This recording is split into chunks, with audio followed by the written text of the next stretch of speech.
Get these niggas on my comments before I shoot them. I got the suicidal thoughts and the down on me lose it. The only thing could get some time from me is OGs. I'm a big dog, I don't come and say who loses. Get these niggas on my comments before I shoot them. I got the suicidal thoughts and the down on me lose it. The only thing could get some time from me is OGs. I'm a big dog, I don't want you now. Made the crowd scram on them own guns. I bitch you ready, red, bro, you down. He was supposed to be with Caesar Matthews, he's a 9. How you let the stinks take your pieces from me? Turn a nigga head into a Reese's cup. You wasn't on the main line, you was PC'd up. We got Draco in the building, turn to Stevie Wonder. Now we back to the punchlines. I'm finna do a nigga sleazy like that one time. I got a free bus pass, he on that one line. I tell my wrist handicapped like that blind nigga. I'm a big dog, I'm coming to the losers. Get these niggas on my comments before I shoot them. I got the suicidal thoughts and the down on me lose it. The only thing could get some time from me is OGs. I'm a big dog, I don't come and say who loses. Get these niggas on my comments before I shoot them. I got the suicidal thoughts and the down on me lose it. The only thing could get some time from me is OGs. Man, I'm a big dog, I don't come and say who loses. For real. Suicidal thoughts and the down on me lose it. I'm a big dog, I don't conversate with poodles. I make street music you can commit violent crimes too. If we beefing, I use chunks from your noodles to make spaghetti. Throwing house party when you hear them pop shots, it's not confetti. That shit under meniscus, I can eyeball it, no fatty. For a nickel, my shooter ain't a nigga world Armageddon. I want more chains to whip like my shit ain't broke already. And I don't wanna hit that crystal cause I'm dope already. Things came to take the rap game over and I hope y'all ready. Bitch act stupid, I fuck your mama, bitch you know I'm petty. Nigga think he fucking with me, must be blowed off fatty. This exotic stinky buzz, we don't smoke that Reggie. The plug. I'm a big dog, I don't come and say who loses. Get these niggas on my comments before I shoot them. I got the suicidal thoughts and the down on me lose it. The only thing could get some time from me is OGs. I'm a big dog, I don't come and say who loses. Get these niggas on my comments before I shoot them. I got the suicidal thoughts and the down on me lose it. The only thing could get some time from me is OGs. Man, I'm a big dog, I don't come and say who loses. For real. Suicidal thoughts and the down on me lose it.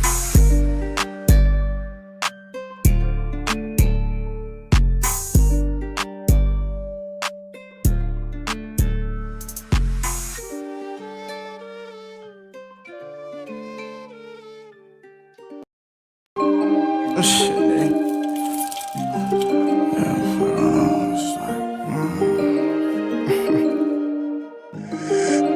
This is what you cooking. This beat is internet money, and now I get a lot of 350,000 up in jury, am I caught up? Another 80,000 in the booth, you acting starstruck. I ain't gon' hundreds to my killers if I think my name was brought up. The Bentley double park, but we gon' leave cause you ain't bout nothing. The boy be bleeding dead up on this block if he keep talk chasing. Pump faking, bout Nathan, none of my ops make it. You know my rank when you see me, bitch, about face me. Niggas try to press the button on me, I came out on top. 350 on my neck, you at my car, I could've bought a house. I went and dropped 50 poopy, going upstairs goes all my ops. If you ain't getting no money, what is we talking about? Shit, nigga. They throwing fragrance in the building, someone call a fire. Cause if I have to get technical, I'ma chalk him out. 12 Bentleys double parked outside your mama house. Your neighbors crying, asking you what was that all about. Rudy called, he said he running out of chalk. He must be stupid, told him nigga watch your mouth. He might be right cause we used it on all the ops.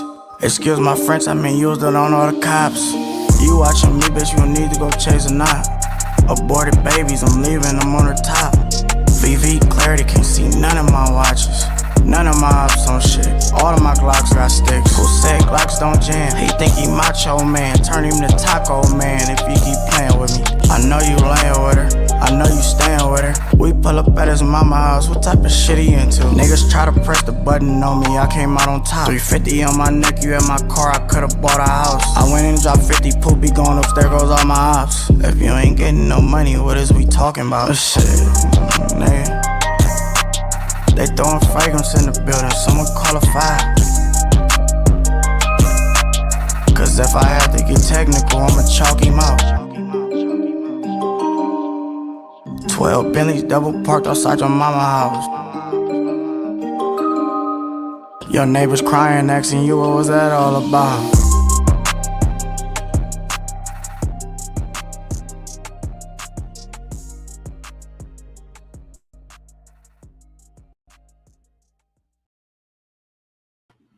We Japanese still.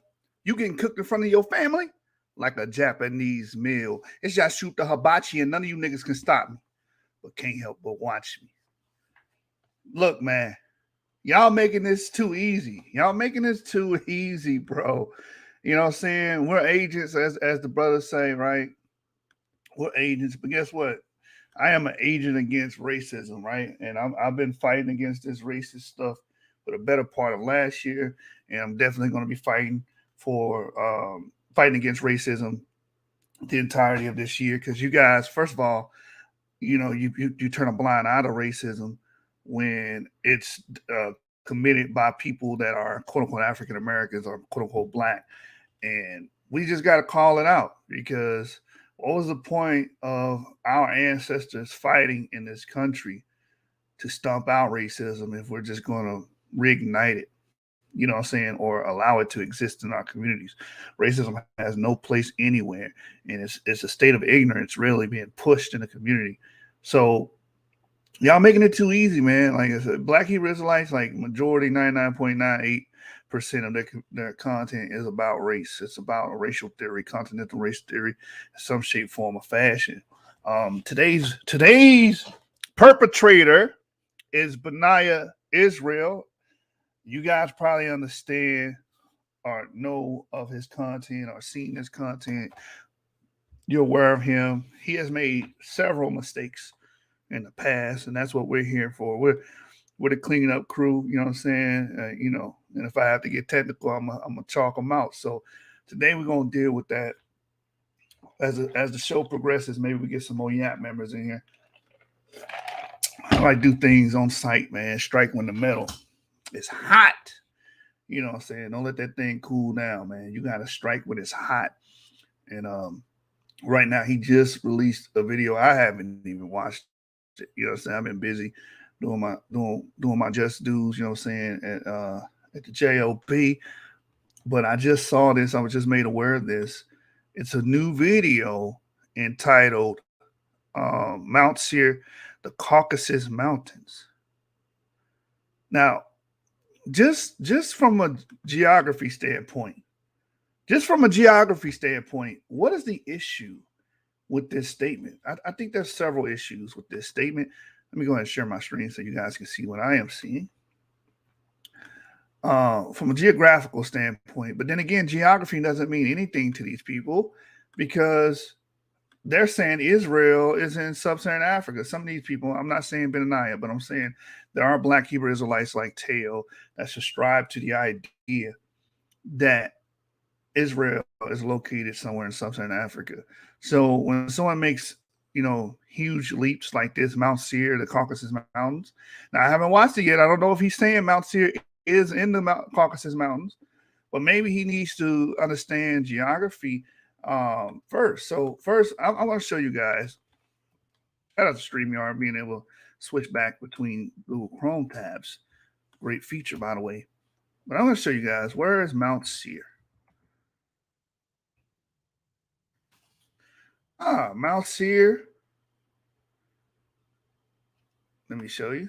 This is Mount Seir. Share this tab instead. Mount Seir is the ancient and biblical name for a mountainous region stretching between the Dead Sea and the Gulf of Aqaba in the northwestern region of Edom and the southeast kingdom of Judah. So Mount Seir is in the Levant. It's in Israel, or right below Israel, right? According to geography. So how can you come to the conclusion that that Mount Seir is somehow connected to the Caucasus Mountains? Does anybody even know? Yeah, we're gonna watch the video today. You know, we're gonna watch it today. But does anybody know what the Caucasus region is? Does anybody sit down and try to proofread the things they publish or what? Like, I don't understand. Like, we all make mistakes. I understand that, but this is like, you know, almost inexcusable, you know. So where's the Caucasus Mountains? It's a huge mountain range, right? You have the Lesser and Greatest Caucasus. So share this tab instead. Look, the Caucasus Mountains are a mountain range and intersection of Asia and Europe. does it say anything about the Levant? Well, here's a good map here. The Greater Caucasus, the Lesser Caucasus. So this is above Turkey, an Armenian region, Georgia region, in Russia. This is far away from the Levant. So how are you comparing Mount Seir to the Caucasus? Before I even get into the video, like, there's some geographical problems. There's some geographical errors here. The Caucasus is not Mount Seir. See, y'all always want to talk a good game, man, but don't want to demonstrate anything. Demonstration defeats conversation any day. How do you demonstrate this point? How do you explicate this point? How do you swear these things? Greater Caucasus, Lesser Caucasus, just like the brother says, the Caucasus are very far north of Mount Seir. Come on, man, stop playing games. Somebody playing games, But before we get into this video, because I wanted to bring this out the other day we were on, but we got sidetracked hard, is the BHIs. Because what's going to happen is when we bring out the evidence, they're not going to want to hear the evidence. People don't go by evidence here. They go by whatever their master teacher tells them. Nameless Souls, I just watched the video, was going to post on it after work. Esau was not white. That's biblically illiterate. I mean, I see so many more problems than just skin color here, which we're going to deal with, of course. The location, like, how the hell are you, meshing the Caucasus mountain range to Mount Seir? This is the idiocy that is replete in the Black Hebrew Israelite cults. All right. So with that being said, before we even go into the meat and potatoes of this, I just want, because even if we show without a doubt and refute this video with evidence, with articles, with geography, like we just did, they're still going to push whatever their master teacher says. That's how cults work. It's more about the religiosity than evidence. None of this stuff is evidence-based.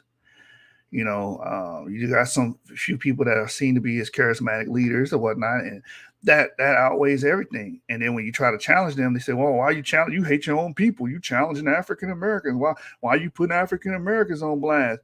And I always bring up the DPR North Korea. We can't say anything against the leaders. You can't say anything. You can't comment against them. You can't critique them. You can't do anything. And that's communism, man. So I want to give you guys an example of that, because I always bring that up. And I wanted to show this last time, because this is what's going to happen. Their communistic values are going to come out. So we have a country that's well and alive today. That's a great example of this. Right? So check this video out. Fair use. Unless you've been living in a bubble these last few years, you've definitely heard of the world's most secretive country, North Korea. Because the country has allowed some foreign visitors to enter, and because information has been received from defectors, we've been learning some totally bizarre things about the way North Koreans are forced to live their lives in their own bubble, sheltered from the rest of the world by a controlling dictator. We feel sorry for them, which is why we think it's important for us to focus on what's really going on there. That's what we'll look into today, in this episode of the Infographic Show, Regular Things That Are Illegal in North Korea. Don't forget to subscribe and click the bell button so that you can be part of our notification squad. North Korea is so serious about controlling crime and its citizens that when various crimes are committed, not only is the assailant punished, but their entire bloodline for 3 generations too. Whole families and even entire villages have been publicly executed for the pettiest of crimes in order to teach people a lesson. If someone is lucky enough to escape from a North Korean prison camp, their whole family will be captured and brought into the camp to replace them. So I want to make note on that real quick, man. Did y'all hear that? They believe in collective judgment. They believe in judging people's whole families. And it goes back generations too, imprisoning them, killing them or whatnot. And BHIs have always voiced this opinion that they feel that all white people should be condemned by virtue of their whiteness or their skin color, that prepare slaughter for their children. They read scriptures like that out of context and trying to apply that to this racial theory. And we got governments that do that today. We got a government that does that today. It's called North Korea. pushing their communist manifesto. Right? So that's make no mistakes. You guys are quasi-communists, quasi-socialists. Let's begin with sarcasm. Some of you may have seen the 2014 comedy titled The Interview, in which Kim Jong-un had the absolute piss taken out of him. Well, apparently he wasn't too happy about that, and his regime put out terrorist threats to try to shut it down. They even allegedly hacked into Sony Pictures servers. In an attempt to avoid any further laughs at his expense, the fearful dictator banned all sarcastic comments about him and North Korea. He particularly doesn't like anyone using the phrase, "it's all America's fault," or him being described as a fool who cannot see the outside world, and doing so will land you in a prison camp. Oh, and you can forget about rolling your eyes too. Next up, mourning without meaning it. When a North Korean leader dies, it is imperative for citizens to show hysteria and intense public mourning as a sign of their admiration and worship. When Kim Jong-il died in 2011, a 100-day mourning period ensued, which saw the streets crowded with people crying and falling to their knees. Those who didn't show up to mourn faced execution, and if anyone was spotted not crying or appearing to be sad, they were taken off to a prison camp. If you think your sartorial choices couldn't possibly land you in jail, think again. You'd be hard-pressed to find someone in America that doesn't own a pair of jeans, but in North Korea, you literally won't find anyone wearing them. That's because it's illegal. To North Koreans, jeans are a symbol of their enemy America, and the denim ban imposes their anti-West and anti-USA message. Apparently, you see how extreme this government is? But guess what? There are BHI cults out there that want to run society like that. Complete and absolute control of the people. Have no opinion. You can't even be sarcastic, right? You can't do certain things. It's just like the comedian from Russia. He said, there are comedians in Russia. They're just all dead. Because what do comedians do? A lot of times they make light of politics. They make light of the governing bodies. They joke about the ruling families and stuff like that. And those regimes don't, play that shit. You can't have differing opinions from them. You have to be indoctrinated. A lot of these cults are like, Teo would run a country just like DPR Korea, just like the Kim family. He would run a country just like that. These extreme regimes, Bishop Nathaniel of IUIC, ISUPK, all these people would do that. That's why they say certain things that ain't the truth unless it came from the Commanding General Yohana. That is a communist regime you guys are cooking up, and that you support, that no one can question you. No one can, critique anything you say. Just go along and get along. You know what I'm saying? Go along and get along, or face the repercussions. Thank God these people are not in power. These BHI groups are not in power. If they were in power, they had a military. Do you think you would be able to say the things you're saying? Or channels like this would be able to exist? No, probably get locked up and put into an internment camp, a re-education camp, where they feed us rice and gravel every damn day. So anyway.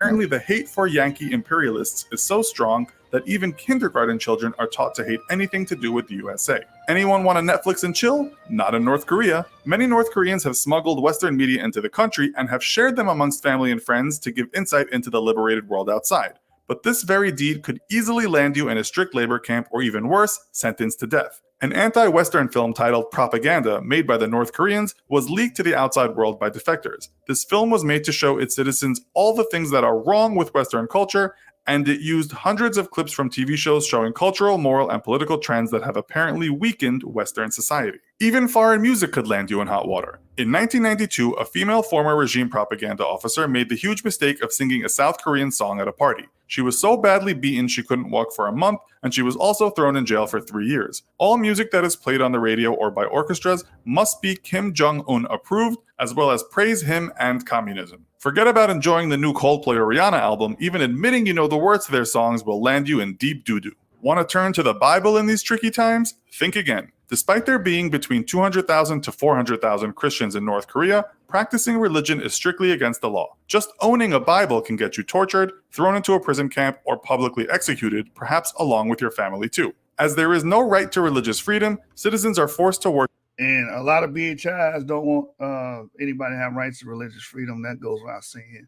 If you do anything else outside of their, religious scope, you will be, castigated, kicked out, blah, blah, blah. We already know that. But also Afrocentrics will even go on the more extreme and do just like Kim Jong-un.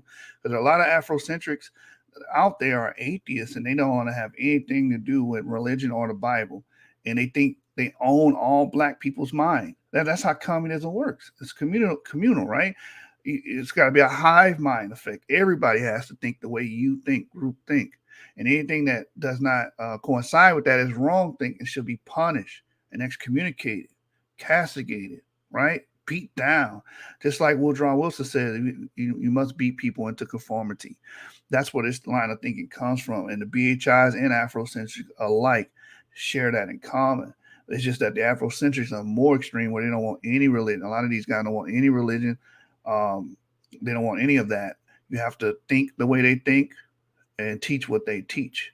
You heard what Umar Johnson said. If there's certain Negroes or African Americans that don't fall in line, they should be beat with what, 40 lashes or something like that. He was saying. He said Stephen A. Smith needs to be lashed 3,000 times. Y'all think I'm joking about this comparison? This comparison is very apropos when you look at these things. They just don't have the power to do it. But they are very communist in the way they think and their leanings.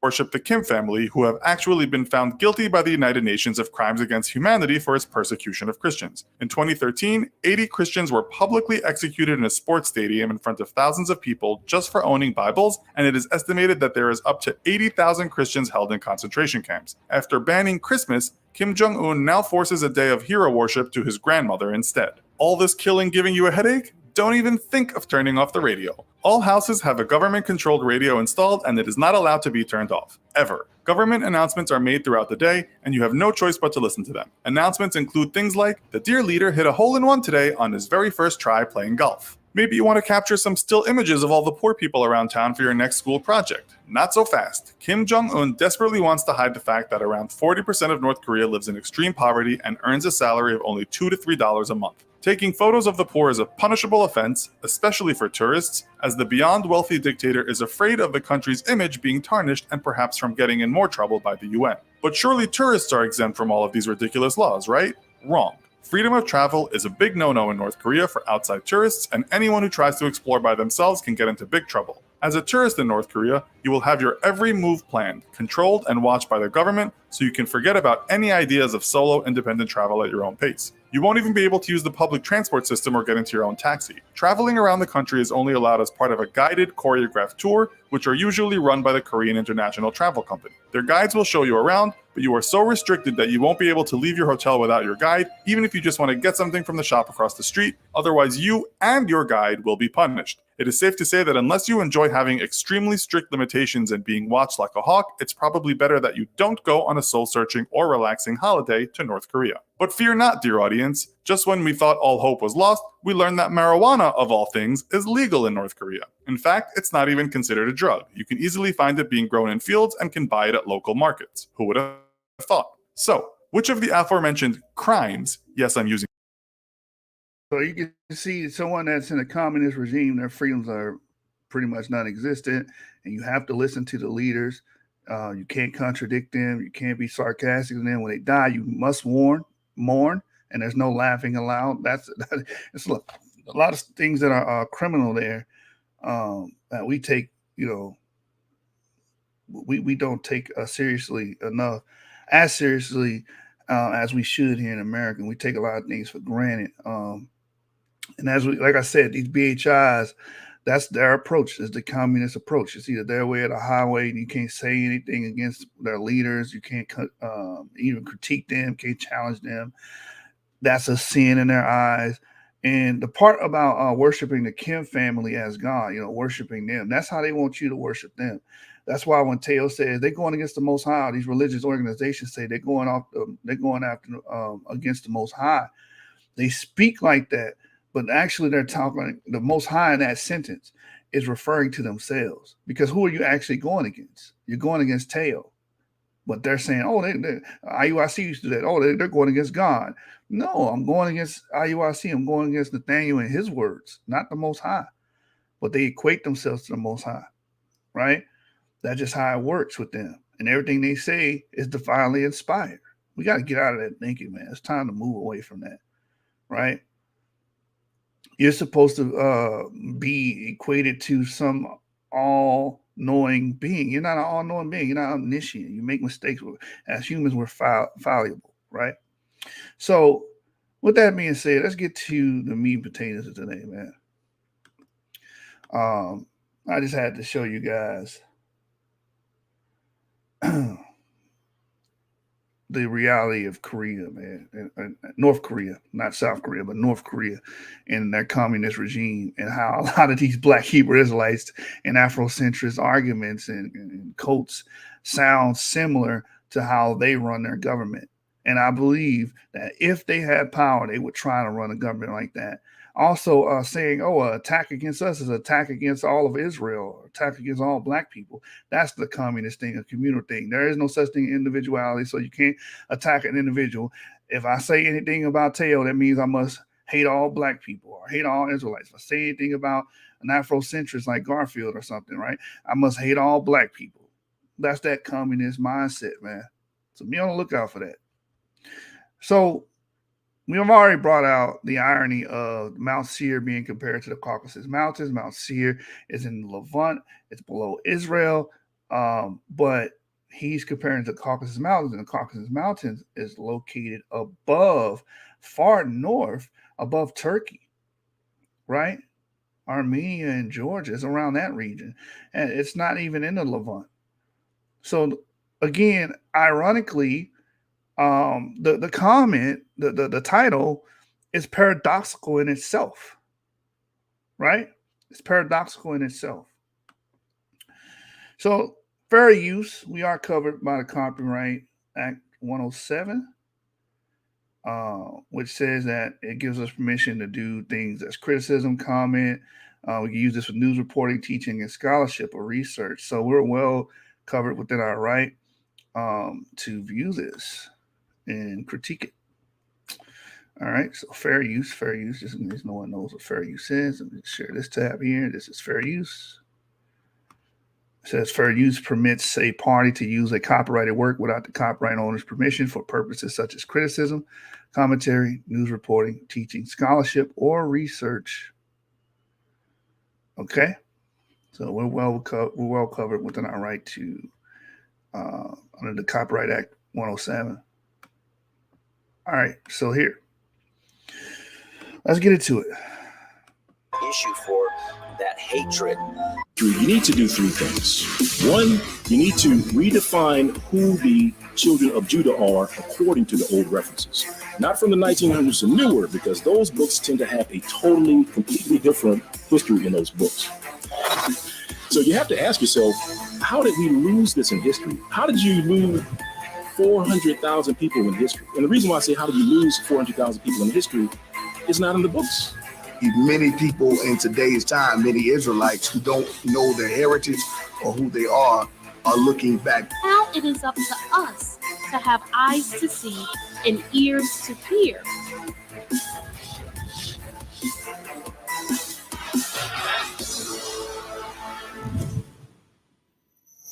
Come now and take a journey with me into this newfound crazy reality.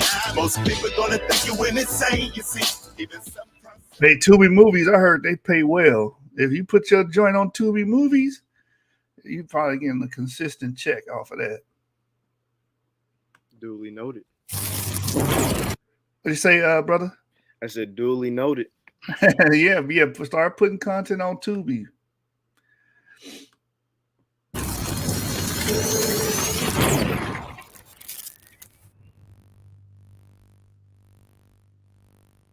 They love this stuff. Like, it's very eye appealing, eye candy, very appealing.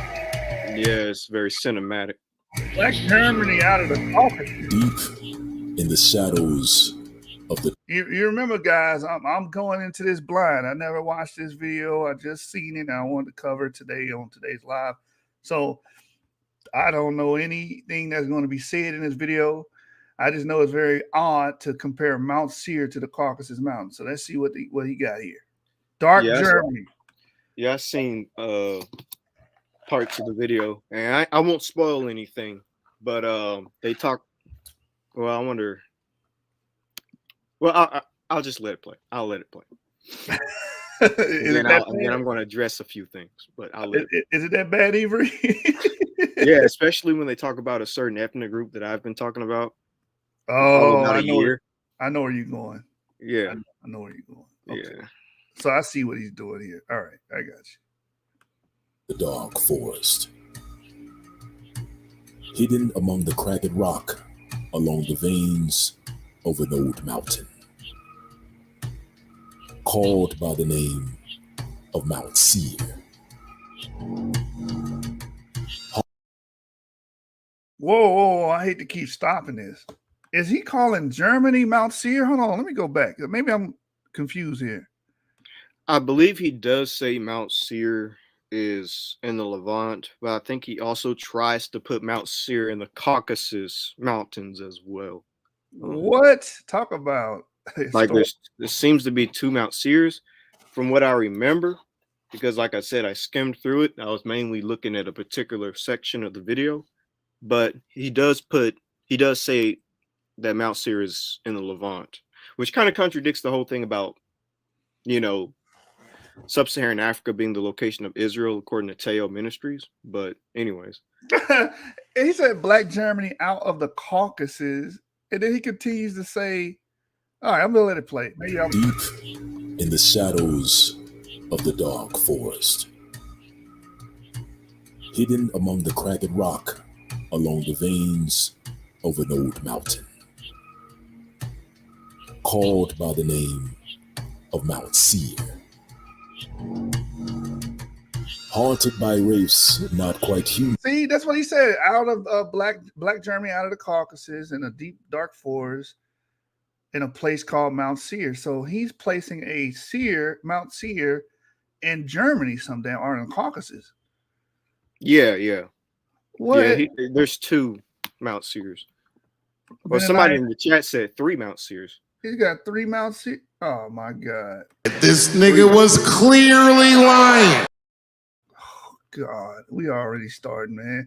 We ain't even in the video yet. We just got our pinky toe in the kiddie pool.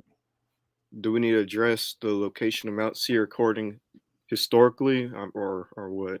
Yeah, I can address it. This is so weird, bro. This can't be. Is this real life? Remember the kid that came from the den? Is this real life? Oh shit. Here we go again.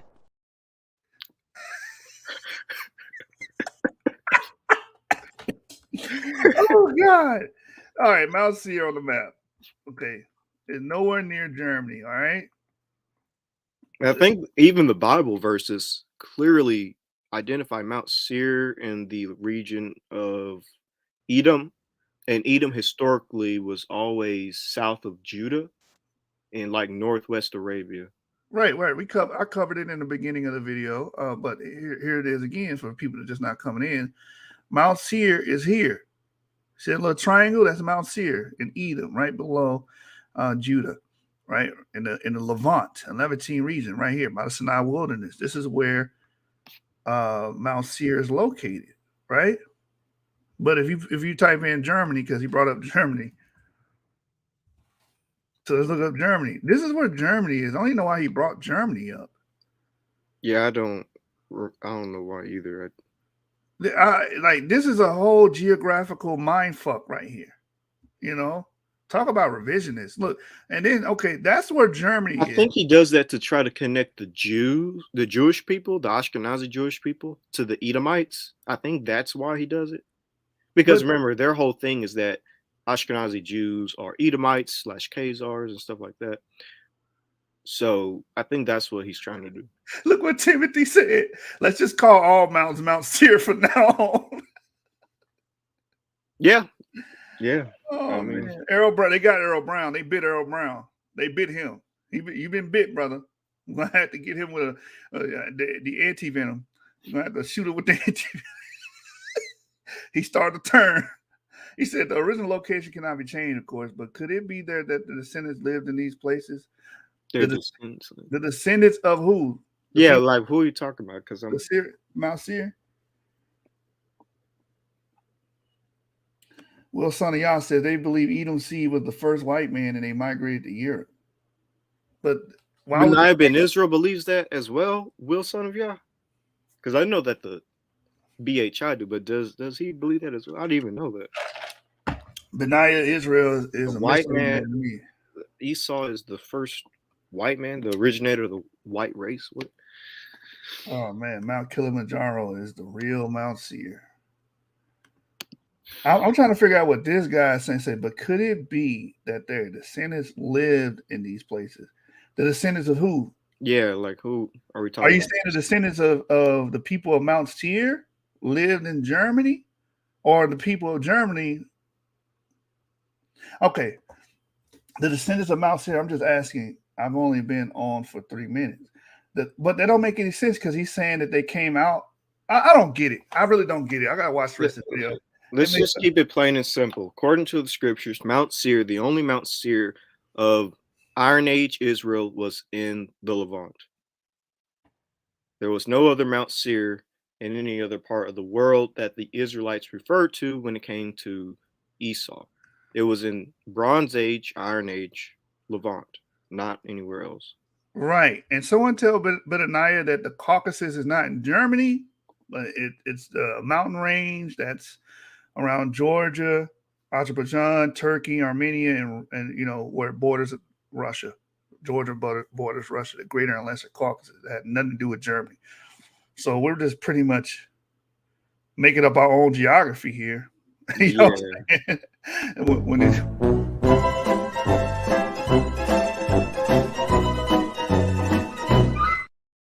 I mean, that's the end of the story right there. That's the end of the story right there, bro. You can't have 3 Mount Seirs. Germany isn't in the Caucasus. Mount Seir isn't in the Caucasus. That kind of already. Israel can't be Israel. Mount Seir can't be Mount Seir. Like everything is not where it's supposed to be according to BHIs. Lynn Hunter says Benayah mentions a third seer. He explains what the 2 known seers are. Are you serious? Okay, so there are 3 seers. Okay. Oh my God. I knew he was talking about 2, but I didn't even know there was a third one. Now that part I didn't even. So yeah, there's one in Germany, the Caucasus, and the Levant. Okay. Oh God.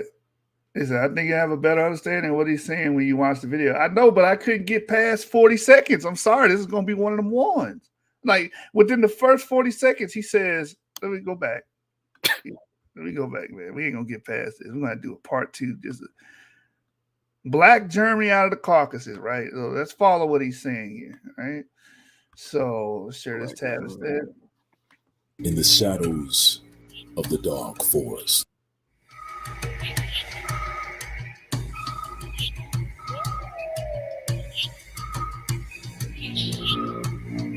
Deep in the shadows of the dark forest, hidden among the cracked rock along the veins of an old mountain, called by the name of Mount Seir, haunted by wraiths not quite human and not quite beast. Haunted by race. Not quite human, not quite beast. Why does this sound racist? You know, they're not racist. That's some racist shit. Haunted by wraiths, not quite. A wraith is literally an undead spirit. What is he talking about? Wraiths, you know, like Lord of the Rings, Yeshua, the Dark Riders, those creatures that were on the horses chasing Frodo and Sam and them. Those are wraiths. They're like undead people. Did he say wraith? Yeah, wraiths. That's an undead spirit, bro. Like from the Lord of the Rings. This boy might as well be reading from what's his name? Tolkien. You know. Yeah. Hold on. Let me pull up wraith just in case people think I'm lying. But if he said wraith, which is WRAIT, he's talking about undead spirits. And yeah, here it is. You see my screen? He said wraith or race. Right. If he said race, then that's more understandable. But if you said wraith, a wraith is a ghost or a ghost-like image of someone. I'm hoping he said race. I might be wrong. I was going to try to look up the images and stuff. Kendrick said he's James Earl Israel instead of James Earl Jones. Oh man. Yeah, you can go back to the video here. Go back and put subtitles on, please, so I can. I don't want to. I'm hoping he said race. He could say race, but it sounded like wraith. Okay, let's put the subtitles on. No. Subtitles on English. Yeah, race. Hunted by a race. Okay, right? I was about to say. So now, all right, it is racist then at that point. All right, Benayah, you're racist. Well, race is not quite human and not quite beast. That sounds like some racist 1900s redneck jargon, right? Some racist supremacy stuff. Because a lot of you guys be like, I don't see what they said was racist. I don't know how to. Everybody clueless when it comes to racism. Trying to say anybody is less than human is racist. Stop it. Get some help. Get some help, man. The hell wrong with y'all? All right, we're gonna let it play. Look, we 2 minutes and 43 seconds in, and we got a long trek to go. It's like the distance between Germany and the Caucasus Mountain Ranges, or the real mountains here in the Caucasus Mountain Ranges. That's how far of a trek we got to go. But perhaps something that lies in between. Not descended from the sons of Adam, nor the sons of Noah, and rumored to be born. Not to be descendants of the sons of Adam, nor the sons of Noah. Benayah, I got to. They're not human then. Because Yeah, only humans descended from Adam and Noah. Wait, what? And that's why I say they always say, "Oh, they don't believe in the Bible." What the Bible say about this, man? Does the Bible say anything like this? Let me go to Acts 17 and 26 verse. You also go to Genesis. It talks about Eve being the mother of all living. Yeah, well, these people not living. Mm. Everything esoteric with these niggas. Everything. Everything's got to have a spiritual meaning. Like it can't mean what's actually written there. So That's this is. Yeah, go ahead. My bad. Go ahead. What do you say? No, I said my bad. Go ahead. This is what Acts 17:26 says. From one man, he created all nations throughout the whole earth. That's what Acts 17 verse 26 says. But y'all keep claiming that they're not following the Bible. Look, they never go off the Bible. They just read scientific papers.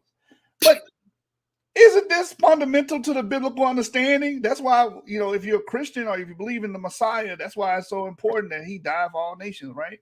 It says, for one man, he created all the nations throughout the whole earth. That's what the scriptures say. And this is referencing Genesis 9. Because if you go to Genesis 9, it tells you after the flood, Noah's children repopulate the entire earth. So any way you look at it or you slice it, everybody has a common male origin. And we know that because all extant surviving human beings share the same common male ancestor known as Y chromosome Adam in the secular community. We also all share a common mother as well. If you go to Genesis chapter 3, verse 20, it says, and Adam called his wife Eve because she was the mother of all living. So you have in Acts talking about Adam being the father of everybody. We've got Genesis talking about Eve being the mother of everybody. So, right. And we all got mitochondrial DNA that goes to one woman. We got all got Y chromosome DNA that traces back to one man. None of us are foreign to the planet Earth or foreign to the Homo sapiens sapiens. None of us, whether you're white, black, whatever you call yourself, Australian, whatever, wherever you're at on the planet, you have a common male ancestor shared with everybody on the globe and a common female ancestor shared with everybody on the globe. There is no in-between beast and female. This is some old Zechariah Sitchin.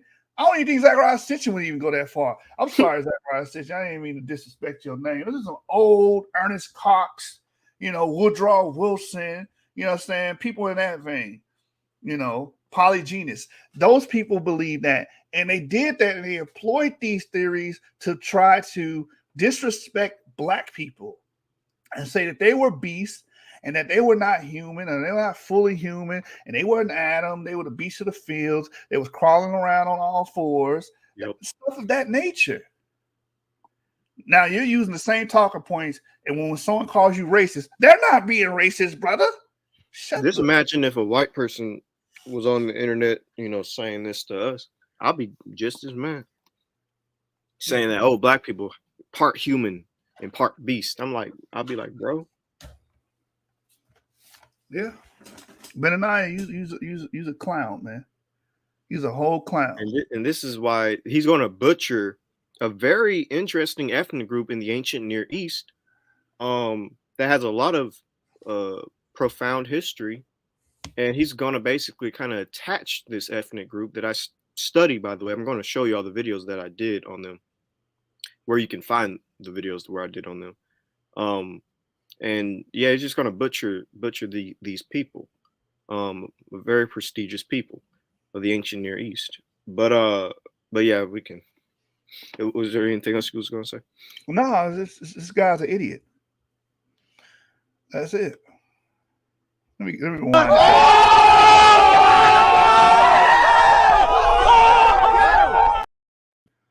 let's go back a little bit here.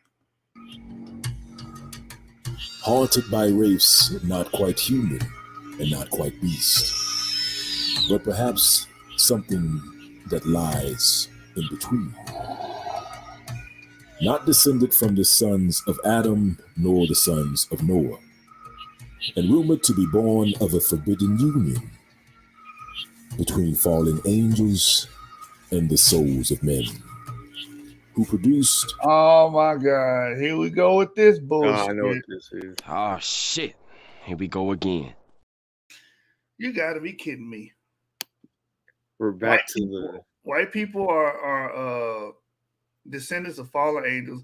Darvis, I know you're watching. He's proud right now. Look, this is not biblical. Again, keep saying, y'all keep throwing it on us that we're not following the Bible and stuff like that, but we try to make our arguments based off biblical concepts. Like, this is not in the Bible. Nowhere. The Bible is very silent when it comes to this concept. I never seen anything like it. Fallen angels, souls of men who produce, and then they go to the Caucasus, and then they produce white people. That's all racist jargon. Yeah, that's all modern right there. Come on, man. Get it together. Get your shit together. Because you being very Woodrow Wilson right now. You being very, Walter Plecker, man. Ernest Cox-like right now, man. They'll be very proud of you. You know what I'm saying? You know how they was proud of Marcus Garvey? They'll be proud of your ass too, because this is some racist, nonsensical BS. The Raphael. Wait, hold on. Let me rewind, man. What? Bro, what are you talking about, man? Let me rewind that so we can define that. Did y'all hear what he just said? Something that lies in between. Not descended from the sons of Adam nor the sons of Noah, and rumored to be born of a forbidden union between fallen angels and the souls of men, who produced the Raphael. Who produced the rabbi? Raphael. Oh, the Raphael. Okay, I don't know why the subtitle said. Oh man, I'm about to get on this nigga ass. Oh my God, he said Raphael. Okay, all right. Yo, I thought it said rabbi, bro. The Zuzim, the Emmys, and last but not least, you serious? The Horites. The Horites? Who see? Yeah, the Zuzims and the Horites. You can go back a little bit. The Emmys, and last but not least, the Horites. The Zuzims, the Emims, and the Horites. Where is that in the Bible?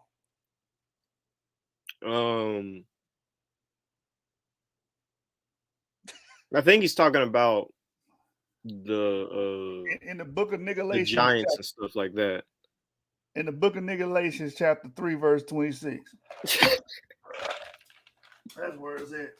In the book of Black Hebrew Israelite, chapter 5, verse 20. in the book of Racist Redneck and Blackface, chapter 7, verse 24. That's where you can find it at, man. Godly. This writes itself.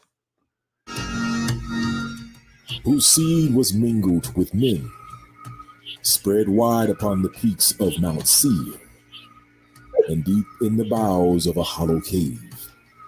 You see, Are the you Horites serious? were the bride of... Hey, man. The production team don't miss, bro. Whoever did this, I'm gonna slap the fuck out of y'all. Y'all ain't shit. Bro, this is probably stock footage. Oh, it's stock footage. I thought It's probably stock footage. Oh, that's from The Last of Us anyway. It do look like one of those fungus infected people on The Last of Us. Godly, man. Come on, man. You can't be doing this, man. You can't be serious right now, Benayah. You can't be. Yeah, they could have used a better representation because I don't think anybody looked like that in Iron Age Israel. Y'all ain't shit, man. I promise y'all ain't.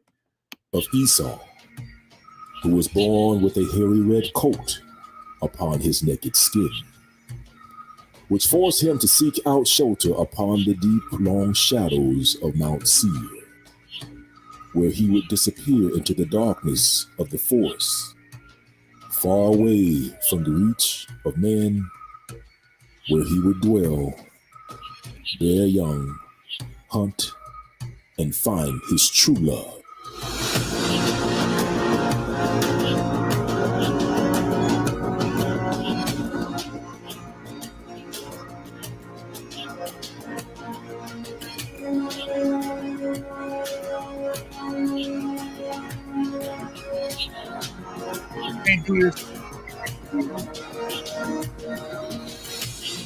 Esau's union with the people of the mountain would have far-reaching ramifications for mankind.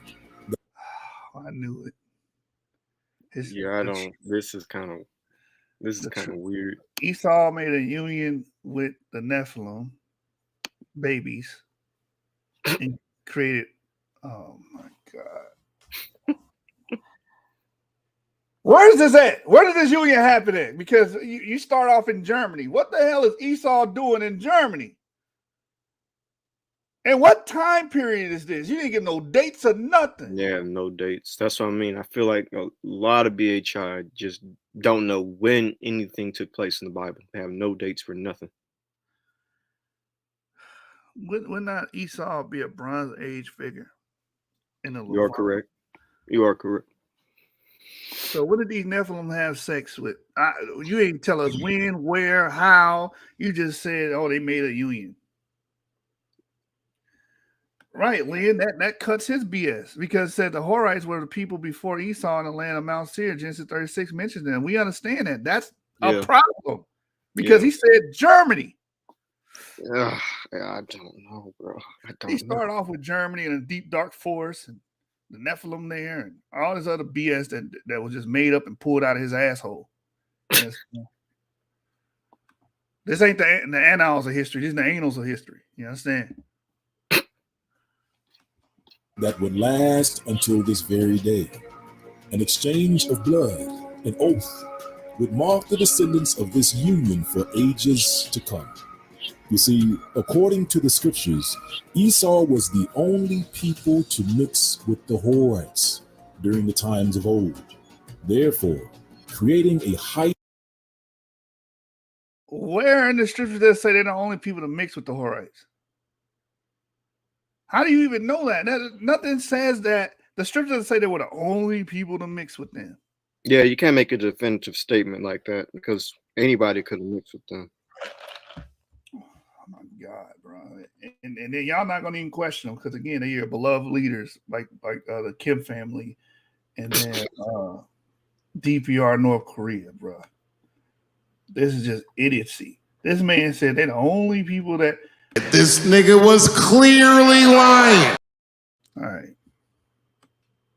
Hybrid Horite Edomite offspring who would carry the traits of both Horites and the traits of Esau, all rolled up into one new unique breed of people.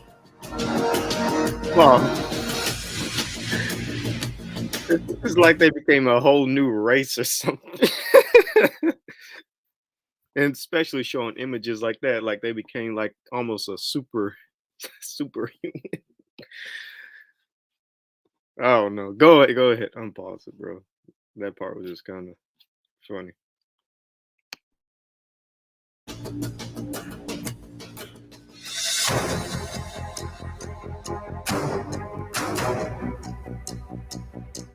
And now let's take a look at the definition of the word Horite.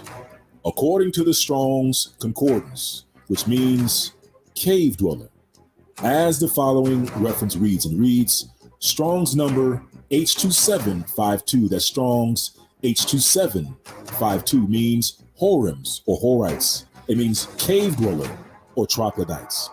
You see, we can find these cave dwellers living among the descendants of Esau in Genesis chapter 36, verse 8, which reads, Thus dwelt Esau in Mount Seir. Esau is Edom.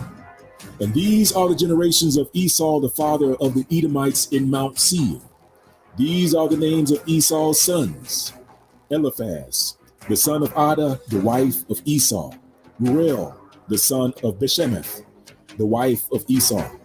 These are the sons of Seir the Horite, who inhabited the land, Lotan, and Shobal, and Zibeon, and Anna, and Dishan, and Ezer, and Dishan. These are the dukes of the Horites, the children of Seir in the land of Edom. These are the dukes that came of the Horites, Duke Lotan, Duke Shobal, Duke Zibeon, and Duke Anna, Duke Dishan, Duke Ezer.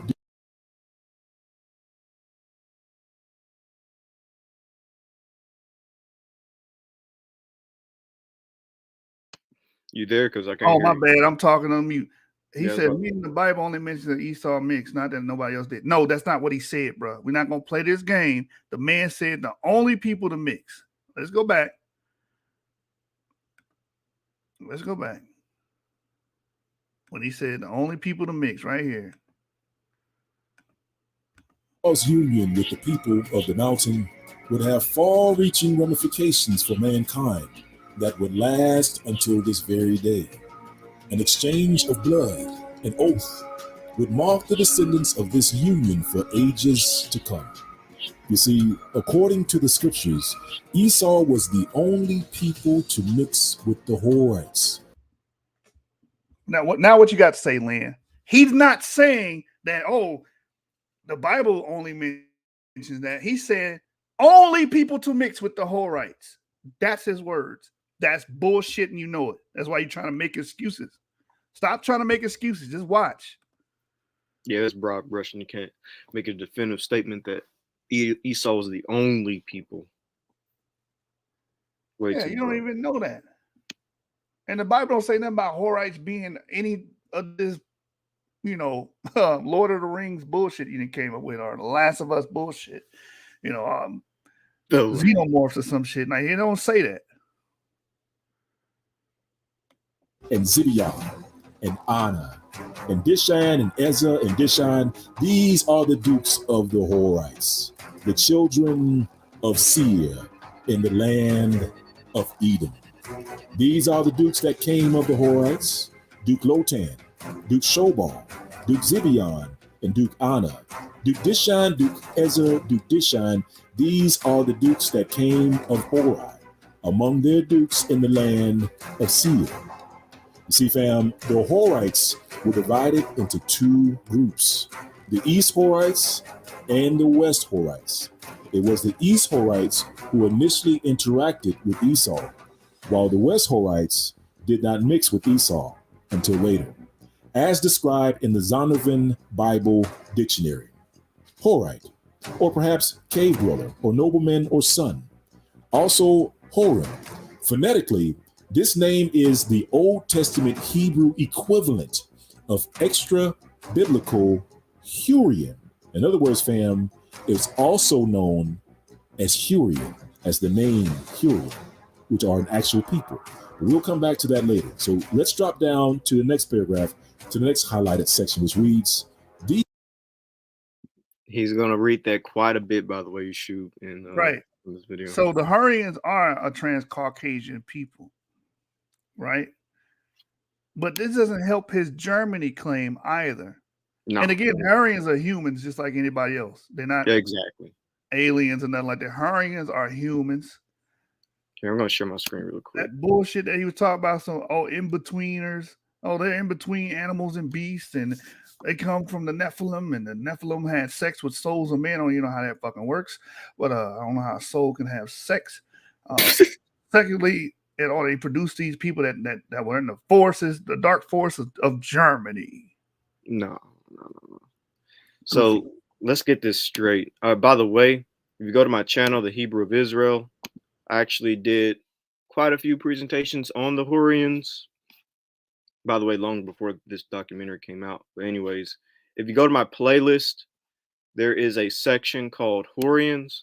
And in this section, I have other content creators who have researched the Hurrians. They have their videos here, such as By History with Sai, a very good channel. Also, The Language, the Hurrians, and the History of the Hurrians, dealing with migration patterns.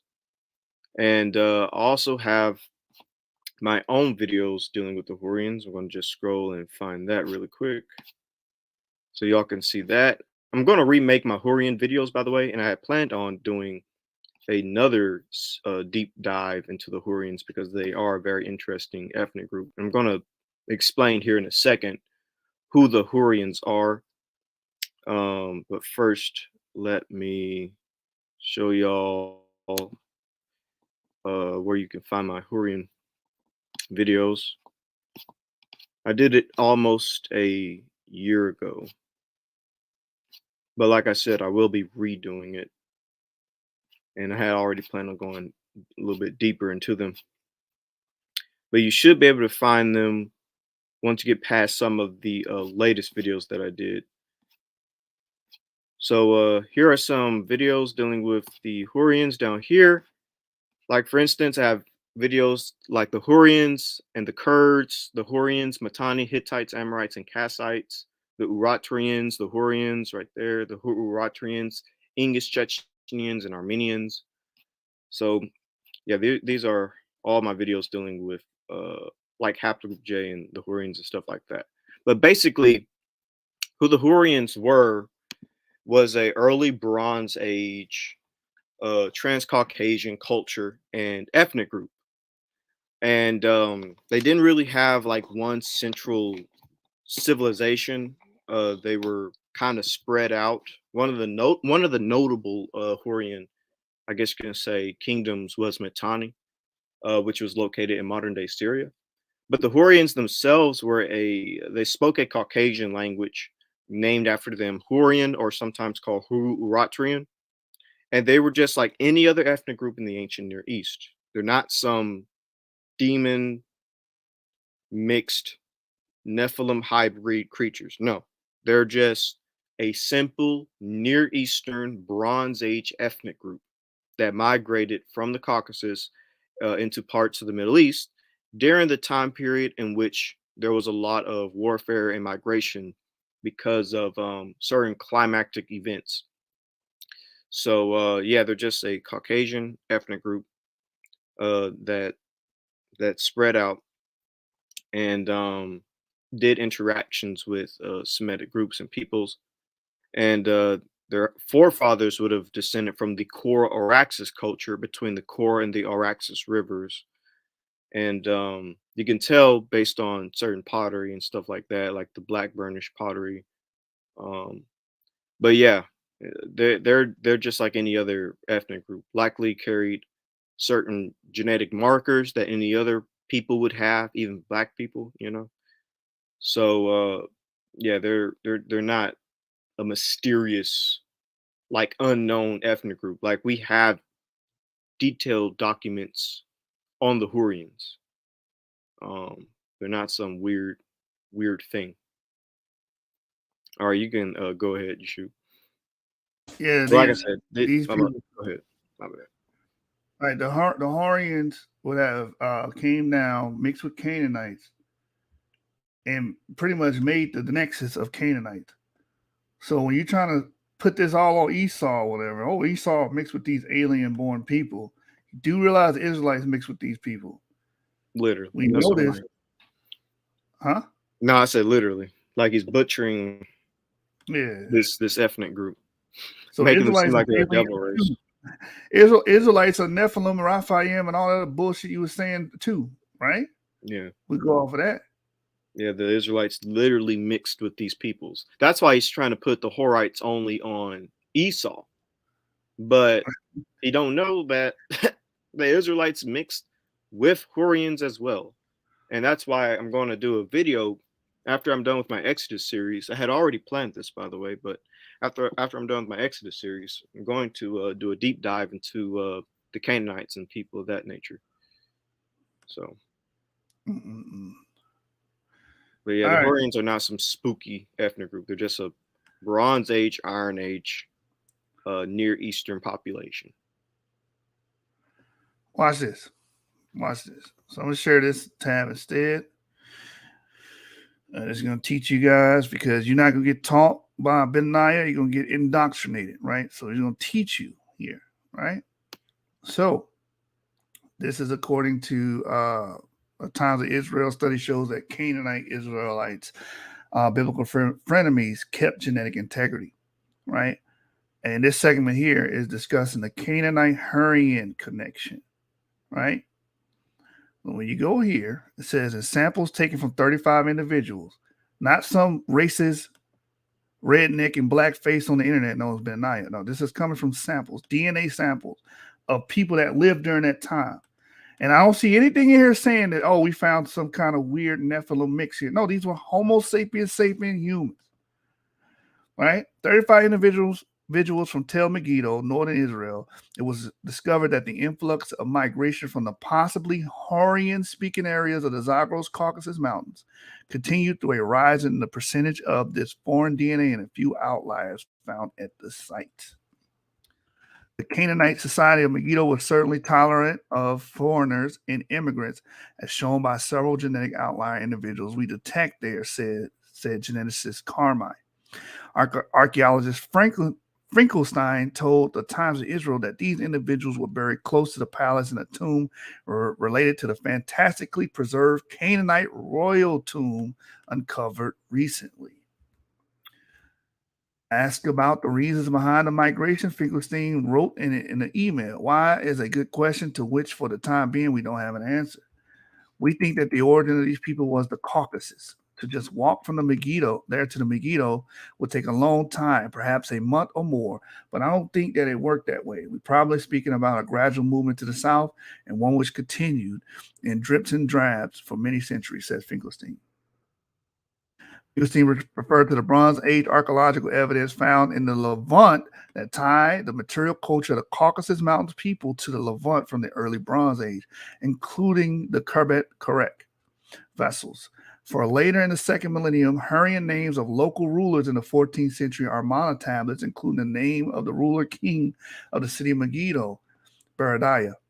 According to Carmine, the strength of the migration for the northeast of the ancient Near East and the fact that these migrations continued for many centuries may help explain why rulers of the city-states in Canaan in the late Bronze Age carried non-Semitic Hurrian names. There were strong and active connections between these regions through movements of people that help to understand the shared elements of culture. And here's a visualization of that dig site there. And then look, a Hurrian Canaanite diaspora.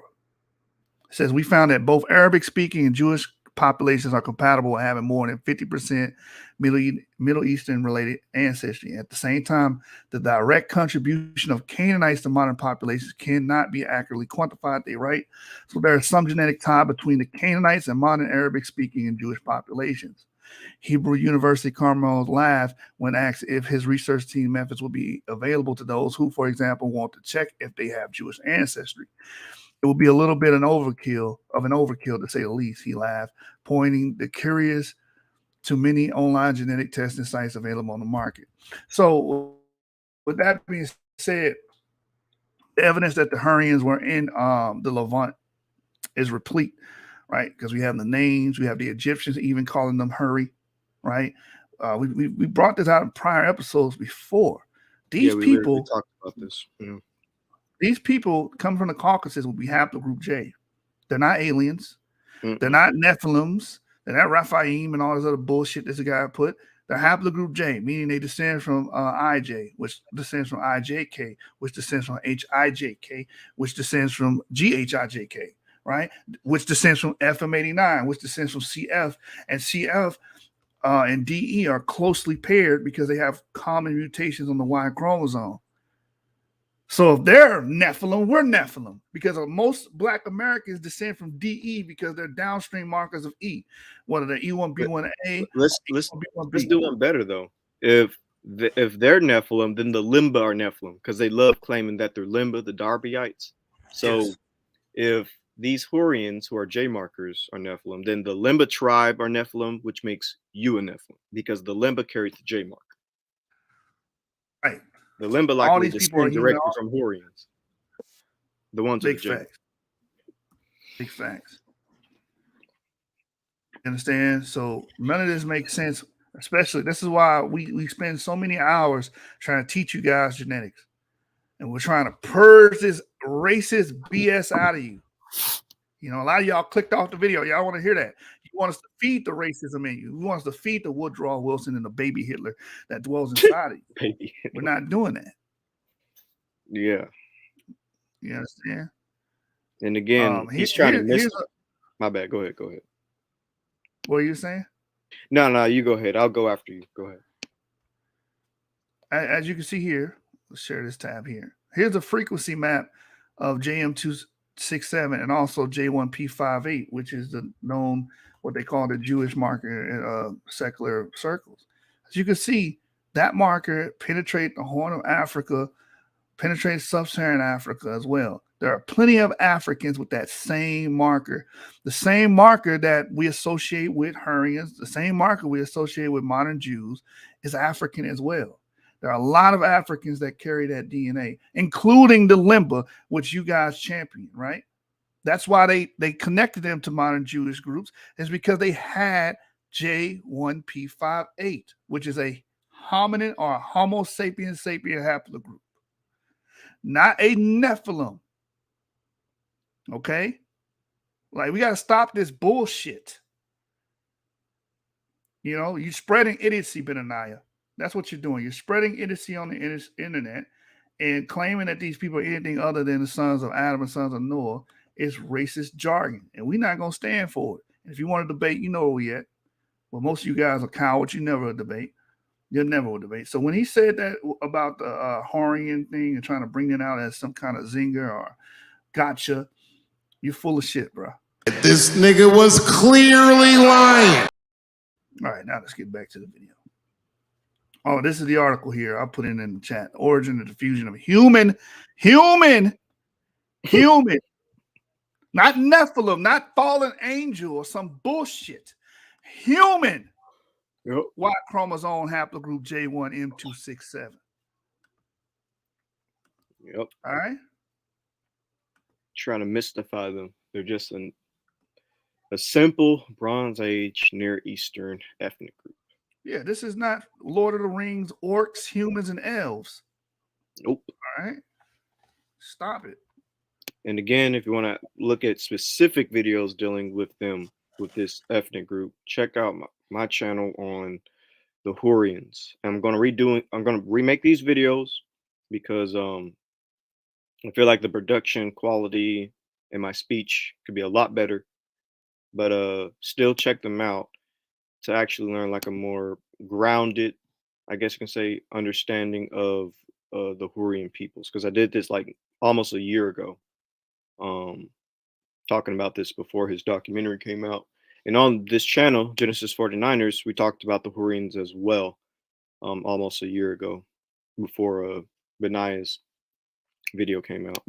Before Benayah's Lord of the Ring, orcs, humans, and elves video came out, Lynn Hunter says, I filtered the information from these videos through the science you all teach. Is there any relevance to what he's saying about the Hurrians and Esau mixing? No, there isn't any relevance because he's trying to make not Nephilim relevance. No. Yeah, that's what I was about to point out. Not no alien orcs and elves and all this other confabulation that he's spreading that has no relevance. Yes, the Horians mix with Edomites, or Horites mixing with Edomites, but they mix with the Canaanites as well. Israelites mix with those people. Israelites mix with Hurrians too. They're humans. Humans do that. That's part of human experience. They diversify by what? Admixture. There's not nothing mystical about that, or pixie dust, and Ridley Scott gonna make a movie about it. No, that's not how it works. All right. Let me share. Let me go back to the video.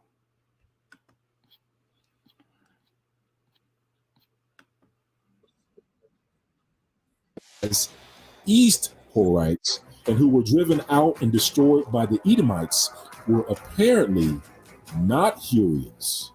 On the other hand, it is thought by some that the name Horite originally stood in two places, where the Hebrew text has Hivite. Skipping ahead. So these passages would refer to a group that we may call West Horites, because they are said to reside in the region to the west of the Jordan. They are to be kept distinct from the East Horites, the predecessors of the Edomites.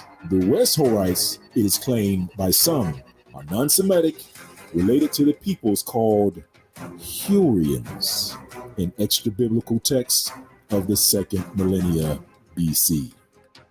We can also find this description of the Horites in the Bible Gateway as well, as it reads, Horites. These East Horites, the predecessors of the Edomites, were apparently not Hurrians. Or the next section reads, these Horites were called West Horites because the passages cited indicate for them a residence in the region to the west of the Jordan. And the next reference reads, the upshoot is that the Horites and Edom had become one people. In addition, the role of Edom in the exile of the 10 tribes, the continued involvement of Edom in their history needs to be kept in mind. Skipping ahead. Because of the intermarriages and cultural borrowings between the Edomite families and Horites, it became the norm for their collective association.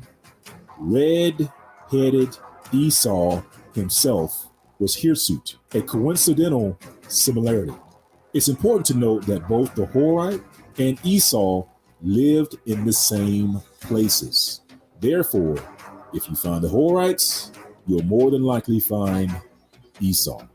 As the following reference reads, the Horites in their divisions are listed as part of Edom. In Egyptian inscriptions, the Horite land is referred to as Kar, formerly transliterated as Hari. It says, the Horites were also found in what is now northern Syria, Turkey, and Mesopotamia.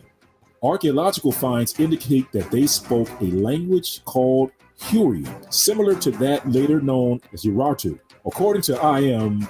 Deconstructing and S. Satorsten, the Hurrian and Urartan languages are related to the Northeast Caucasian tongues.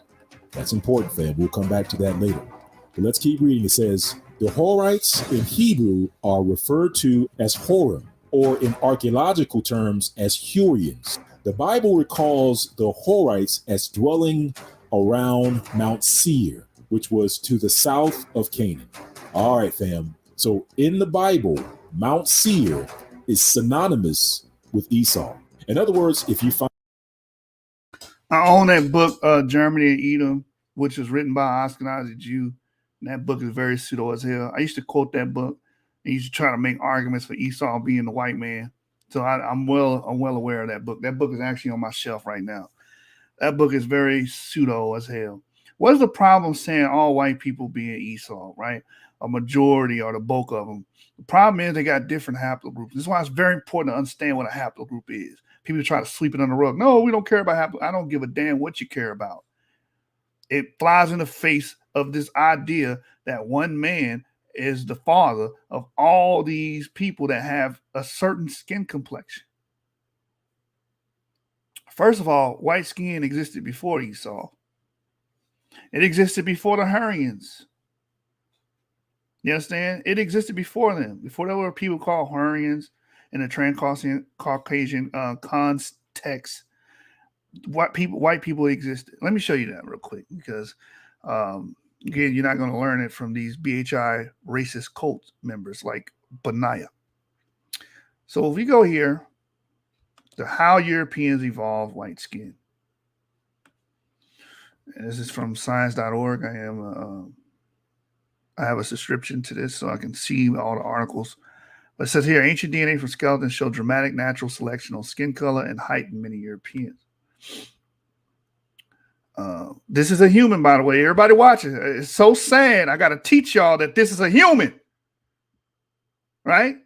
The Homo sapiens sapien. Right?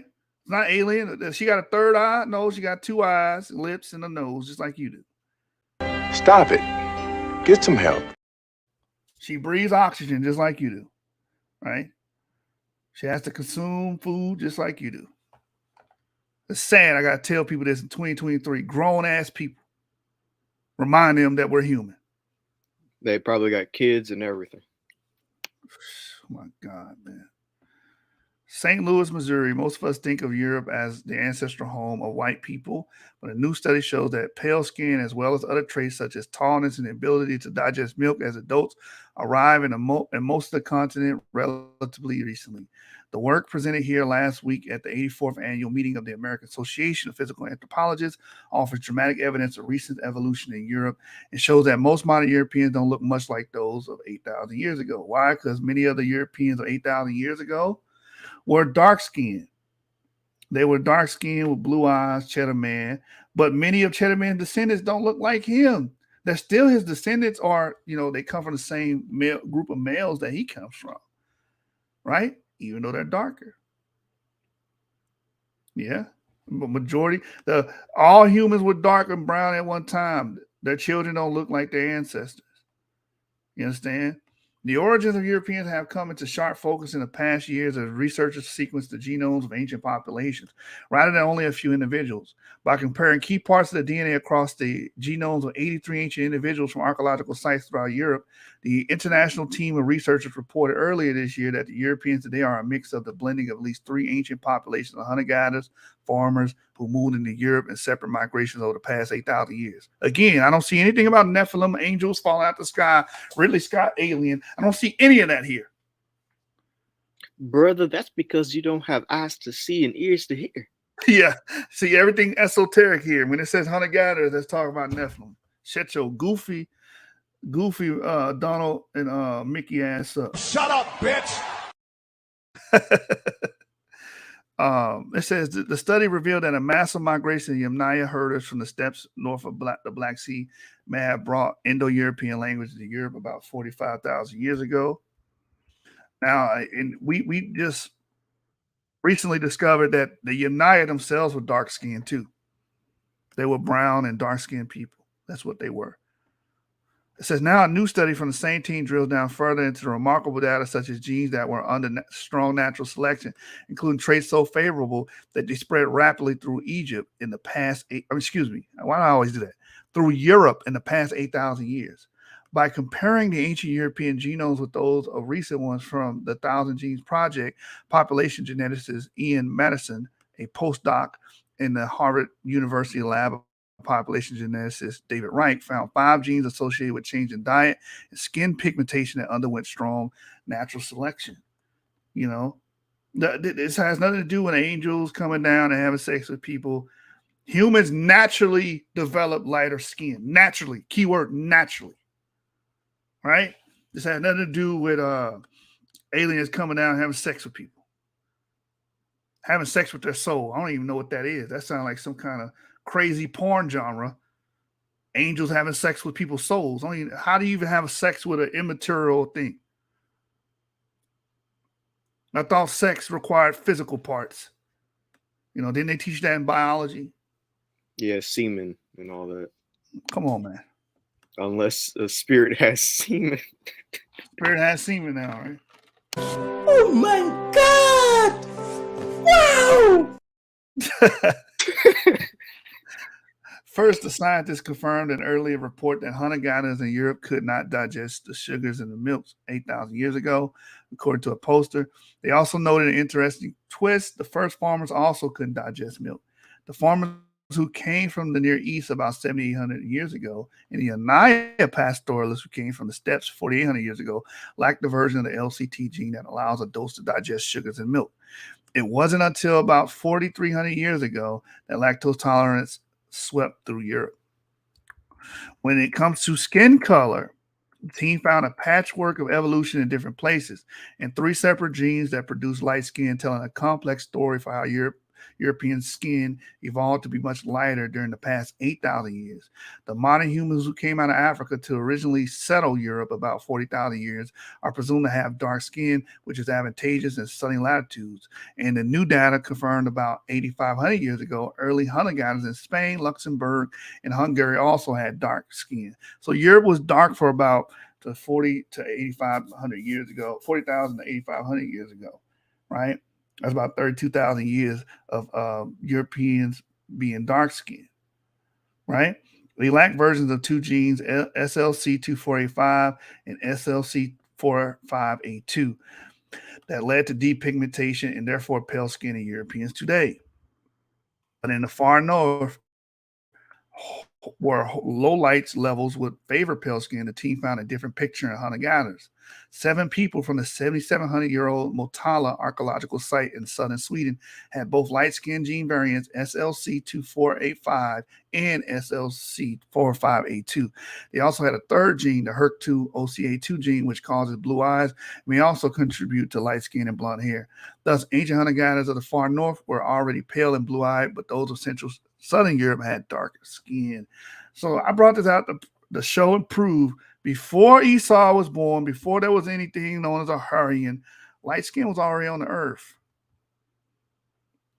You need to give them numbers, bro.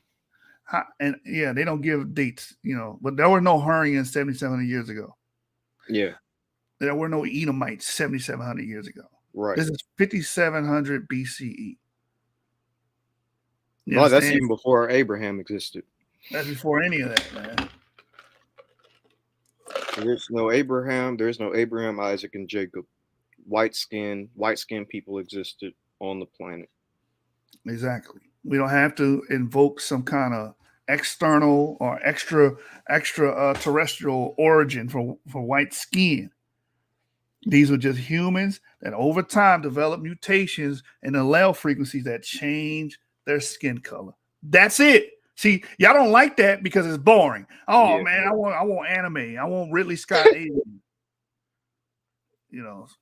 Get your goofy ass. Yeah, they try to make the Bible their fantasy book, which is kind of bad when you think about it. Trying to get your Goofy, Donald, and Mickey ass out of here. You understand? It says, then the first farmers from the Near East arrived in Europe. They carried both genes for light skin. As they interbred with the indigenous hunter-gatherers, one of the light skin genes swept through Europe, so that Central and Southern Europeans also began to have lighter skin. The other gene variant, SLC4582, was at low levels until about 5,800 years ago, when it swept up to high frequency. And I mean, there's no needing to read the rest of this. That's how white skin proliferated Europe. It has nothing to do with alien invasions of the Nephilim or the Fallen and all this other garbage that these racists like to peddle.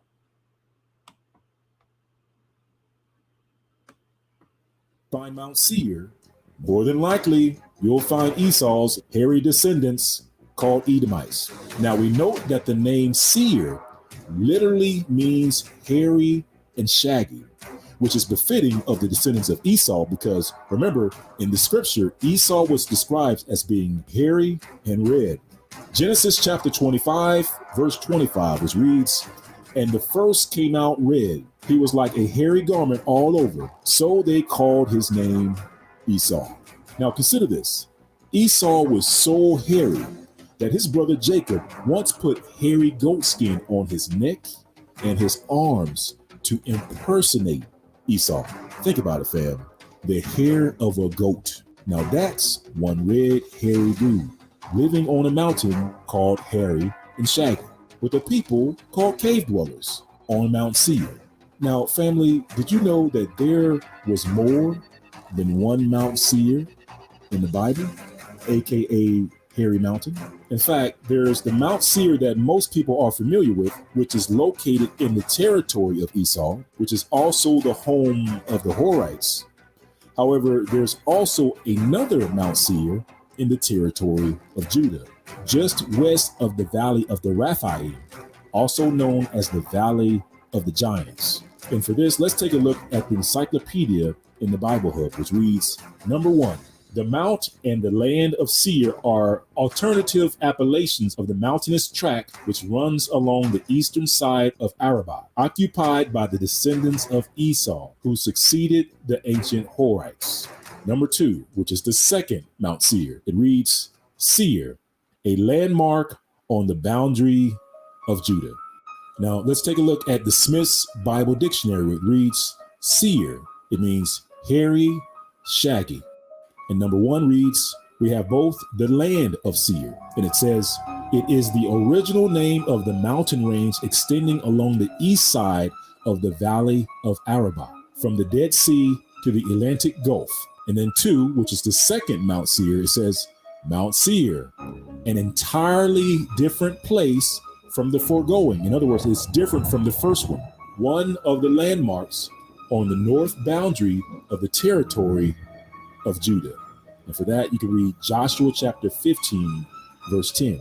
So as stated before, you can indeed find 2 Mount Seirs in the Bible.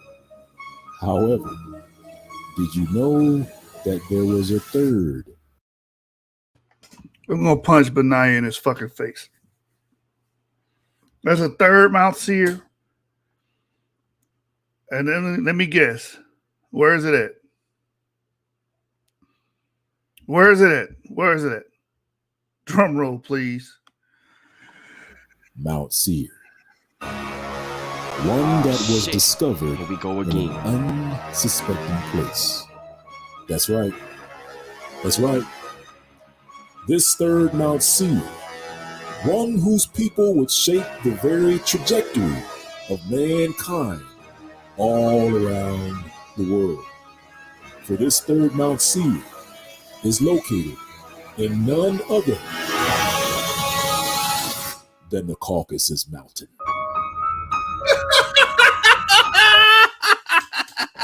Ain't nobody got time for that. Hey, Benayah, get your Mickey Mouse Clubhouse. Come inside, we got fun inside. MICKEY Get your goof ass out of here, man. You's a retarded son of a bitch. Hold on. I'm not done. Okay, go ahead. I'm not done. This is retarded. I can't believe this retarded motherfucker did this, and this is why it's titled that. That's why I had to take y'all to geography class in the first 5 minutes of the session. They done left me in here with this retarded son of a bitch. He ain't got no name tag on or nothing. You ain't got no goddamn name tag on or nothing. You just gonna spread retardation and idiocy throughout the interwebs. You understand? This is just foolishness. This is just dumb shit. I don't think you've changed a thing. Go on, jump. No, I don't want to jump. Yes, you do. You smoke crack, don't you? You smoke crack, don't you? Look at me, boy. Don't you smoke crack? Yes, sir. You know what that does to you? Huh? No, sir. It kills your brain cells, son. It kills your brain cells. Now, when you're destroying your brain cells, you're doing the same thing as killing yourself. You're just doing it slower. Now, I say if you want to kill yourself, don't fuck around with it. Go on and do it expeditiously. Now, go on and jump. Jump. No, I don't want to kill myself, sir. That's you. That's you. You must be on that crack pipe, man. The hell is wrong with this dude? Nah, bro. What's been happening is that he's been watching too much of.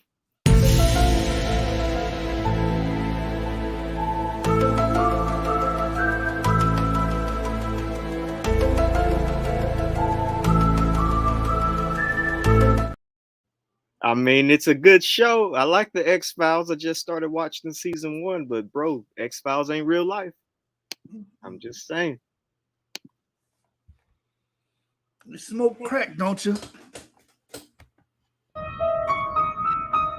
And for this, let's take a look at the Jewish Encyclopedia, and let's take a look at the definition of the word Caucasus or Caucasian. And it reads, the exact number of Caucasian Jews is not easily determined. Some of them in southern provinces have adopted the Mohammedan religion. Caucasian Jews are one very specific small Jewish community in the Caucasus. I think it's going to try to connect all Jewish people to Caucasian Jews. Caucasian Jews are a very specific small Jewish community in the Caucasus, also known as Mountain Jews or Georgian Jews. Not every Jewish person descends from Caucasian Jews like Georgians, like Georgian Jews and stuff like that. So yeah, you can go ahead.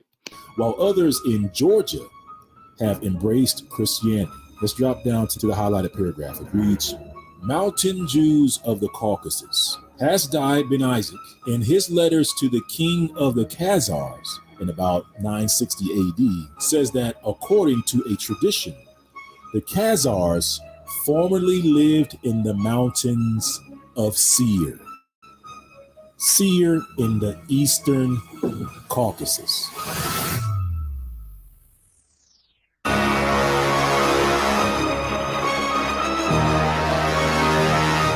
In other words, they lived in Mount Seir in the Caucasus Mountains. You can also find this in the Jewish Encyclopedia and Descriptive Record of the History of the Religion, which says the same thing, where it repeats the statement that the Khazars formerly lived in the mountains of Seir. That's Mount Seir. Pause, by the way. Seir in the eastern Caucasus. And you know what he's trying to do? He's trying to connect the Hurrians to the Khazars. But here's the thing. Hurrians are not Khazars. Khazars are a very specific Central Asian Turkic tribe that existed far later than the Hurrians. The Hurrians are more ancient. The Hurrians are a Bronze Age, Iron Age, specifically Caucasian ethnic group. They spoke a specific Caucasian language, not saying Indo-European. This is why, here, let me pull it up because we gotta break this down. Hurrian language.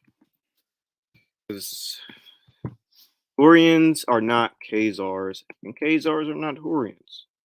So I'm going to share my screen really quick, and we'll go back to the video. And I'm going to, unfortunately, be using Wiki. Actually, I use Britannica. I think that's a little bit better than Wiki, don't you think? So the Hurrian language is from the 3rd millennium. Oops, what happened to it? Do you see it? All right, there it is. It's from the 3rd millennium BCE, and it's neither Indo-European nor Semitic because it's specifically a Caucasian language. And yes, the Caucasian language is not Indo-European because it's its own isolate. It's a language isolate. So I'm actually going to just go to Wiki just so we can kind of show you everything at once. I can actually read books on it. I actually did videos dealing with it when it came to the languages. But if you go to Hurru-Uratrian, Hurru-Uratrian is part of the Horaxis culture as well as the Caucasian language family.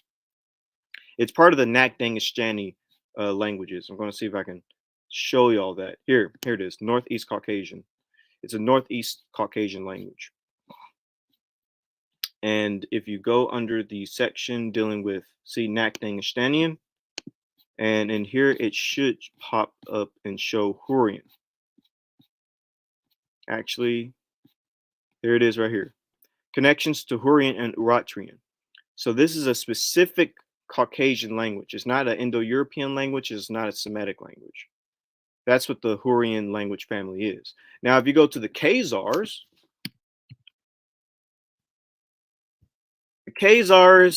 I'm just going to make this quick. The Khazars come out of the Turkic regions, European Russia, southern Ukraine, Crimea, and Kazakhstan. And these people spoke a they spoke a Turkic language, not a Caucasian language like the Hurrians. As a matter of fact, when it comes to the early origins of the Khazars, and we can do a better deep dive of this in the future, but they're basically from Turkic peoples in Central Asia, which again are not Caucasians, and their language family, like I said earlier, is part of the Turkic language family. So Turks, Khazars, and Hurrians are not all the same. These are distinctly different ethnic groups. Because when it comes to the Khazars and the Turks, they're originating from Central Asia. Let me just push Central Asia, from Turkic tribes. They have nothing to do with the Hurrians, who were already in the Near East in the Bronze Age and Iron Age. But we can go back to the video. It's my turn to take my bet off and spank this dude, man. Go ahead, bro.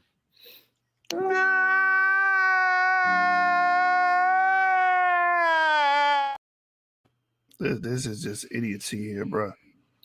So the man said Sarir, based off the Jewish encyclopedia bullshit, is seer.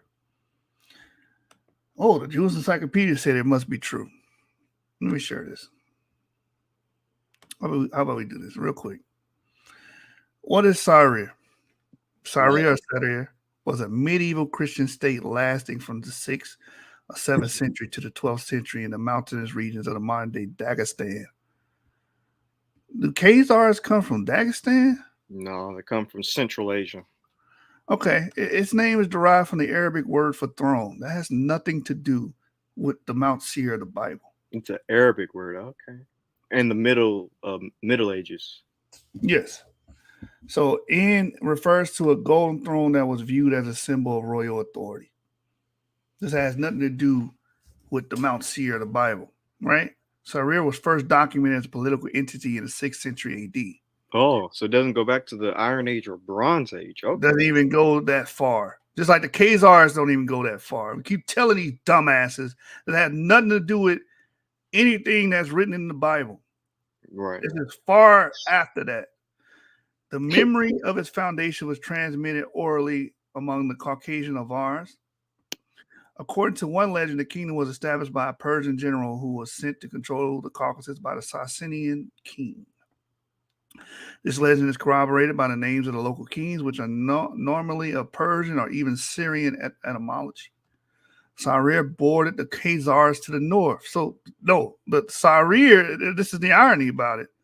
Sarir is below the Khazars. It's not even the Khazars. Sarir is below where the Khazar territory was. Yeah, because this Sarir was located where the Arabs were during the Khazar-Arab Wars. So this was Arab territory, not Khazar territory.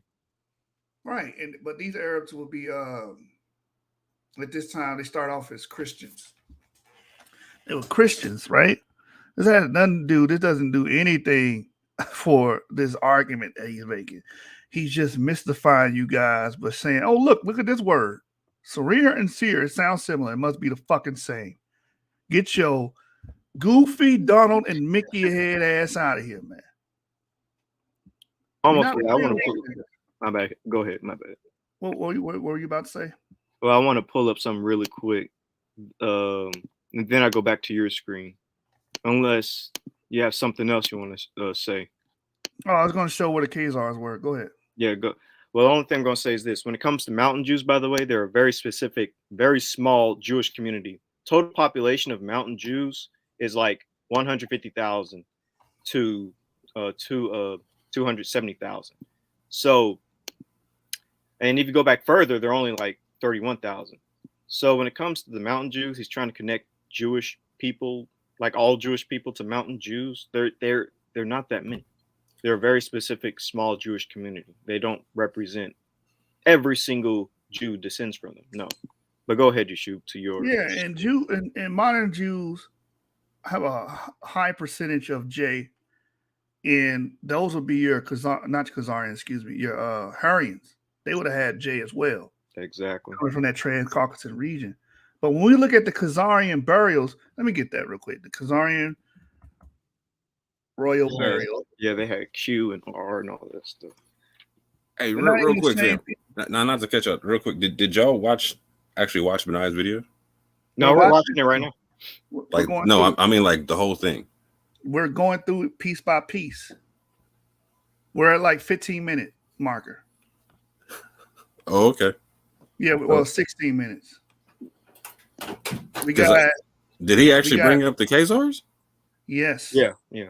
That's the part we're on now. He's trying to connect the Hurrians to the Khazars, even though they're completely different peoples. The Hurrians is a Bronze Age, Iron Age, Near Eastern ethnic group, and the Khazars are a Turkic, Central Asian ethnic group from a later period, from the Middle Ages. Maybe I got something different out the video that y'all got out the video. I got him trying to do the Darby accounts where he was trying to say that that Esau mixed with the Neanderthals. But no, we passed that part. Yeah, He didn't say Neanderthals. Yeah. He said Horites. Demons. Yeah, he said Horites. That's what they mean, though. And then he was like, the Horites were in Germany in a dark forest somewhere. Right. Okay. All right. So I don't know where he got that from. Did he use any sources for that Black Germany stuff? No, that was just his his oratory skills. Ah. Watch this. Where were we at? Hold on. Right here. Use them Khazars, they're buried. Yeah. So this is excavated DNA from 2 Khazar burials. Right? It says here, the abstract. Matter of fact, let me give y'all this source. You know, that's where you can get it from. That's the source there. Right? It's from Scientific Research, Open Access. And that's the title there, Excavated DNA from 2 Khazar burials.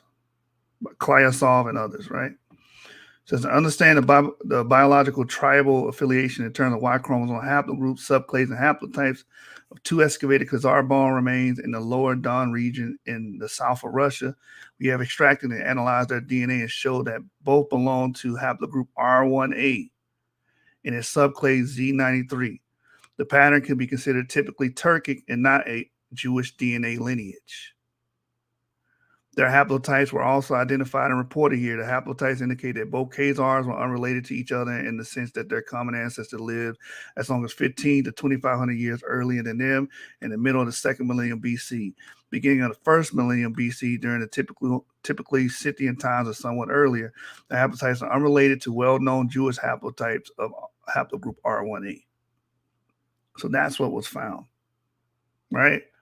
So also, before we get back to the video, where are the Khazars at? Because we just read it's above the Sarir region he said they were from.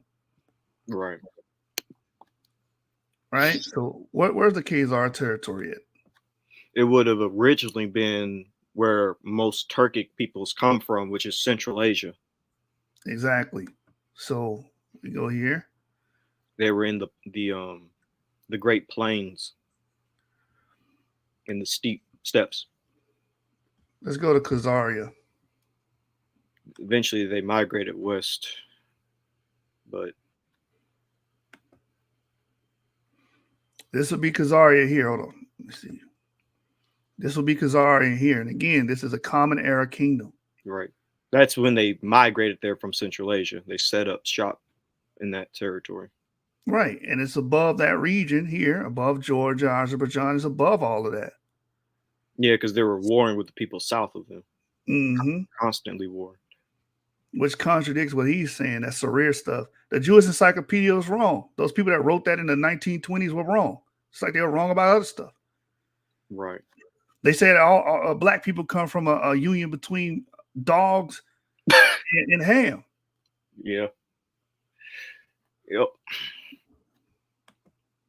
Get your goofy ass out of here, man. All right, anyway. And they don't even speak the same languages. No. Go ahead. Exactly, Safik, the Pontic steppes. All right, so let me go back a little bit since more just got in here. I want them to see this part here. That's what we were just covering. have embraced Christianity. Let's drop down to the highlighted paragraph. It reads, Mountain Jews of the Caucasus. Hasdai ben Isaac, in his letters to the king of the Khazars in about 960 AD, says that according to a tradition, the Khazars formerly lived in the mountains of Seir. Seir in the eastern Caucasus.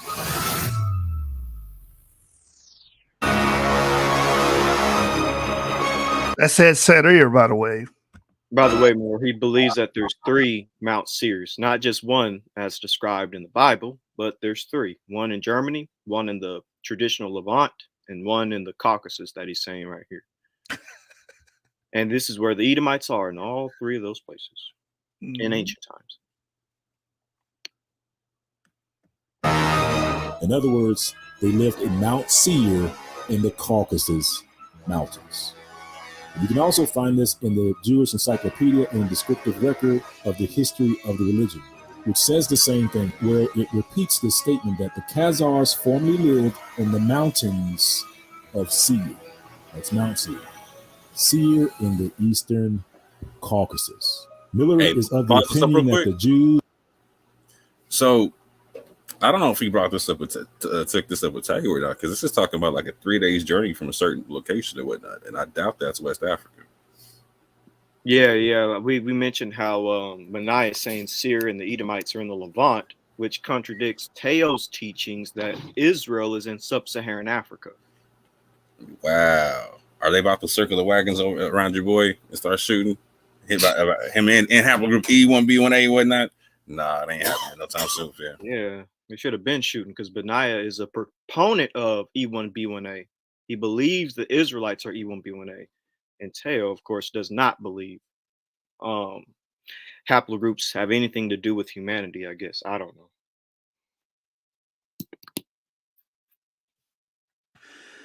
Yikes. Yeah, they're not going to criticize their boy. Why would they do that? He's shitting on white people right now. They live right now. Bet money they ain't saying nothing about your boy. They ain't gonna say nothing about him, man. Nutchin. Stop it. Get some help. Introduce Judaism into the kingdom of the Khazars.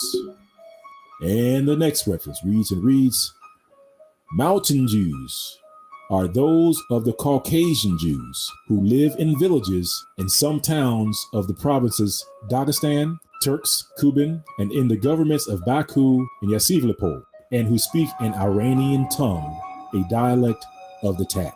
Skipping to the next paragraph, it reads, Hasdai ben Isaac, in his letters to the king of the Khazars in about 960 AD, says that according to a tradition, the Khazars formerly lived in the mountains of Seir in the eastern Caucasus. Miller is of the opinion that the Jews of the Caucasus introduced Judaism into the kingdom of the Khazars, and that the Jews of Dagestan originated in Azerbaijan. And the next reference reads, Don't speed read over that. Yeah, I don't know why he's even... That means there were Jews outside of the kingdom of Khazars that influenced them, and they adopted, the territory converted into Judaism. That's what that source just said. It says right here, Miller is of the opinion that the Jews of the Caucasus introduced Judaism into the kingdom of the Khazars, and that the Jews of Dagestan originated in Azerbaijan. That's what he says. That Judaism was introduced to these Khazars by the Jews of the Caucasus. What they said, the Dagger Squad, a pseudo always dies at their own source. Yeah. It was at this moment that he knew. He fucked up.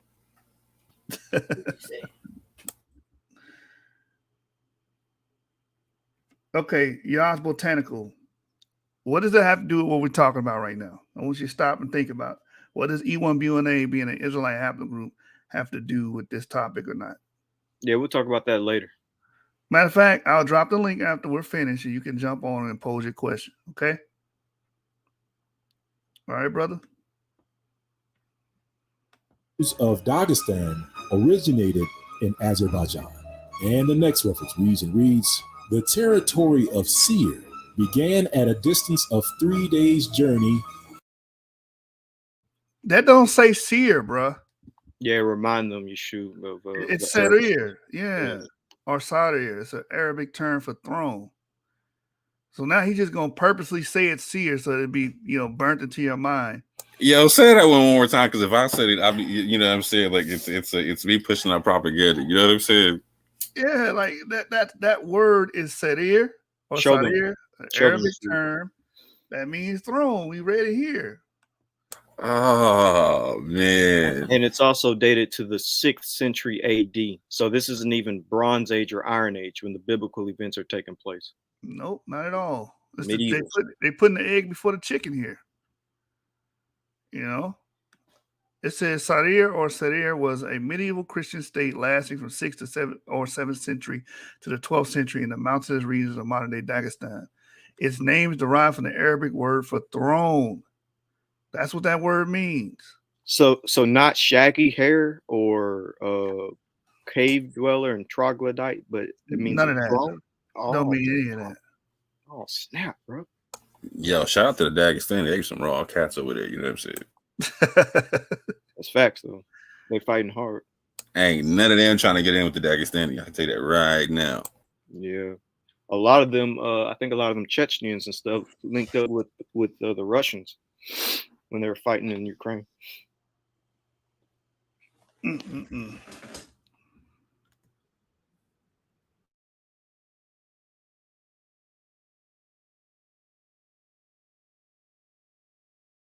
We can't hear the video if you're playing it, by the way. Unless you're busy. You should just freeze. All right, there you go. In the Caucasus Mountains, it was a 360 inhabited by Christians who yet lived on the best terms with Muslims. As you can see, fam, just to give you an idea of where Mount Seir was in the Caucasus Mountains, it was a 3-day journey north of Derbent. So let's take a look to see where Derbent is in the Caucasus. And for that, let's take a look at the Encyclopedia Britannica and look up the word Derbent. It says Derbent, city, southeastern Dagestan Republic, southwestern Russia. The city lies in the gap between the Caspian Sea and the Caucasus Mountains at their closest approach. And here's a map, fam, where you can see the city of Derbent, close to the Caspian Sea, close to the foothills of the Caucasus Mountains, aka the third Mount Seir. Hey, and the funny thing about it is, it's not even referred to as a mountain. That's the Jewish Encyclopedia putting in their dogmatic BS. It's just called Sarir.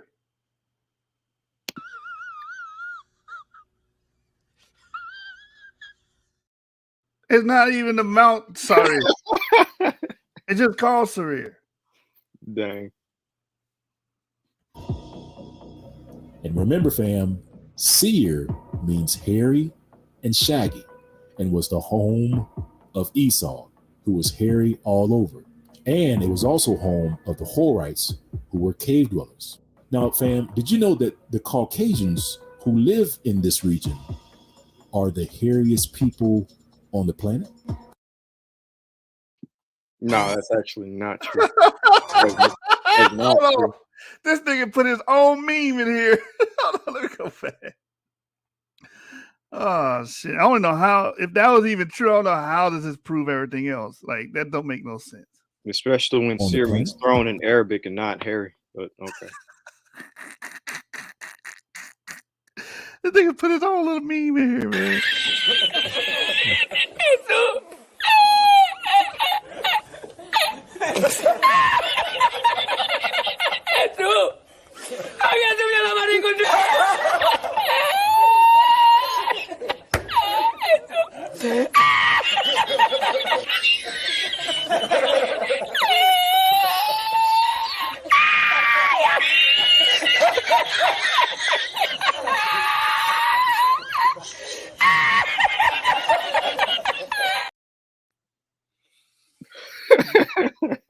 This shit right itself, I'm telling you, bro. Right, Safiq. That's his material culture evidence right there. Good grief.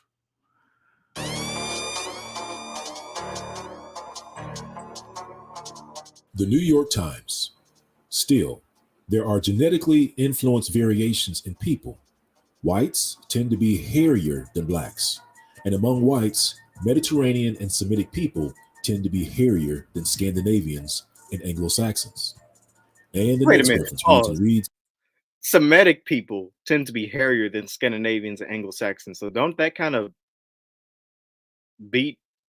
mess up his own argument? And his own mind is all succinct.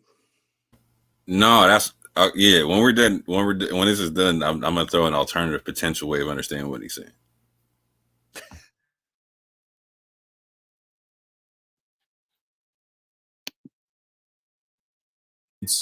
Dermatology Times.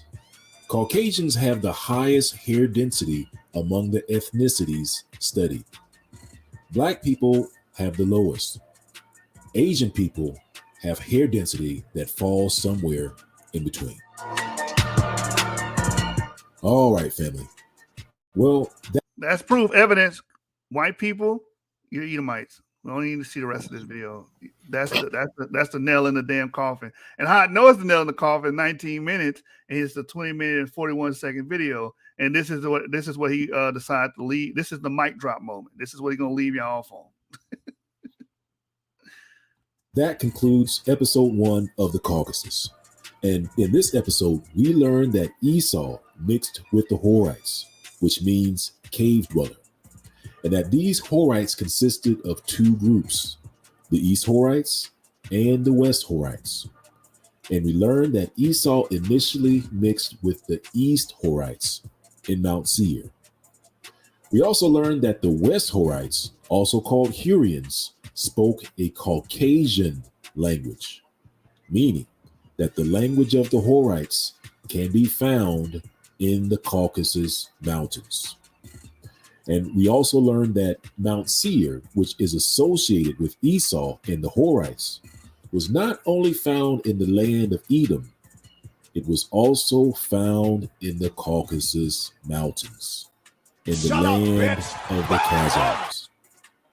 And so, fam, in our next episode, Yah willing, we will reveal exactly who the historians say were the people of the Caucasus Mountains. And with that, Israel, stay tuned, like, subscribe, and stay blessed, and shalom.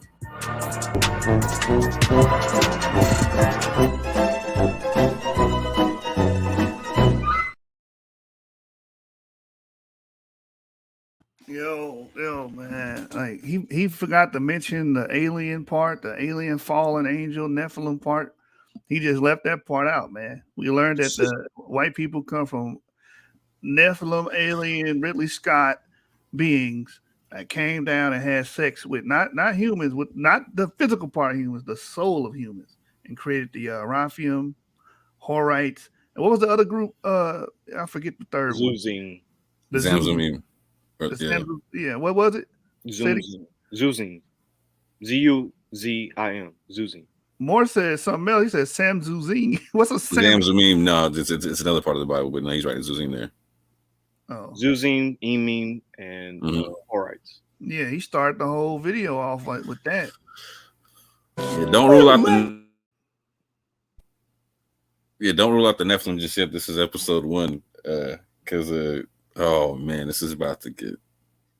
He's doing a full Darby doctrine. I could literally play the Darby servant right now. He's running off of. Bro, I might do that. We'll see. And he's butchering the history of the Hurrians as well. Oh yeah.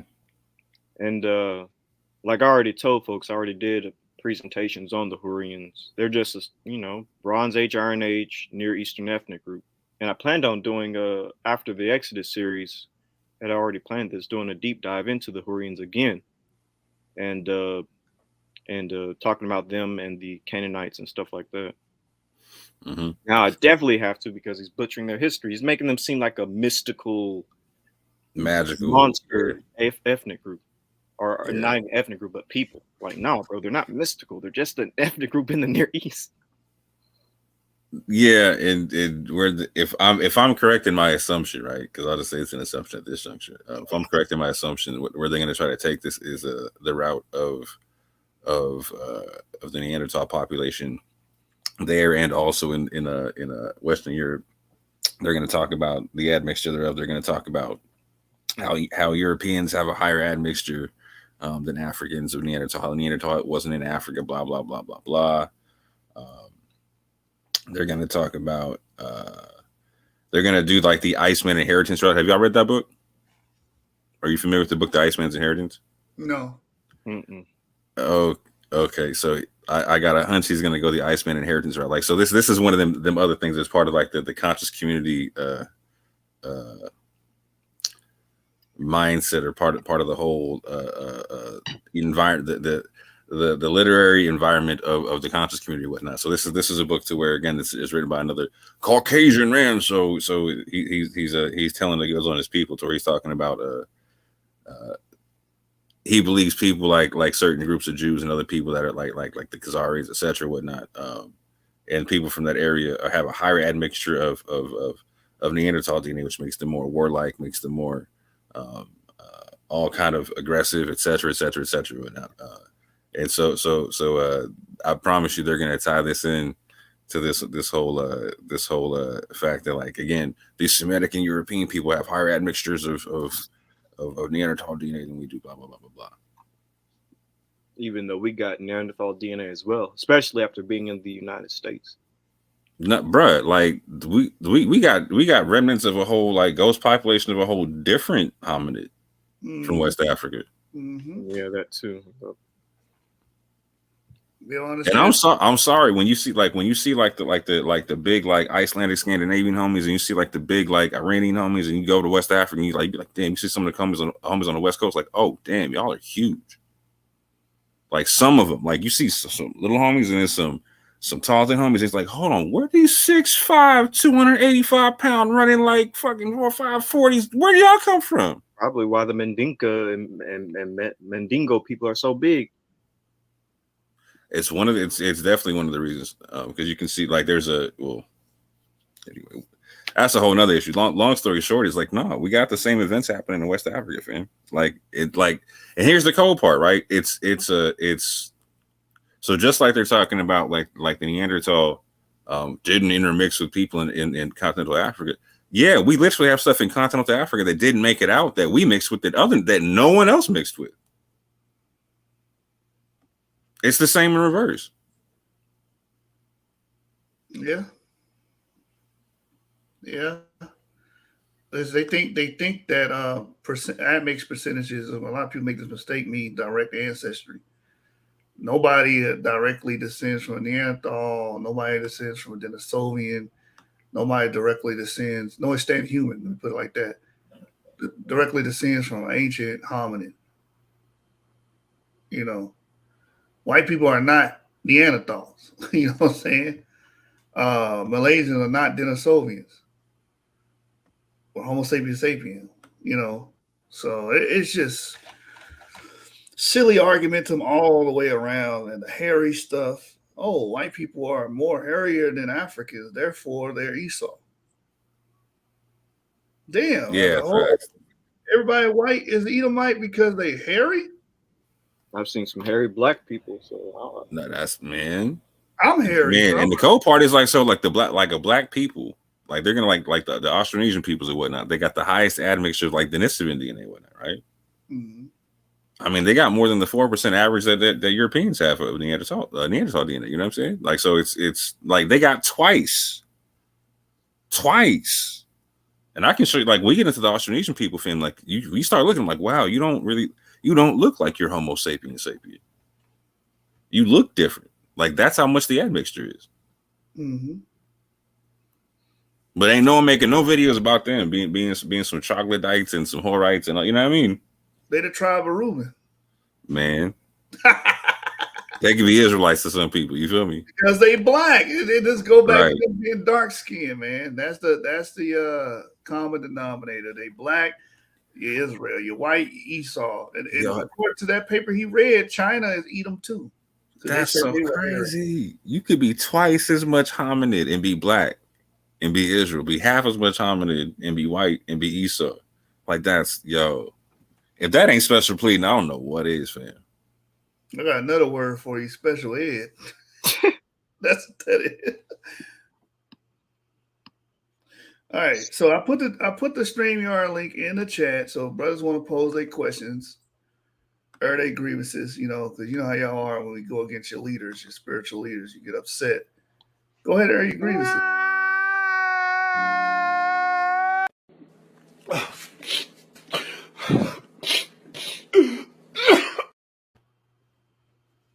Safik said that strong Austronesian jaw is from the strength of Israel.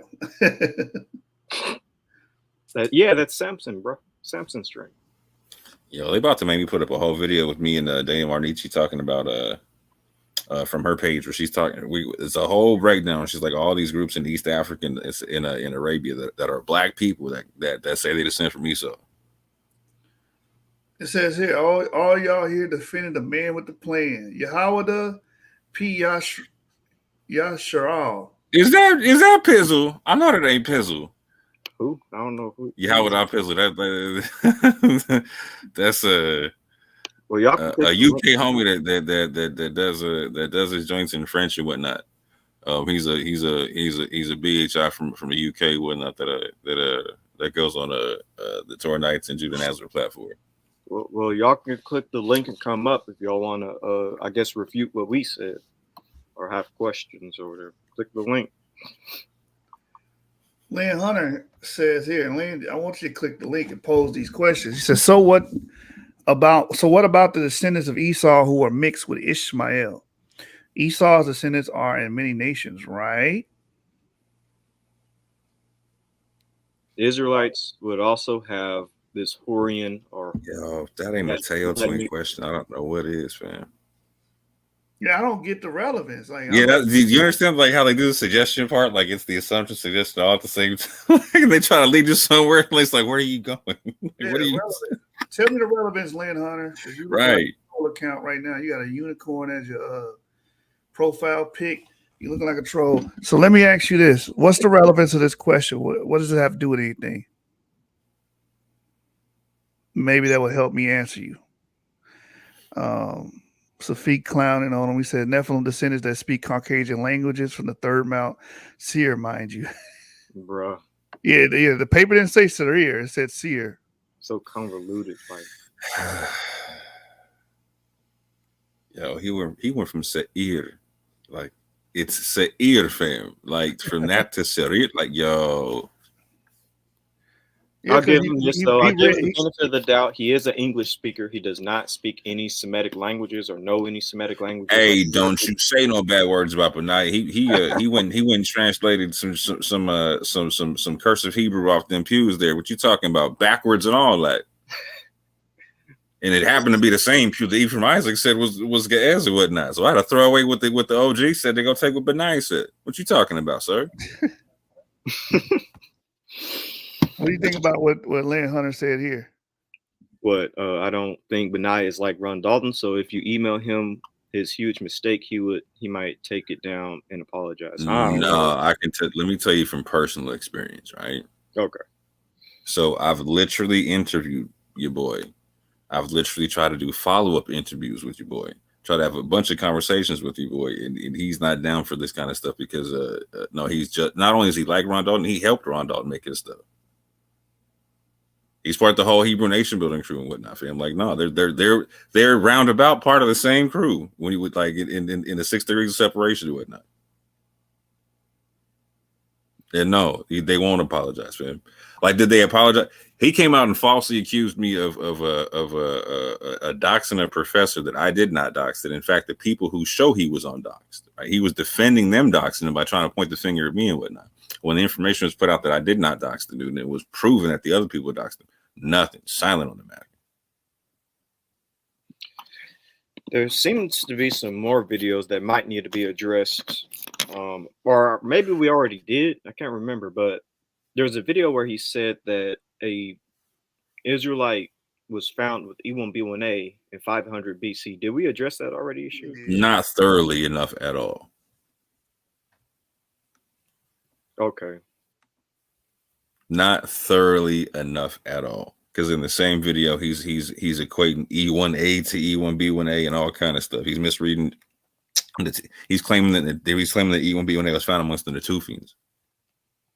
Yeah, No, we didn't go into that thoroughly, nearly enough. Let's throw tomatoes at him. Hey, Lynn Hunter. Wow, I really come here. He said, "Wow, I really come here to learn. I recommend y'all frequently on Berean, and I've been in Clubhouse with all of you. But y'all can really make somebody feel stupid. We're not trying to make you feel stupid. I'm trying to purge the idiocy out of you. It's not, the object is not to make you feel stupid or anybody feel stupid. It's just that there's a lot of idiocy being peddled out here by these leaders, like these YouTube internet leaders like Benayah, like Tail, so on and so forth. And y'all gravitate to it. And y'all eating it up like hotcakes. You know what I'm saying? Unlimited hotcakes. Nah, damn that. Why are you offended because my nigga asked you to clarify your question? Why are you offended because he asked you to think and then respond and then think and then tell us what the hell you were saying? Like, you feel stupid because we're asking you to explain yourself. That's ridiculous.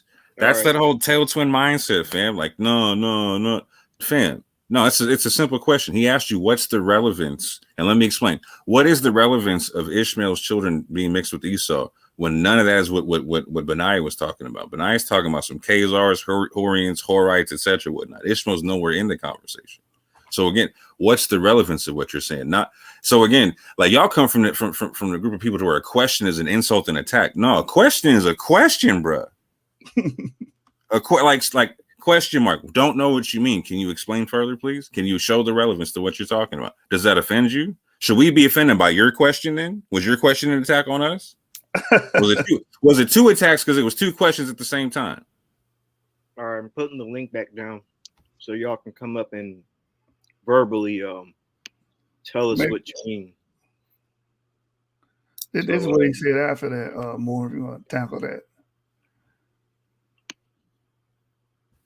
Appreciate you. That's all, bro. And that's all bro was asking for. But what I'm saying is Esau can't be just the white man because he's mixed with many people. I was just trying to get some confirmation. 100%. And we appreciate you. And that's why we asked for clarification, because that's not what you were saying the first time, bro. That's not, no one's going to glean that from what you were just saying. Yeah. So yeah, and like I was saying, there's people in Africa, there's people in Arabia, you can see a whole bunch of people with the haplogroups that would associate with these areas and whatnot, right? It's not just gonna be one phenotype at all. You're 100% correct. Hey, man. Anybody that wants to come up.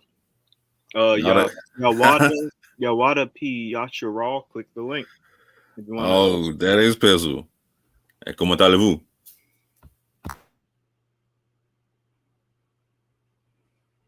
They're not Khazars. They're not. And also, who are the they there? Because I got an idea what you're saying here. Yeah, you're not. Let me tell you who the Khazars are. The Khazars. It's pretty simple. Central Asian Turkic tribe. From the Middle Ages at that. Come up Yawada P. Yasharal. Yehuda, I don't know. Yahweh Pizzle, bro. No, Yahweh Pizzle. This is what the brothers. Hold on, I'm gonna let you up real quick, brother. Hold on, Lynn. I'm gonna put you in the show, but I'm trying to show y'all what Benayah and them are teaching. This is what they teach. This is what they teaching, y'all. This is what they believe in. Let me share. He said the Ashkenazi. No, the Ashkenazi are not Khazari. That's why I told you to come up, Yashara. And I'll say this though, you can probably find a minority of their DNA being Khazarian in nature, or whatnot. But but what you're gonna find is gonna be stuff like what the twins got. You know what I'm saying? Yeah, the twins are more Khazarian. We wore the same coat to a party, and I was like, twins! And then I told him about this 24/7 waffle place. That's just as great as Geico's 24/7 claim service. And then we got waffles. Bear with it. It's almost over. Here we go. This is what these brothers are teaching. That was a decent movie, probably.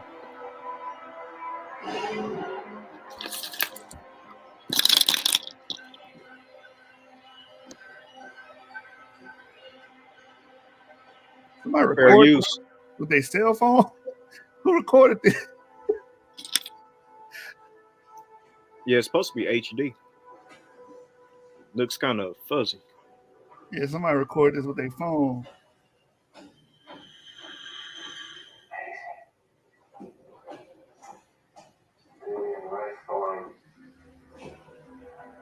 That's what Benayah thing happened, man. These people came on Earth, had sex with human souls, and created white people.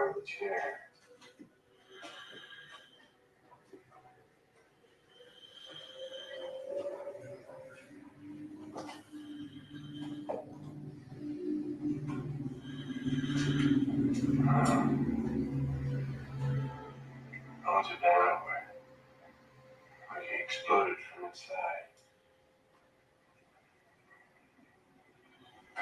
Oh, this is not the scene when they found. Hold on, let me find the scene when they actually see him. They find that one. That's a dead one right there. You the movie guy, Avery. You supposed to have me loaded up with these clips already, man. Pre-production. Next time.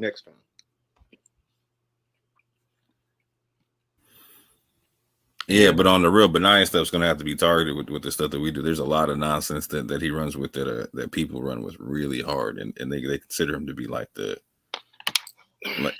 they like so in for the Darbyites. Just understand, like they got him close to like a.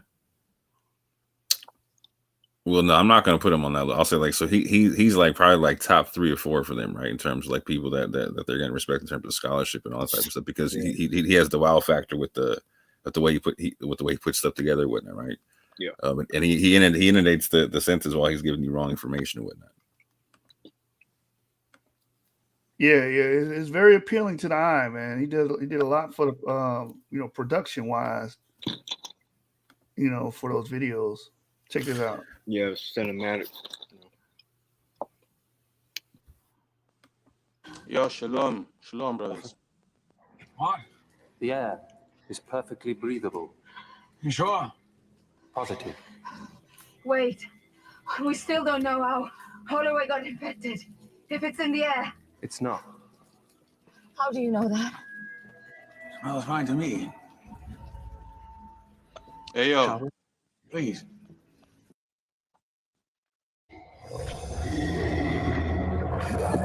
This is what your boy believe in. This is what your boy believe in right here. This is what he's teaching. That's the Nephilim coming down on Earth.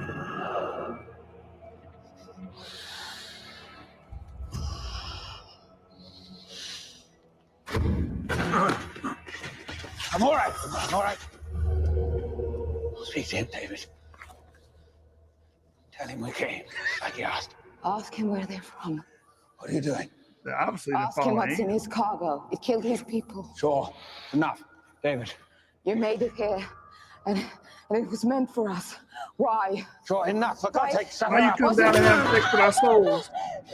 I need to know. What did we do wrong? Why do you hate us? Why did you create white people? David, continue. Tell him why I came. Manemai. Kjana mortu steda. Uiva. On itam sa stater kreda. It's like, because I like human pussy.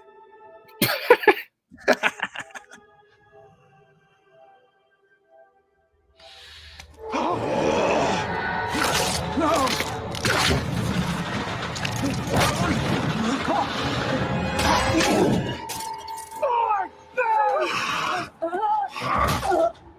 Alright, that's enough of that. We ain't gonna get struck on it. That's what y'all believe in, man. The Ridley Scott. Hey, Lynn, Yakanan, I saw you, brother. I just wanted to play that clip. Well, we got brother Lynn in the building. What's happening? I'm definitely not a brother. Oh, my bad. I thought. I'm sorry. Problem. No problem. But no, what I was actually trying to agree with you. Like, if they're saying Esau is the white man, he can't be just the white man because he's mixed, right, with everybody.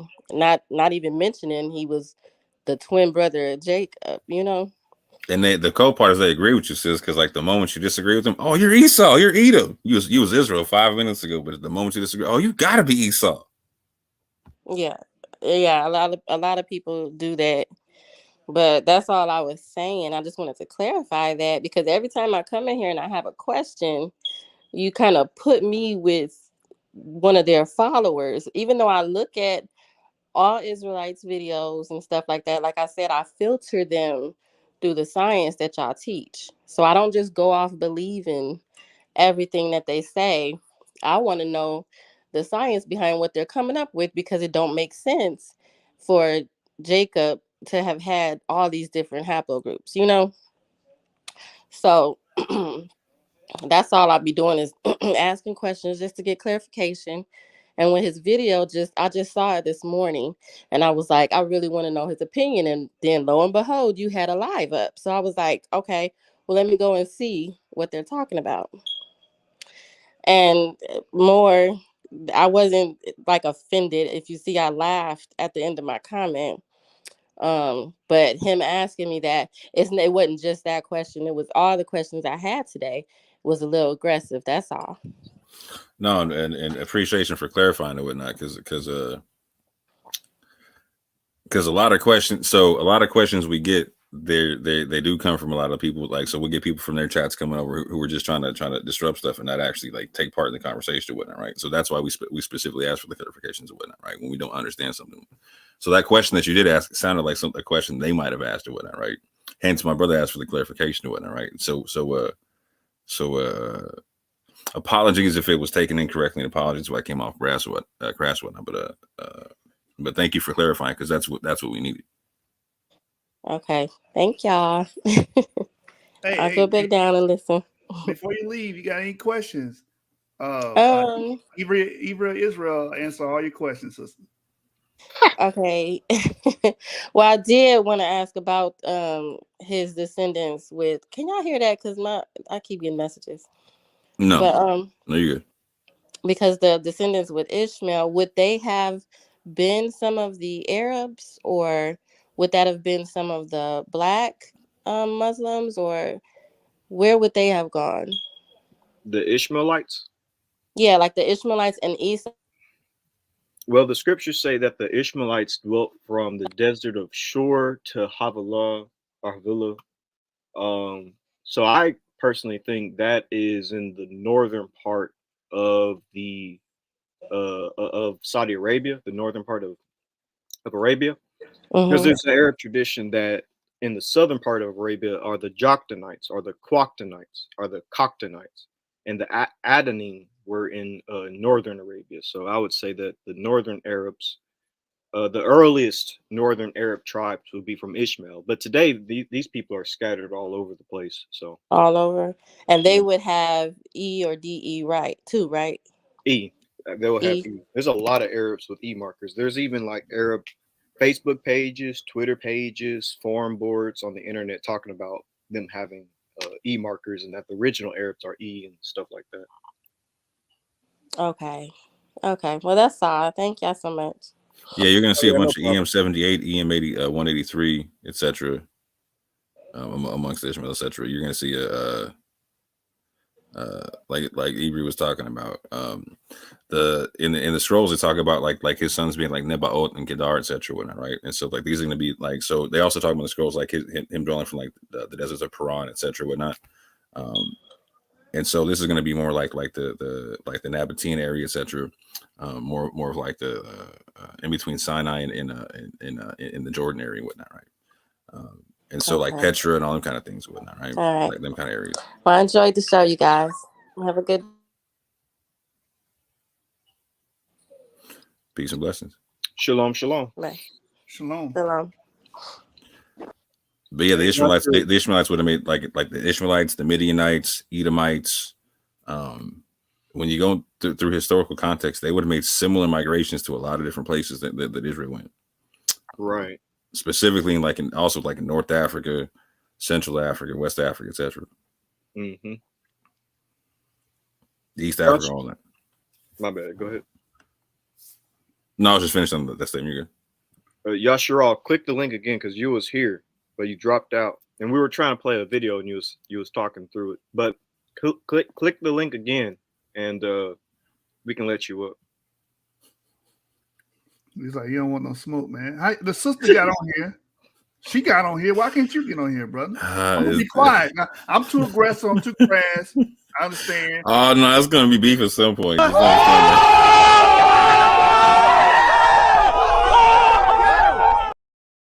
I'm too intimidated, so I'm gonna be quiet, and my brothers is gonna deal with you, right? Yeah, watch. Look, hey, we apologize. Hey, sister, again one more time. I apologize if I was too crass for you. You know what I'm saying? Apologize. We were a little too direct or whatnot because we deal with the extra direct stuff a lot. You know what I'm saying?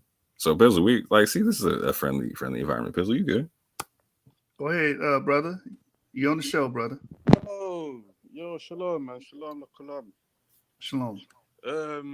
Shalom, Orthodox Mormon, man. How you doing? You good? Yeah, all is well, bro. How you doing, man? Yeah, man. I'm all good. That's what's up, bro. Yeah. So, yeah, man. I didn't catch the show really well. I just caught like the part where you guys seemed to be defending the Caucasoids. I don't know. Am I missing something? The Caucasoids? Yeah. The Caucasoids. You don't know who that is? Yeah. Can you break that down for me? I said I just come into the show when I hear, like, I think he was talking about the khazars, how they're not khazars, and you know how the Hurrians are. Yeah, go ahead. How the white boys they're not khazars, right? The white Jews, or I'm supposing you're talking about the white Jews, right?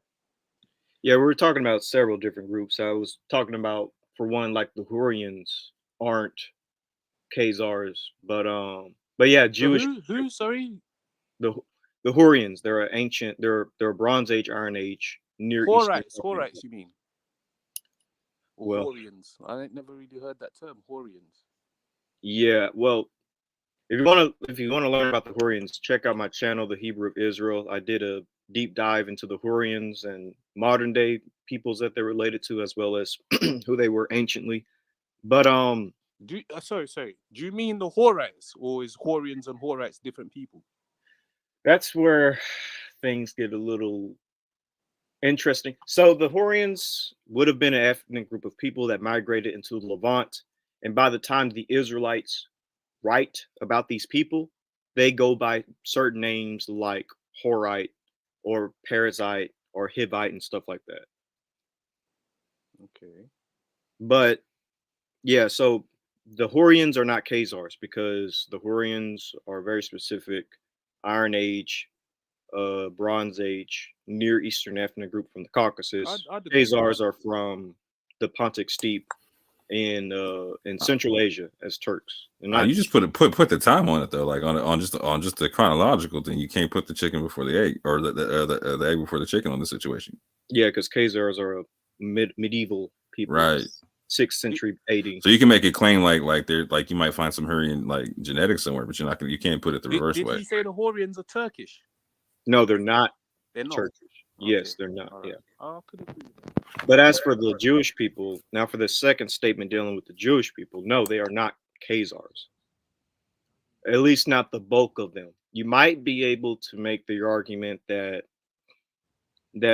only the ones with maybe R1A and Q could be, and I say could be because why you keep out G, bro?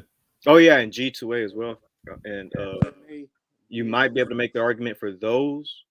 But again, these haplogroups, they're not like restricted with the Khazars exclusively. They're all throughout the Eurasian area. But most Jews would have haplogroup E or J, which would mean that they're from the Near East. Most Jews are not Khazars. Well, most Ashkenazi Jews would have E or J. That is correct, yeah. So they would literally be our distant cousins. They're most... I can't hear you. Can you hear me? Oh, yeah, I hear you now. Yeah, you were most of them are Germanic, which means they're Germans. All right, so break that down really quick. How could I break it down? It's in the language, the Yiddish language. It's full of Germanic, slangs. Like who would add a Germanic tongue into, you know what I mean? They speak in their language. They're converts, and that there's proof of this conversion. So are we Anglo-Saxons because we speak English? No, because there's proof of where you came from. You know what I mean? Right. Even the fact that you're saying Anglo-Saxons shows where these people are coming from. Anglo-Saxons. You know what I mean? So it goes back to their language. It goes back to England and the Saxons and all this and all of that. You know what I mean? So the Germanic lots, that's actually them. That's actually the Yiddish who, you know, they got pale, like pure pale skin. They're Germanic. There's no difference between, you know, I don't know. I don't know how you how people even say that they came out of the, you know, the Middle East and came to Europe. I can explain why. So there's a lot of different things that was said here. So when it comes to the Ashkenazi Jews, they are not Germans. They have nothing to do with Germanic peoples. As a matter of fact, Germans, Scandinavians, Swedish people, they actually typically have haplogroup I. I'm not That's going typically to, the. I'm not going Hold into on, the haplogroups because I don't know. I'm not no. really a haplogroup type of person. You know what I mean? I don't really look at the DNA side of things with car. Well, the DNA side is extremely important to look at because it doesn't matter if he doesn't deal with it. Okay.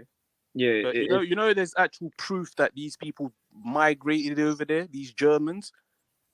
Well, hold on. Let's slow things down. Yeah, we gotta slow things down. I'm not talking about the Mizrahi or the Sephardim. I'm talking about the Ashkenaz. Yeah, let's slow things down. So when it comes to the migration of Europeans, they originated in the Pontic Steppe in modern day Ukraine and migrated into Europe around the time of the early Bronze Age. This would not have been the ancestors of Ashkenazi groups because a lot of the Germanic tribes typically have either haplogroup I, like I said, I1, or haplogroup R. Now, the reason why haplogroups are important is because a haplogroup is a genetic signature that's passed down from father to son, father to son, father to son. We all have them, all humans. Most African Americans are E1B1A.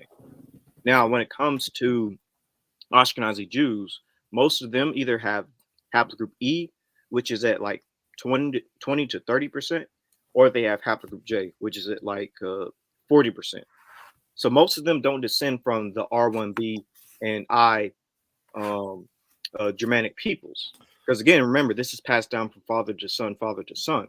When it comes to Ashkenazi Jews, genetically, they come from Italy. They come and descend from Roman Jews and Italian Jews, which they themselves descend from Israelites from Israel around the time of antiquity when Jerusalem fell. Because there's a genetic paper that shows that a lot of these Jews migrated from Italy up into the Rhine, and then they spread about all throughout Europe from there. So they're not even like from Germany. They start in Israel, then in Southern Europe, and then make their way into Germany. And the reason why the Yiddish language is the way it is because when they were around German people for about 2,000 years, Hebrew and German mixed, the language mixed, just like any other language does, like Ladino. Ladino is a mixture of Spanish and Hebrew. When it comes to Beta Israel, the Beta Israeli Jews, the Ethiopian Jews, they speak a mixed Hebrew language, if I'm not mistaken. When it comes to you're mistaken. What it is they liturgically they speak Ge'ez. Okay, well, Ge'ez is a mixture of, I guess. But you're correct that you go in that same direction. You can find people speaking Judeo-Arabic, etc., whatnot, right? Like because they're going around Arabia, etc., whatnot, right? Like so. The point remains that wherever they're going, the language is mixing, right? Like in West Africa, you can potentially find mixtures of Judeo-Arabic and whatnot, right? Because Arabic was lingua franca, etc. Exactly. So we shouldn't try to undermine their Yiddish when this is seen in pretty much all Jewish standard. Yeah. So hopefully they kind of, I hear that. Y'all are going through, going by the DNA and, trying to say that they actually came from Israel, that they, we're one of the same people. Because you said they have the haplogroup. The ones with E will literally be our cousins, our distant cousins. That's basically what you're saying. So I can't really argue with that. What can I say? Yeah, you're dealing with DNA. I'm not really learned in DNA stuff. Like I don't really trust it. You know what I mean? So yeah, man. So what should we trust? What should we trust, brother Yakana? I go with history. I mean, history. Okay, history. Historically, obviously, history can be manipulated too, but I'd just rather trust history than DNA. That's something Well, I did mention totally history, don't understand, and that they can just pull the wool over our eyes and say, "Oh, we found this." Can't hear you. You're muffled. I mean, so that's why I'd rather deal with history, like. So where in history does it say that Edomites? Are you saying Edomites are Jews or something like that, or white Jews or something like that? Not really. What are you saying? Not exactly. I'm saying whatever you put as the Israelites. Who are you saying the Israelites are? Well, Israelites are a mixed group of people. Mixed group of people, right? So an Israelite can be Chinese, can be, a Chinese appearance. He can have he can be dark. He can be white, blue-eyed. The Israelites is it's a culture. It's an ethno-linguistic group or ethno-religious group. Anybody can join the nation. It's not a family tree. Anybody. Yeah, there is a family. It started with a family, but anybody can join the nation. Like Ruth, he was a Moabite. The family side of things, anyone can join the nation isn't really, you wouldn't be an Israelite. You're not supposed to treat the stranger any different than a. I agree with that. You just said it. The stranger. That's who he is. He's the stranger, but we're not treating him any different. He's the stranger. But it's even more different when it doesn't change his fathers. It doesn't, you know what I mean? But it's even more different when they're part of the nation. You don't even consider them as a stranger at that point. When they're part of the nation, when they're actually, like, I guess you could say, converted or joined the faith or joined the culture, they are an Israelite. I don't know. I beg to differ, man. For me, Ruth. All right. So is Ruth not an Israelite? Yeah, hold on, real quick. Hold on. Don't talk past what he's not saying. Like, so Pill's not saying that. So he just said that their father's lineage doesn't change, right? And so there's a difference in saying that versus them becoming a national Israelite. So he's not. That's what I'm saying. Yeah. So Pill's real quick. He's not saying they become tribally. He's not saying they become tribally like out of nowhere. They've just magically become like the descendants of Abraham. He's saying that that the Israelites, he means like the nation, not the tribe. Were you asking me or Pixel? No, I'm explaining that to Pixel right quickly. That you were saying that they're part of the nation, not the tribe. Okay. It's just like it's just like you're part of the nation, and you're not in any of the tribes. So just like how you're a national citizen of oh wait, are you in England or in France? Oh, I see what you're saying. So they you don't have French or British parents. You know what I'm saying? Like, or in terms of like going back to them, like you're like Germanic peoples or the Saxons or whatever. You know what I'm saying? Franks. Frank, yeah, because I think he's in England. Oh, okay, never mind. I'm in France. I'm in France right now. All right, yeah, I can remember. Yeah, okay. Yeah, you don't go back to the Franks because you know what I'm saying, because you're in France, right? You know what I'm saying? No, not at all. But I wouldn't really identify myself as a French.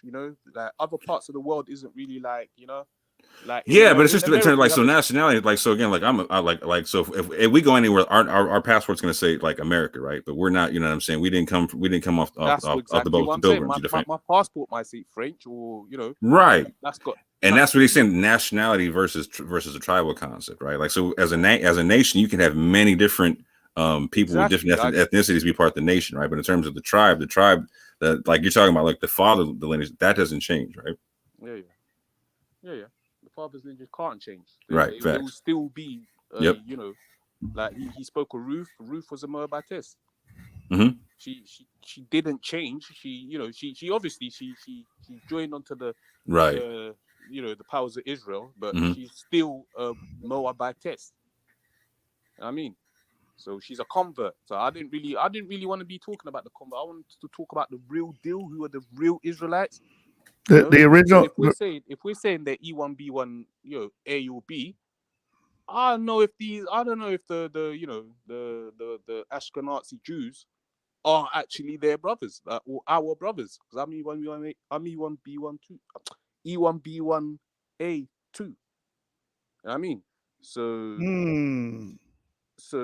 I don't know if the Ashkenazis are actually are actually our brothers. Like for me, it's just a long shot.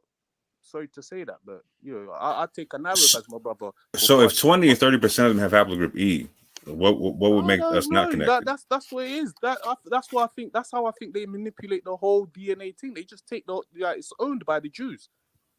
Get me? Wait, hold on. So they just take that and just run themselves E1B1A. They know that we're the Jews, so they put themselves down as Jews too.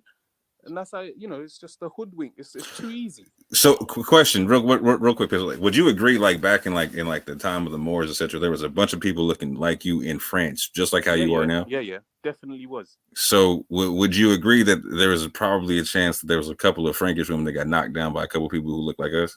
Definitely.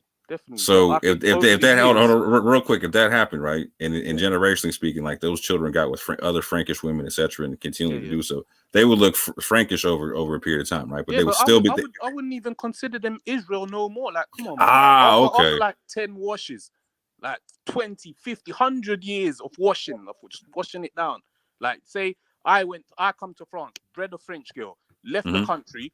My son is breeding all these French girls. So my son's son, they would have like 0.1%, but they are still me, but they would have like 0.0000. So we can't, it's you just killed yourself. Yeah, that's all of us, bro. You just killed yourself, bro. No, I agree. You fell on your own sword because you said you wouldn't consider them that, but you still realize that those are your descendants, no matter what they look like or who they had mixed with. Mixed. Y'all can listen to what listen. Hold on. Y'all can listen to what you just said. If your son keep marrying and mixing with the French peoples, you said, oh well, they'll be like 0.1% or something after like 8 generations. Let's say 8 generations. That's autosomal, by the way. But guess what? That's still your great grandson.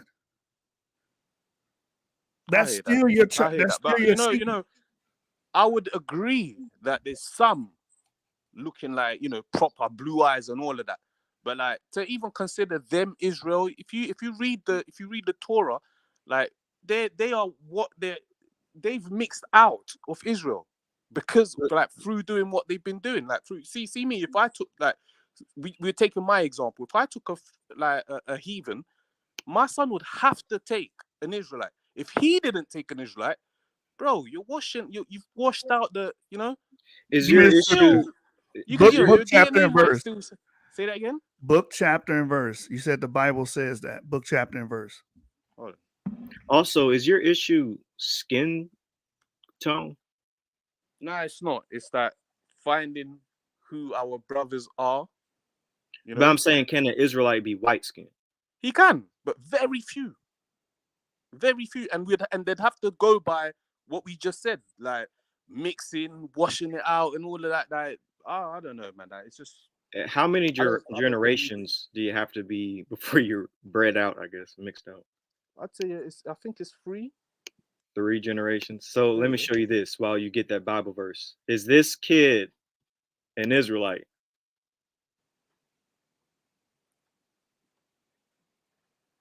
See, these are the examples I'm talking about. Is he an Israelite or not? He is. Okay, well, I'll give you that. So that's a 3rd generation. Yeah. But he's gonna keep washing that out, and then he's hold on. Okay, so I know what scripture you're referring to. Deuteronomy 23. This is the famous BHI scripture. Oh, they're talking about Deuteronomy 23. Oh, I don't really know. So hold on. I know because you said 3rd generation. Oh, so that probably is it then, 3rd generation. So let's go to the scripture and let's read it. With your lens. Through your lens, with your understanding, saying that means they're mixed out. So let's go to Deuteronomy 23rd chapter,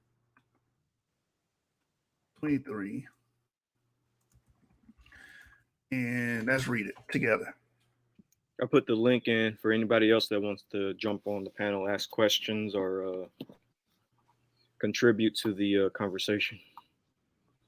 Yeah, I definitely have a couple questions. I'm just trying to be patient while y'all figure this out. That's brother from New York, from the Bronx. Yeah, thankful. Yeah. Shout out, brother. Shout out. Hey, shalom, man. Shalom. Shalom. Bless. Love y'all. Shabbat shalom. Shalom. Yeah, Shabbat shalom, man.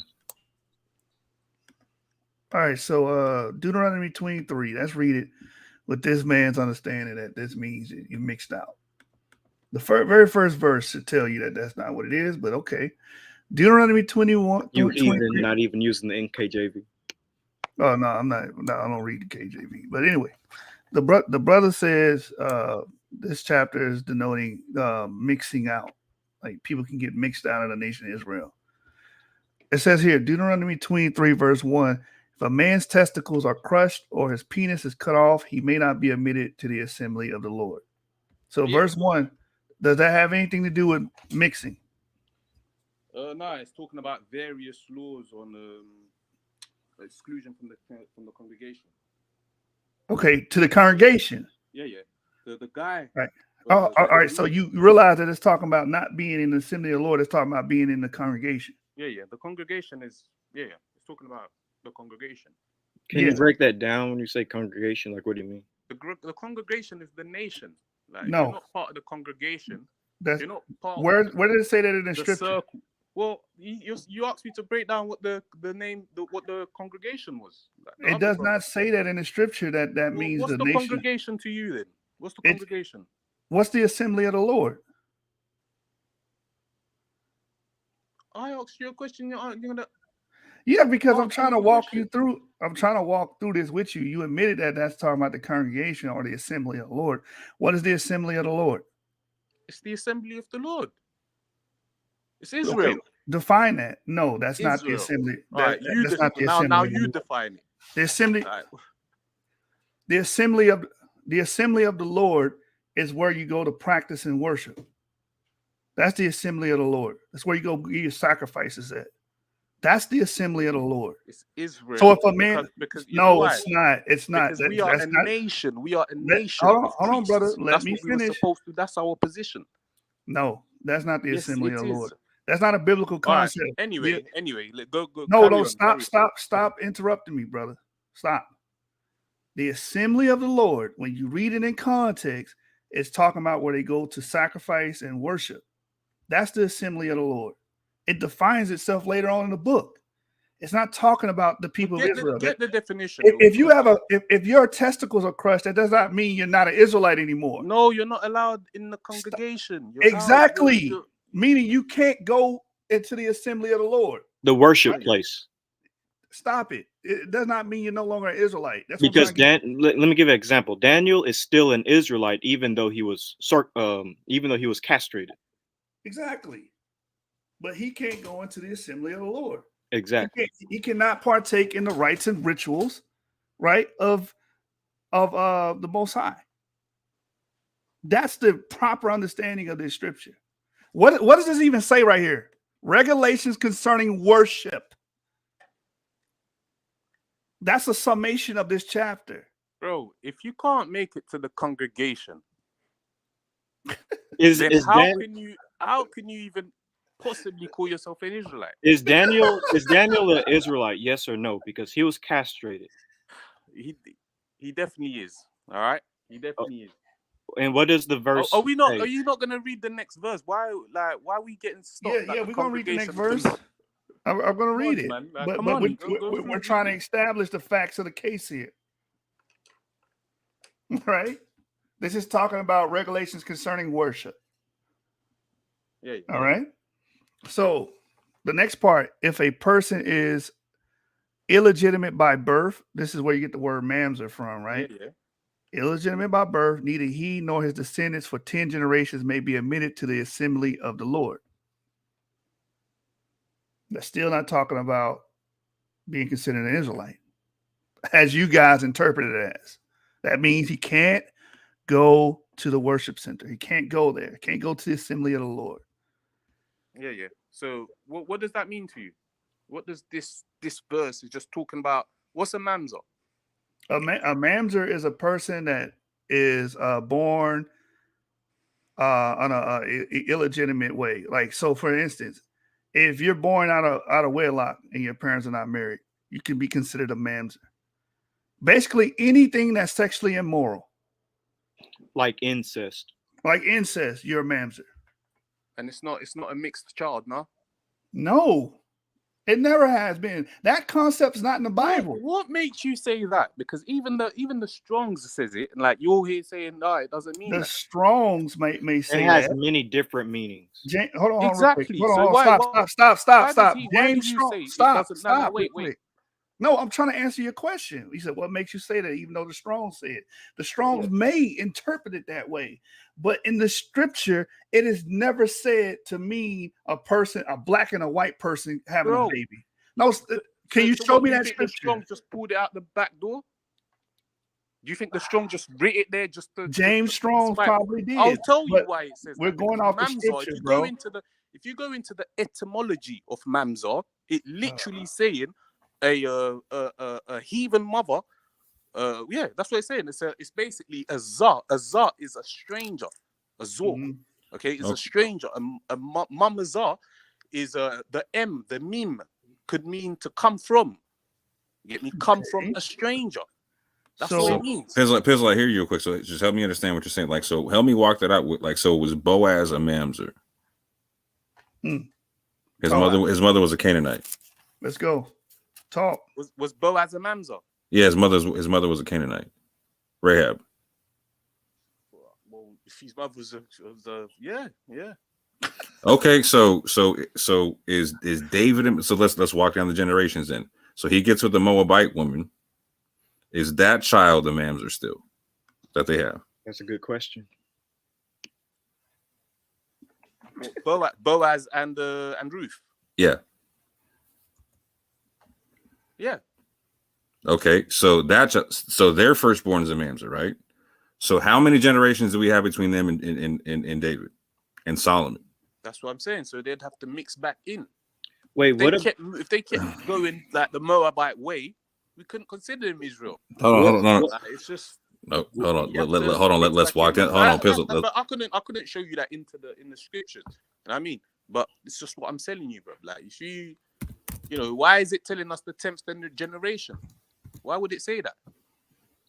What about Ephraim and Manasseh, both the men as well as the entire tribes? Because Joseph got with Asenath, who was the daughter of an Egyptian priest of Un.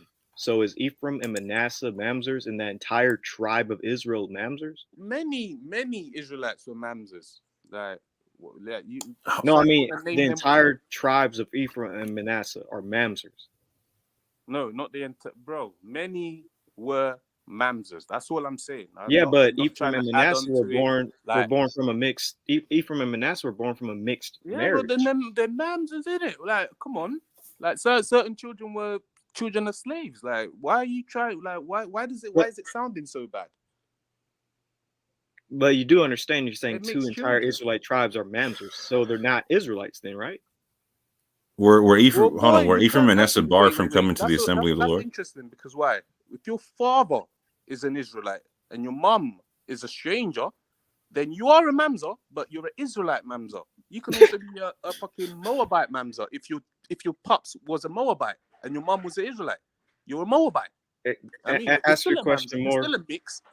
It's like saying, "Oh, I'm a mix," but yeah, you're a mix. But what's your father? I think. Hold on. If people are Israelite mamzers, why do they have to mix back in? Because you've got the term mamzer attached onto you for a couple generations. That's why it says certain times 3, certain times 10. Get me? It's attached on you. It says, you know, it does not say 3. It says 10. It says people 10. are what? Oh, my bad. Go ahead. It's 10 for a mamzer. A mamzer is not a white and a black person mixing. It's not a mulatto. A mamzer is someone who has that's a product of an immoral union. Like if someone committed adultery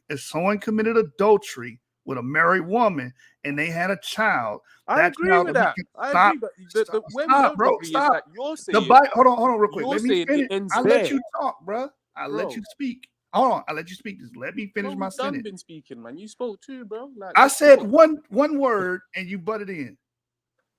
All right, go through. All right. So what I'm saying is, when we're reading 23 verse 2, from a biblical standpoint, in that time, when we go back to that time, we look from a cultural lens.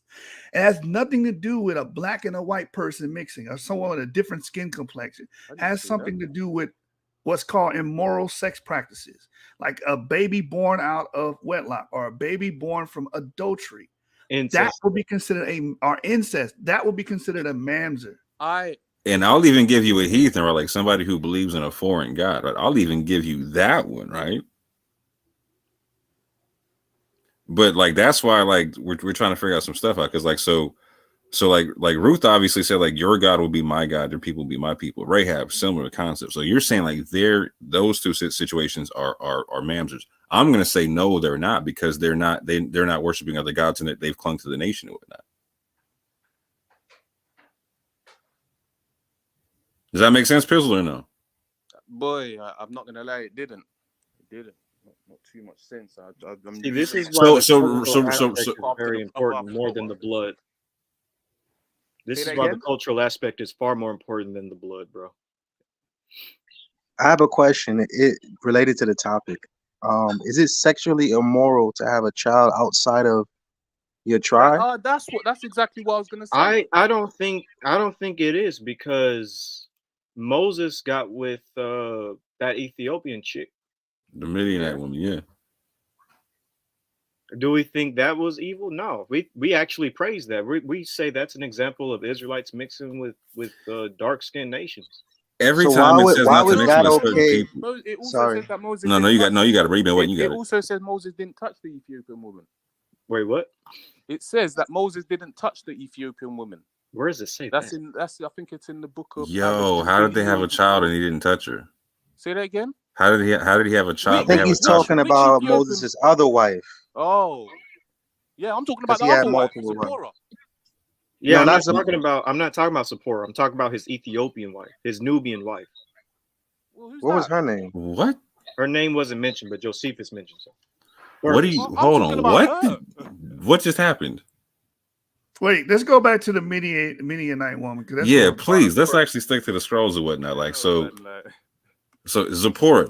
No, fam. They're Ethiopian wife, Midianite woman, same person in the scrolls. Yeah, daughter of Jethro. Yeah. Are we confused about this or no?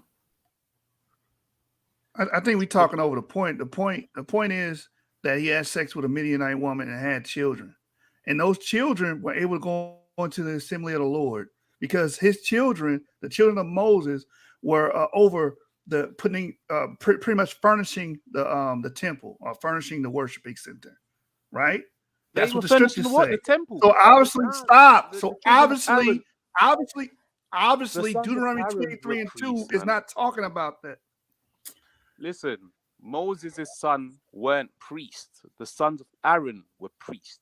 But they were in the congregation of the Lord. Bro, stop. You keep trying to listen. I'm not trying to mute you, but every time I speak, you speak. When you speak, I'm quiet.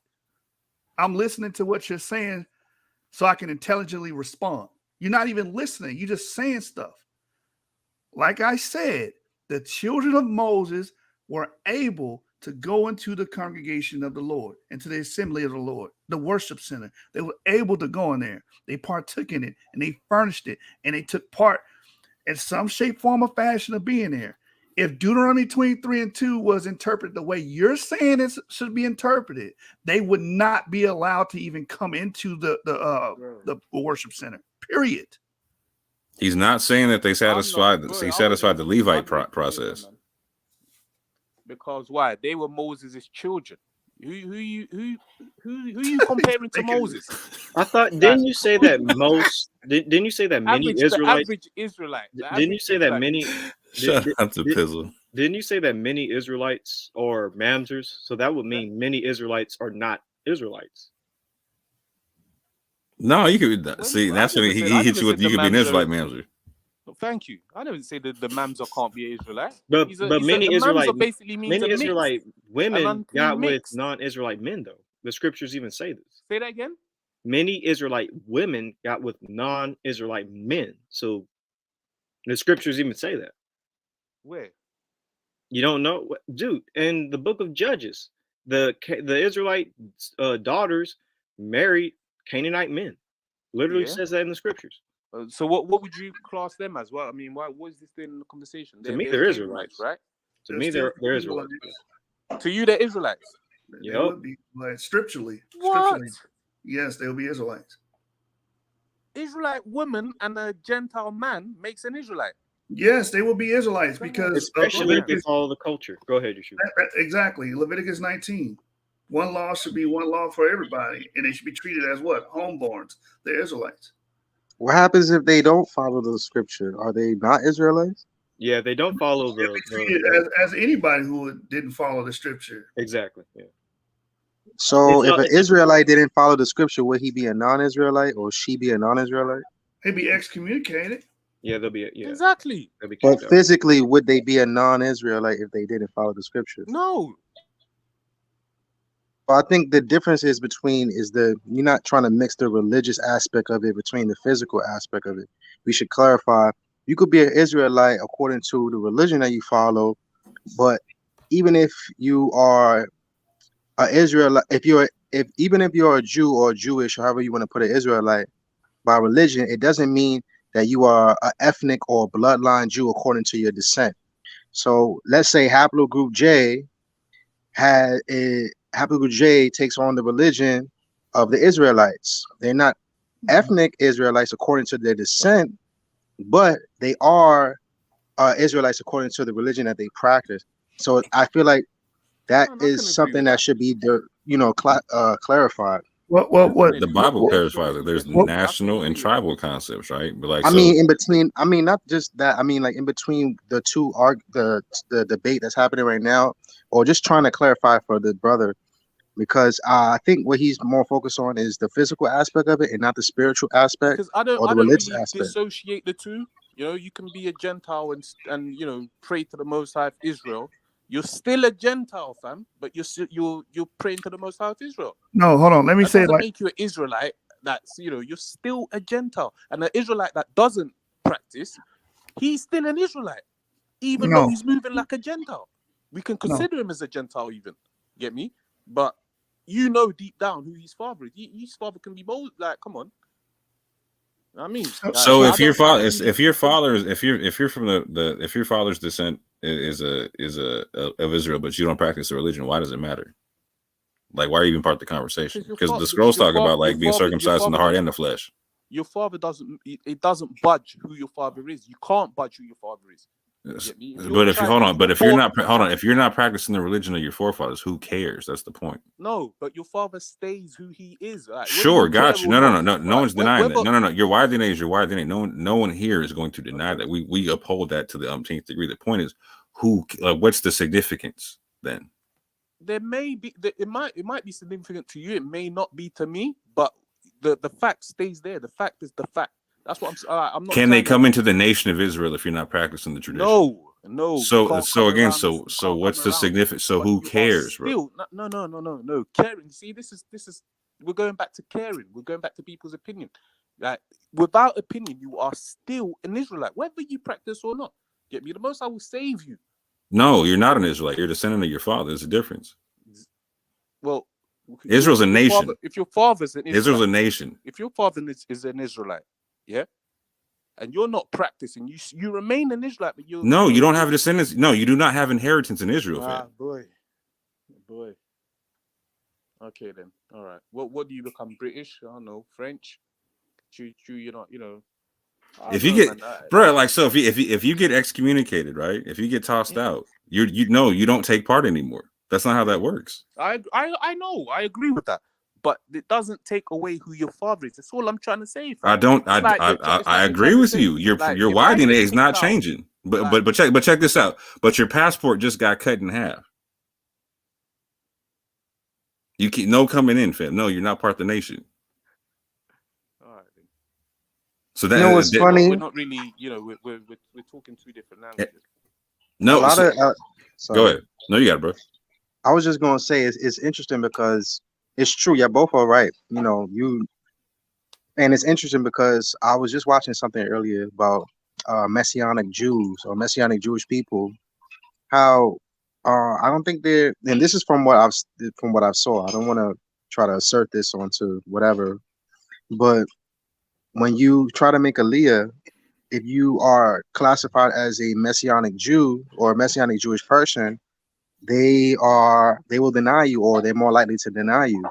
And this is coming from a European Ashkenazi Jew, that they get treated very badly because they don't practice the state religion, you know.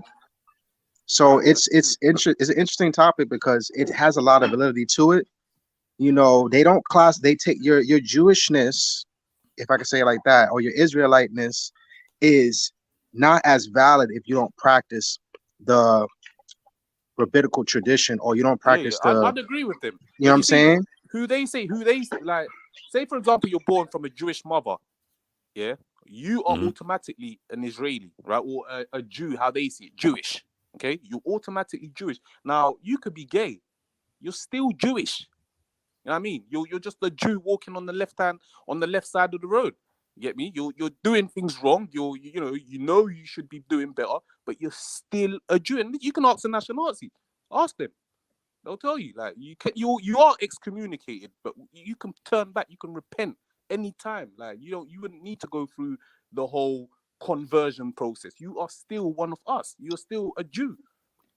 That's all I'm trying to say. Did we ever break down that verse, by the way? Because we kind of got a bit off subject. We were talking about how Ashkenazi Jews can be Israelites, and you was talking about how people can be mixed out or bred out. Did we go to that verse or what? I didn't. We only got to verse 2, and y'all stopped on the 10th generation thing. And that's another interesting topic because, you know, the scripture does talk about being bred in and bred out of the nation according to your bloodline or your father's, you know, whatever, your lineage or your haplogroup, your Y haplogroup. But what I was thinking about was like, why was it okay for Moses to have a woman outside of the tribe, and in other instances was it not okay? I would say, you know, for certain Israelites to have a woman outside the church. Like every single solitary time there was an issue, it was because like these women will lead you after foreign gods. I would say, I was thinking the same. I would say Moses got a pass as well, still, because you know. And Joseph too, he got a pass. Joseph got a pass as well too. Yeah. But it doesn't change the fact. You can't just say that every Israelite should do that because Moses did it. Let's just take heathen wives, or just say because David, you know, slew Solomon did it. You see how he turned out. Real quick though, if we're gonna say that there's an exception clause, we have to put, or an exception, we have to point out the exception clause, right? Like, so the Torah is a book of law, right? So if it's a book of law, what's the actual exception that they got the pass for? I think it's about what God are you following. If you're worshiping, if you're keeping Torah and you are brought into the nation, and you don't lead the men astray, I think that is the quote unquote pass, you know? But at the same time, when it comes to the physical descent, you are, depending on how you view what a bastard or illegitimate child is, physically you a mixed child. I don't want to say illegitimate or bastard, that's kind of very negative, but you would just be talking about mixed children, you know? If an Egyptian comes into, sorry, go ahead, brother. It's not talking about that. Let me get it. Hold on real quick. Let me get it. Because we didn't get to read the rest of this. We got stuck on verse 2. But verses 3 through 7 it gets worse for you because it makes no sense. We'll go there in a minute. I'm about to read it, brother. Yeah. Let me just say what I was. I want to read it though. Hold on. This was going to answer that question too. Yishu. I didn't ask a question. No, he was going to answer the question. What question? Else spoke. And I was gonna speak after him. Just don't worry about it, man. Forget. Go on, read on. No, let me go back. You was talking about would have to show what the exception clause. Who said that? Yeah, that was my question. Before, right? Yeah. Oh my God. Well, I would say the exception clause for Moses was the Most High when he spoke himself to the others and told them like, look, Moses is my servant. He's my servant. Yeah, because they were speaking against the wife. We can understand that the nation was speaking about it. Get me? This was a big thing. The Most High himself had to come down and say, "Yo, Moses." Okay, so you're saying that Moses is the only one with the exception? Not the only one, because David done a few things, and you know he had to repent. So if God, real quick, so if God gives you the pardon, then it's cool. But if He doesn't give you the pardon, no. Okay, got you. You got it, Yishu. All right, so That's read what the scripture actually says, because it gets worse when you start talking about this mixed thing, right? Obviously, this is not talking about that. We already covered that, right? Let's go to verse 3. It says, no Ammonite or Moabite or any of their descendants for 10 generations may be admitted to the assembly of the Lord.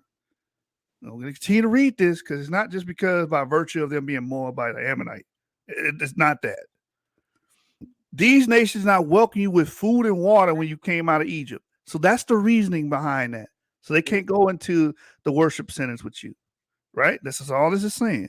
Instead, they hired Balaam, son of Beor, from Pethor and distant Aram Naharam to curse you. But the Lord your God refused to listen to Balaam. He turned the intended curse into a blessing because the Lord your God loves you. As long as you live, you must never promote the welfare and prosperity of the Ammonites or Moabites. This is not a racial thing. This is because they did this. They didn't give them food and water when they came out of Egypt. All right, had nothing to do with mixing. That's Let me finish. Let Let me finish, bro. I'm gonna stop asking you. I'm gonna stop asking you. Verse 7. Do not detest the Edomites or Egyptians, because the Edomites are your relatives, and you lived as foreigners among the Egyptians. The third, so because you mentioned the third generation earlier, the third generation of Edomites and Egyptians may enter the assembly of the Lord. So after 3 generations, Edomites and Egyptians can come and worship with you. This has nothing to do with mixing. It has nothing to do with black and white why do relations. you think? Hold on a second. Like, I'm not trying to. Why do you think that? Can't you explain? Like, you read it, yes, all right. 3 generations after, why do you think that? Do you think it's just random, like 3 generations down the road? Because you're mixing back in. No, that's not has nothing to do with mixing back. Well, what in. is it then? These are Edomites and Egyptians. What do you mean mixing back in? The reason why the Most High says do not detest the Edomites or Egyptians, if you read the damn narrative, is because the Edomites also didn't help the Israelites, and the Egyptians put them through hell. They just came out of bondage. So don't hate them. Allow them to join as well. Just give 3 generations. That's all it's saying. You're reading into some extra eisegesis that's not in the Bible. Yeah, it ain't saying nothing about mixing. I can't lie. Saying in 3 generation, 10th generation, all these generations, you're supposed to make sense of this, man. You don't just read the Bible like you're reading about mixing here. Yeah, to be fair though, bro, it don't say nothing about mixing. Not one word of mixing. All right. If we go back to the Mamzer, it's talking about a mix. It's talking about an illegitimate child.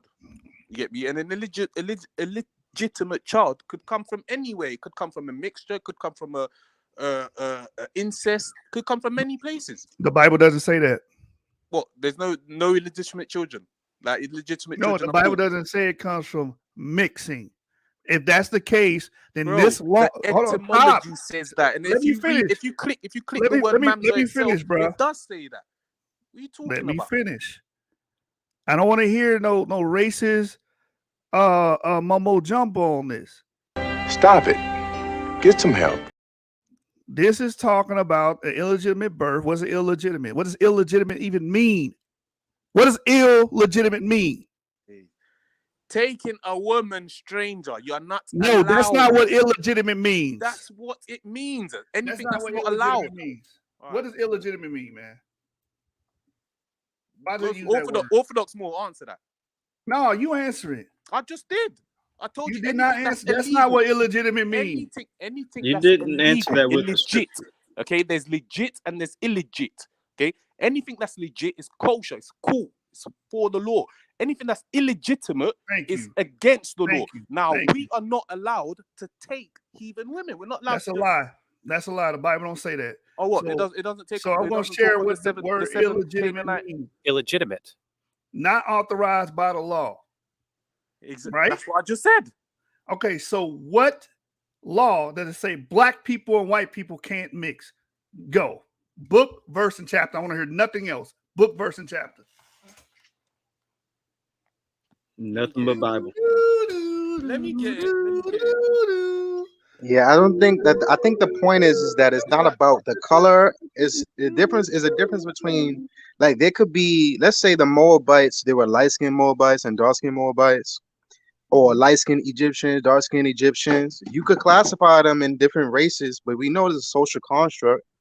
So let's say there were white there were white Egyptians at the time, and there were black Egyptians at the time. Mm-hmm. It's not about the color of the person, more or less how they treated the Most High's people and what God they are worshiping. So you could have a fair-skinned wife that's an Egyptian or a Moabite, as long as the Most High approves according to the law. So it's not about the color or the quote unquote race. It's has more to do with just what the Most High says. And when it talks about the generations and the illegitimacy, it's not talking about the color of the person that makes them illegitimate or not. Right, but that's how I never BHI. spoke of color. I never spoke of color. But hold on, real quick. Hold on. Right. But that's what he's he's referring to. That's what he's referring to when you talk about mixed races. That's what it's going back to this racial theory. So hold on. So you have no issue with black and white people mixing? Of course, I have an issue with Israelites mixing with any other nation. All right, Israelites, whether it be Chinese, whether it even be black Hamites. Where's that in the scripture? There's a problem. Well, I'm about to read it. Deuteronomy chapter 7. Neither shall thou make marriages with them. Thy daughters thou shalt not give unto his son, nor his daughters thou shalt take unto thy son.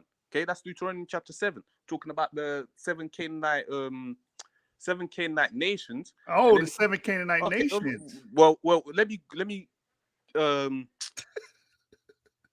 carry on with that. If you read about what's his name, Solomon's sin, he took on an Edomite woman, and they said that was against the law. So we can add Edom into that because the scriptures itself is saying that that's against the law, even though Edom isn't mentioned in that. If you read in Ezra as well, when he said to put away them women, they weren't from they weren't necessarily Canaanite women.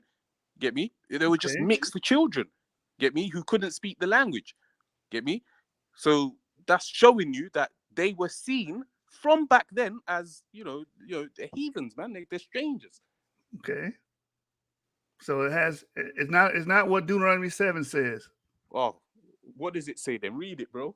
It says here, when the Lord your God brings you into the land you are about to enter and occupy, it will clear away many nations ahead of you. The Hittites, the Girgashites, the Amorites, the Canaanites, the Perizzites, Hivites, and Jebusites. Yeah. These 7 nations are greater and more numerous than you. When the Lord your God hands these nations over to you and you conquer them, you must completely destroy them. Make no treaties with them and show them no mercy. You must not intermarry with them. Who are the them here? These 7. Okay. Okay. Stop. I'm not finished. I spoke on this. I'm not done, bro. I'm not done. Do not let your daughters and your sons marry their sons and daughters, for they will lead your children away from me to worship other gods. That was the point. It has nothing to do with this modern racial confabulation. Blacks and whites can't mix. You're full of shit. That's what you're full of.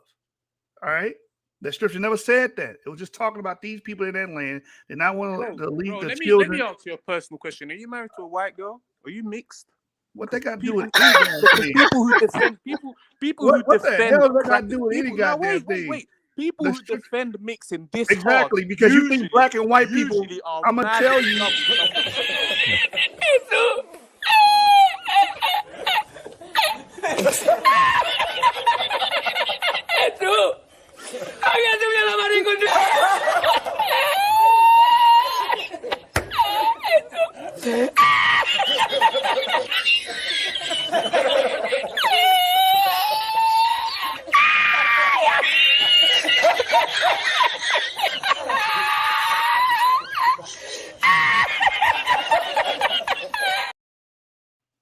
Now, this goes back to what I was telling you, y'all's botanical. It is about black and white mixing. That's where he's getting this from.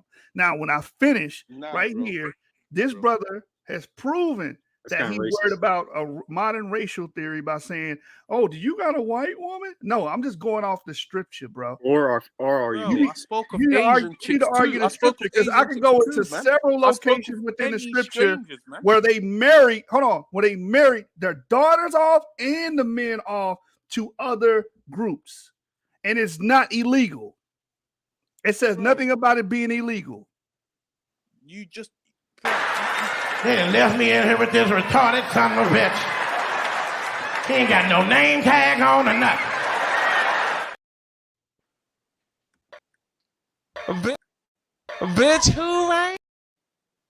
Bitch, who raised you?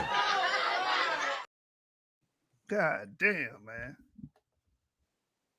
This BHI nonsense don't exist over here, bro. It don't. Ain't no place for it. It's gonna get stumped out all the time. All right?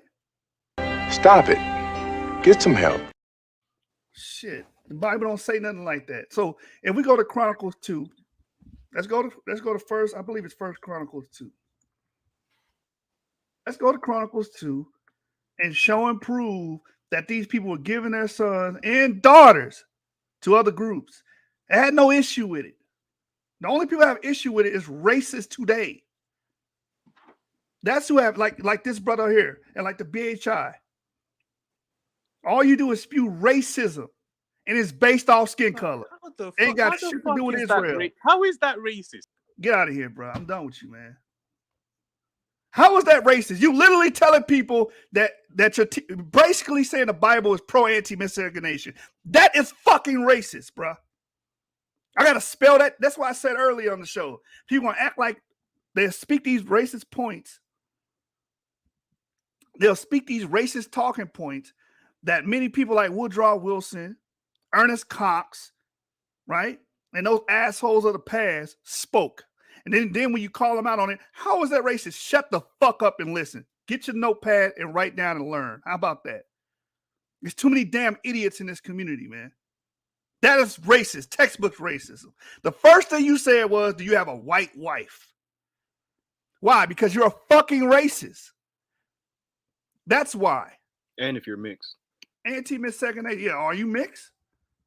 You probably, go do your DNA test. You're probably a European descendant of your damn self. Goofy. You got some son, some white son or something. Bro, don't bring this nigga back up here. Get the fuck out of here, boy. Now shut the fuck up, bitch. Like I said, don't bring that nigga back up here. I'm finished. I ain't finished. Let me go here. Share this instead. Shishon had no sons, though he did have daughters. He also had an Egyptian servant named Jarha. Shishon gave one of his daughters to be wife of Jarha, and they had a son named Atah. The Bible is not supporting your racist bullshit. Anti-miscegenation is some redneck shit. It's not ancient, biblical, or nothing. Moses had no idea about that. That's you reading into the text. Your racist jargon. So you can take your redneck ass on somewhere.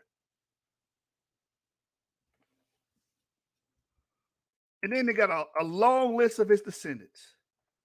Goofy. And what tribe is it? This is a tribe of Judah, by the way. This is a tribe of Judah. This is the Chronicles of...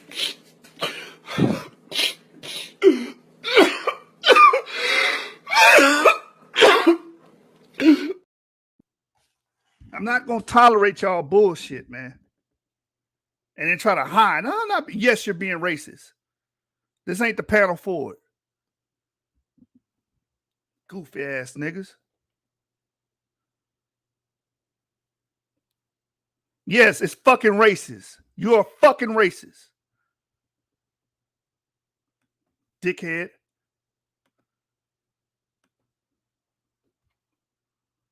You don't like it, unsubscribe.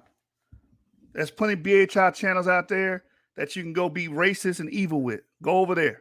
I'm not playing with it. And the scriptures don't say anything about this. You know why? These are modern damn concepts that you're reading into the text. Thank you, New Hope.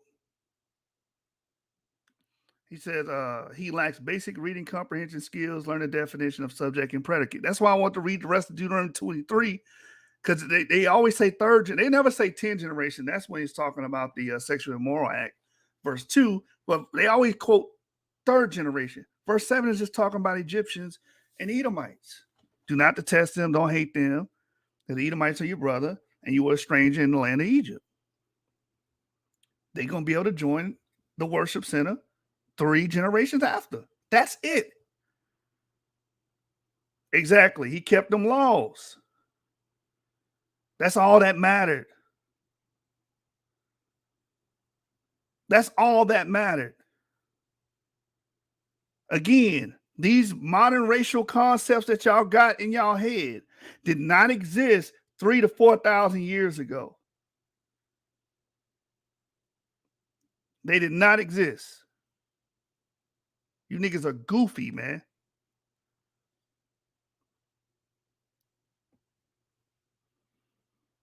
Thank you. That was the key point. That's why I want to continue reading. You can't change the reason that Yah tells us he does something. He clearly said that because their children would turn their hearts to other gods. They were coming into the land of Canaan. The land of Canaan had a different polity that was ruled by different people that had different gods. That was the point. He didn't want them following the other gods. They were becoming a new nation. He wanted to establish himself as the god of that, or the patron deity of that nation. That was the point. You wouldn't be able to do that if you're trying to start a nation and there were other gods being worshipped there. That was the point. They never read that verse in entirety because they know it's the damn point. They just want to hit y'all with the what? The sleight of hand. Just like Benayah was trying to do, the sleight of hand. The bait and switch. And as an excuse for every damn thing. Why come Moses' children go into a congregation? Oh, he's excused because of the Most. Okay, what about this brother? Oh, he's excused because. Shut the fuck up. I don't want to hear your dumbass excuses for your redneck racism that you try to interject into the Bible.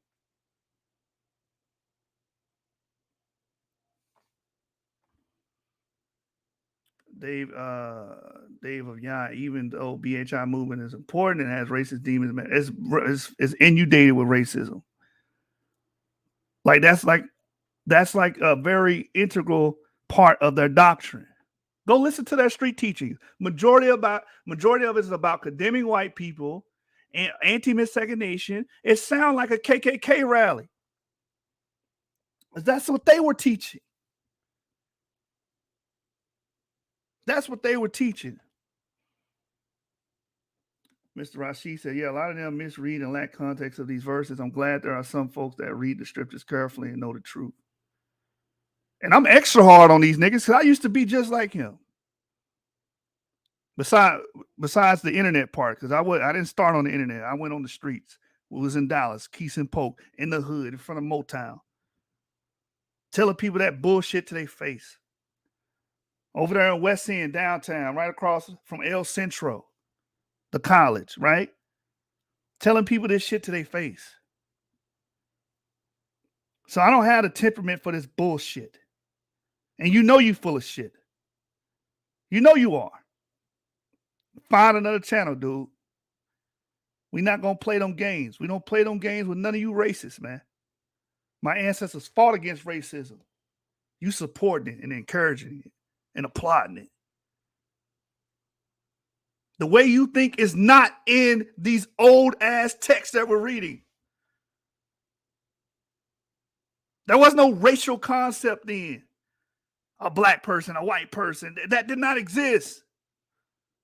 This is all modern confabulation.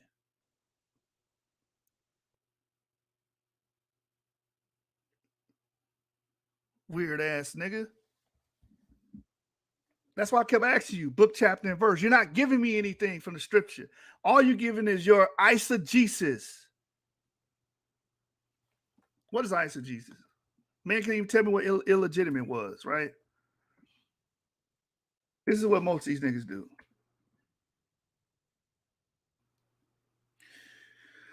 Watch this. Eisegesis, process of interpreting text in such a way as to introduce one's own presuppositions, agendas, or biases. That's what you're known for doing. This is what you're known for doing. Eisegesis is the process of interpreting text in such a way as to introduce one's own presuppositions, agendas, or biases. It is commonly referred to as reading into the text. It is often done to prove a pre-held point of concern and to provide confirmation bias corresponding with the pre-held interpretation and any agenda supported by it. And that's what y'all do. I had a brother come on the show and went to a verse in Matthew and says Jesus was racially profiled because he said he turned his face towards Jerusalem. How in the hell do you get that from that?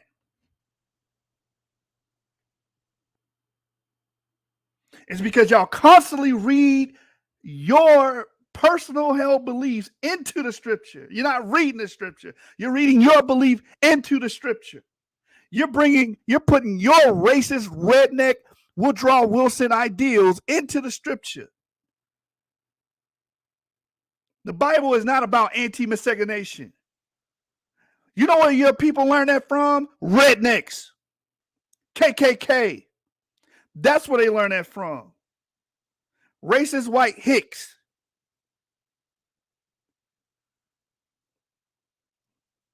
And the worst of those people came from the poor parts of Britain. If we really want to break it down. Before that, they came from the poor parts of Britain. And it was a nuisance over there. And they became an even bigger nuisance over here because they was able to run wild. And most of you African Americans, most of your ancestors were forced to absorb their culture. And to this day, we reinforce, applaud, and praise that culture. We haven't let it go.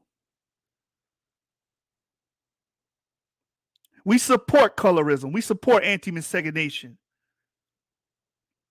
We support anti-education, anti-science. These are all the inner workings of those old racist bastards that brought our parents, our ancestors to this side of the globe. That's where it comes from. That don't come from Moses. That don't come from Abraham, Isaac, and Jacob. They have no clue about that. They had no idea that, a white person shouldn't mix with a black person. That wouldn't even come in their damn mind. They didn't know that.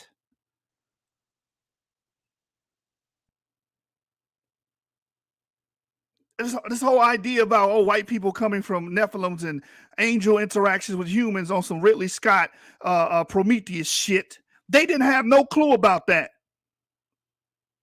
Y'all do the same thing. The Afrocentrics do the same thing with the ancient Egyptians. They didn't. They were a melting pot. They had different skin complexions and different groups of people meeting together, amalgamating together, exchanging ideas, going all the way up to Afghanistan.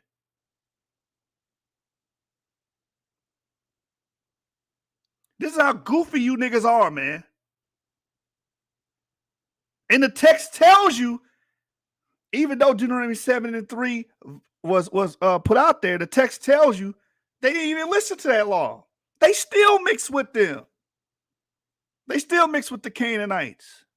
Said many of them gave their daughters to the Canaanites and their sons to the Canaanites, and they produced children. That's what the scripture says. Later on, I believe in Zechariah, it talks about many of the Israelites having Canaanite blood. This racial purity bullshit does not exist in the Bible. So how long you dilettantes are going to continue to spew this garbage? And as long as you keep doing it, I'm going to keep my foot up your asshole. All right, I'm done, man. Somebody else take the mic, bro. Somebody else take the mic. I'm done. Are you about to end the show or what? Or are we going to transition to something else? You can transition. You got a video or something you want to talk about, bring it out. We can transition. It don't matter, man. I don't have a video or anything. I just want to remind the people, though. Hold on, share my screen. And when it comes to the Hurrians and all that stuff, again, they are just a Bronze Age, Iron Age ethnic group from the Caucasus. They spoke a Rhetoric language, and they're not some mystical, mythical, mysterious Nephilim population, like Benayah is saying. They're just a simple ethnic group that lived in the ancient Near East or Middle East. And I actually did videos on the Hurrians about a year ago. Actually, yeah, a year ago. It was a year ago. And you can go to my YouTube channel, The Hebrew of Israel. You can find those videos where I talk about the Hurrians a year ago. I talk about the modern populations that they're close to, like Kurds. I talk about adjacent Hurrian groups like the Uratrians. I talk about ancient kingdoms that had associations with the Hurrians, like the Mitanni, the Hittites, and the Amorites, and the Kassites. I will be remaking some of these videos because the quality is it's not like my videos are now. I want to remake them so that the quality is better and that my speech is better as well. And I also plan on doing videos on the Canaanites as well. Had already planned that after I'm done with my Exodus series. And then that reminds me, the Yap Gang will be preparing presentations, and I'll be preparing a series, and we're going to discuss starting from Joseph to the Exodus and the conquest of Canaan. And be on the lookout for that in the month of March. I believe James Cassell, and possibly even Shari will be, talking about the Exodus. We're going to have discussions leading up to Passover. And that's when I'm going to release my series, my documentary series on the Exodus and the conquest of Canaan. So be on the lookout for that. And of course, Passover will be in April. So March and April, we'll be talking about these biblical events, because a lot of people, like to say that we're not Bible over here. We are definitely Bible. And we're going to, I'm going to illustrate from a genetic point of view how we could be Israel in ancient times. Because a lot of people, I notice a lot of BHIs especially, kind of make the preconceived notion that we're Israelites, typically based on skin color or the curses. And I never really liked that, especially since most people kind of start the story of us in like Spain and Portugal, but they never talk about ancient Israel. It's always just the perceived notion that they were black and they were our ancestors, but we never explained how we're the descendants of Israelites. And that's what I'm going to try to achieve in this upcoming series, and show how we could be part of that proto-Israelite stock, that proto-Israelite genome. Yeah, was there anything you want to share more dealing with our upcoming Joseph, Exodus, and Conquest of Canaan series? Anything you want to say to that? If you're there, I know you're probably busy. Are you, Yeshub? Are you putting any presentations together, Yeshub, dealing with Joseph and the Exodus?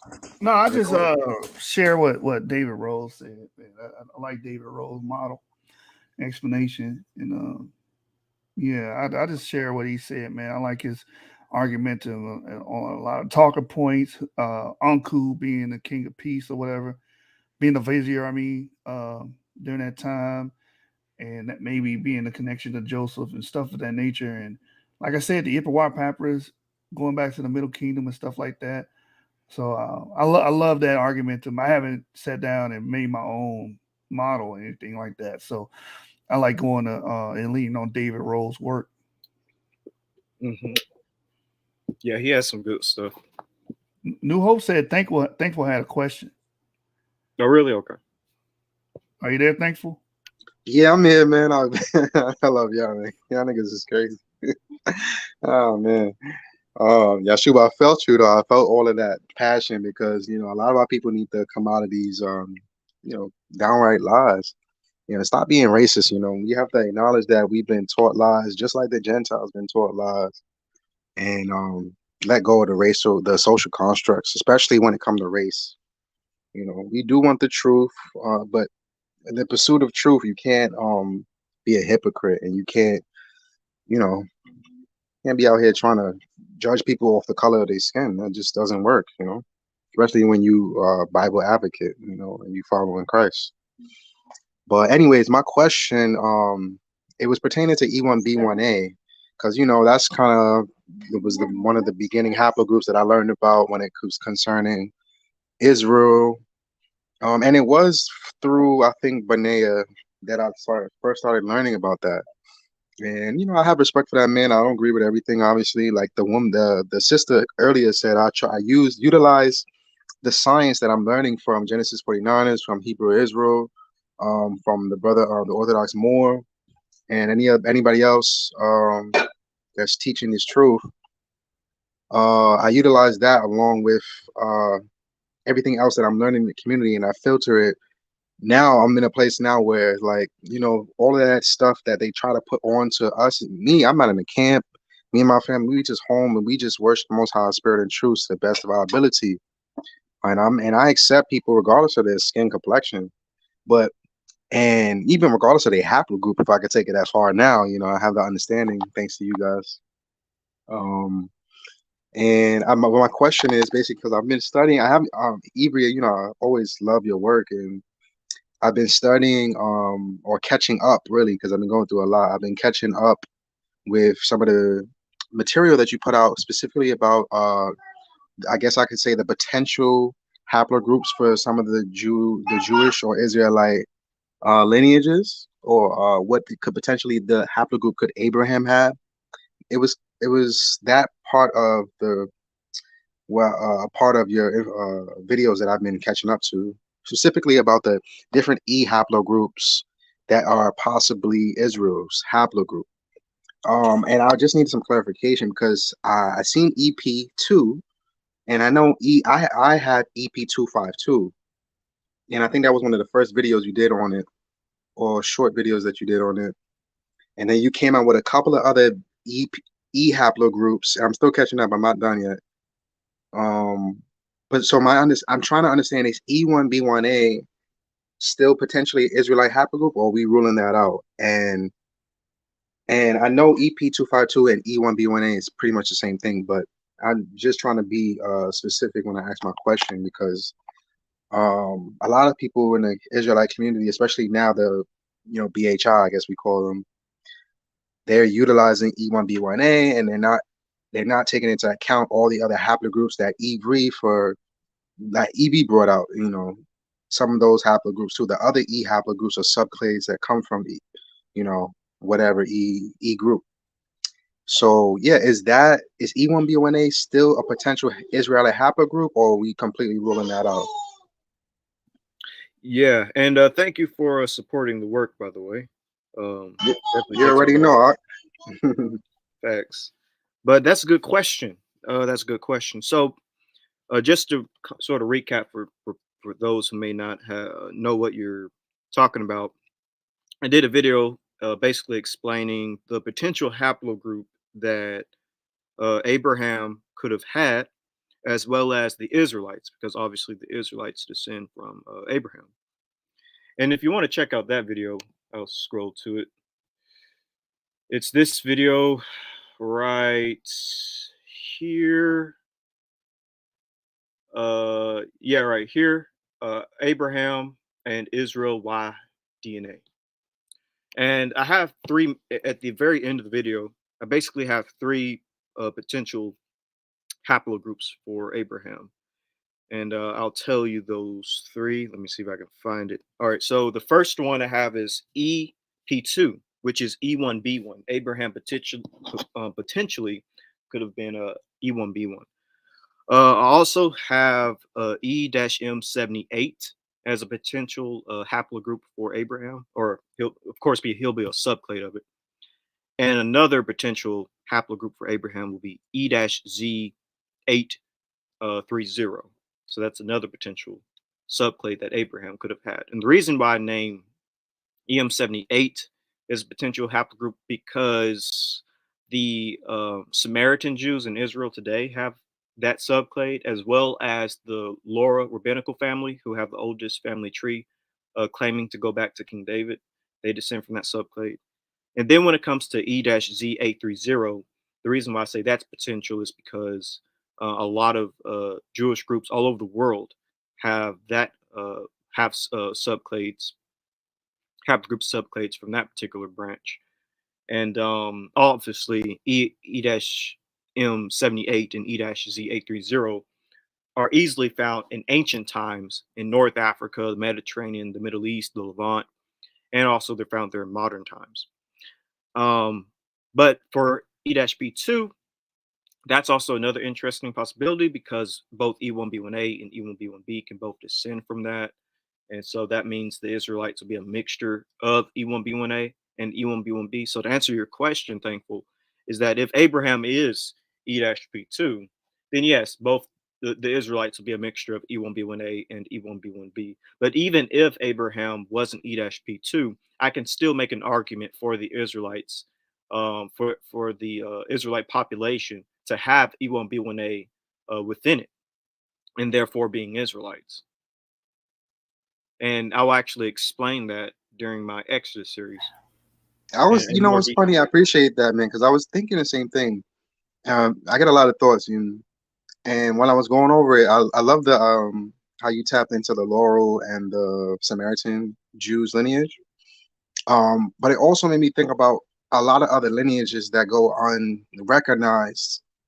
That I'm it's obviously you have to be more skeptical, I guess, because they wouldn't even be considered Jews. Certain, like, I'm just going to throw it out there like this. It's possible that there are like lineages that go back to David all over the world, that go unrecognized, that might have different haplogroups.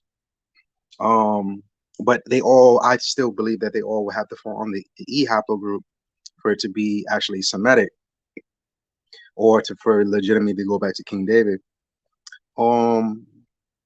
But it's very interesting how you said it's possible for it to be not just one E1B1A. It could also be E1B1B.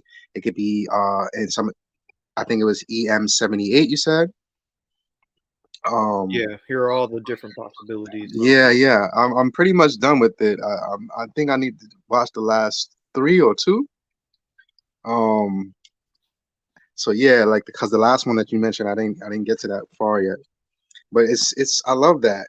But I did have a thoughts about the unrecognized, or the, like, other people outside of the Samaritan Jews that have history going back to King David, or it's not as legitimate as those Samaritan Jews that might be scattered. Like, would their haplogroups and would their lineage account in any way, like, that you could utilize, like, outside of those 2 families? Well, I know that there's people who don't have E who claim descent from David, such as Haile Selassie. Haile Selassie claimed descent from King Solomon, but he had haplogroup T. But another way he could be a descendant of King Solomon might be from like his mother's lineage. It could be something like that, where he's a descendant. But yeah, you do have other groups of people of different haplogroups claiming descent from King David, and some of this could be paternal, but some of this could be maternal, or should I say, some of this could be from the father's lineage, some of this could be from the mother's lineage. Like, for instance, if King David had I don't know, daughters or something, I don't know, and people can claim descent from that way. Not saying that he did or didn't, I can't remember, but yeah, when it comes to folks who claim descent from King David, I went with the Laura rabbinical family, or the Shapiro family, because they have the oldest family tree, and they happen to be E1B1B. And at the same time, you have the Samaritan Jews who claim the tribe of Levi also carry that exact same subclade. And so I'm like, okay, this kind of makes a pretty good case if you wanted to go with EM78 as the potential haplogroup for Abraham. Not saying that we can't make E1B1A Israelites. We still can. I can easily show that our genome can be part of that proto-Israelite stock, that proto-Israelite genome. And scientists should look into our genome being part of that base population just as much as any other genome that would have been there. And I'll explain why. But yeah. Yeah, that's I agree with you 100%. That's very interesting, and I think that should be held into account. But it's super cool how you brought that out with the lineages. I just thought about, some other lineages that don't get as recognized because I guess they're not as old, or they're not known as Jewish lineages, or they're people like, this is a question, I guess. The Igbo Jews or the Ashanti Jews or do they have any lineages or do they claim to go back to King David, or things like that, or the Sephardic? I think obviously people know about this because I think Benayah, he brought this out too. He was talking about how if I remember correctly, he was talking about how the Sephardic Jews have a lineage that goes back to King David as well. The members of the Shapira family are actually Sephardic. So Sephardic, yeah. That's cool, man. That's interesting. I love that. Yeah, man, I appreciate that, bro. I'm looking forward to more of your studies. I'm still catching up. You have a lot of stuff, but it's exciting, bro. I appreciate you guys. I missed hearing from y'all. Sometimes I check on Clubhouse to see if y'all on there tearing shit up. I'll say this: I might, not saying I will, I might one day come back, and the other members of Yap Gang probably won't be with me, but I might come back soon, just to promote the Exodus series, and that's it. So I might come back to do that. Not saying that I will, but I might, just so I can promote. And then I'll delete the app again because I have it deleted. I haven't been back on since I've been suspended. I didn't like that suspension. It was unjust. I was defending myself against racist people. But anyways. Oh wow, I didn't even know about that, bro. I had no idea. Yeah, that's why I haven't been on, because I was suspended, and I was like, they didn't tell me how long I was going to be suspended. I just deleted the app because I was going up against a very, very racist person. I think he was like either a white supremacist or like a Middle Eastern supremacist, something. But I was on with Yitzhak. Moore was there. I was really mad at Yitzhak that day. And the next thing, and Danoy was there too. There was issues with him. And the next thing I know, I'm suspended. So I deleted the app and I haven't been back since. Yeah, that's whack, man. There's a lot of sketchy stuff going on that app. I feel like it might be biased. Obviously, we're dealing with those kind of things. And that's another reason why people are so headstrong about this race thing, because I feel like they have a lot of trauma. You growing up and you feel like you're getting ostracized just because of the color of your skin. And then you end up being the same bully when you get older, ostracizing other people because of the color of your skin, especially when you find out that you potentially are God's chosen, So it goes to people's heads. And we got to stop doing that. We got to be better, man. We're supposed to be, like, literally, if we are Israelites, we're called to be a light to the other nations. You know what I'm saying? So, like, how are we going to be a light to the other nations if we don't want to accept them into our nation and to teach them the ways, if we are the Israelites? And even if we aren't, it's okay to learn from people from other tribes as long as they serve in the Most High. And that's my daughter. But yeah, man, I appreciate this, man. You guys have taught me a lot of stuff that I'm able to share now, So yeah, shalom and Shabbat shalom. Shabbat shalom.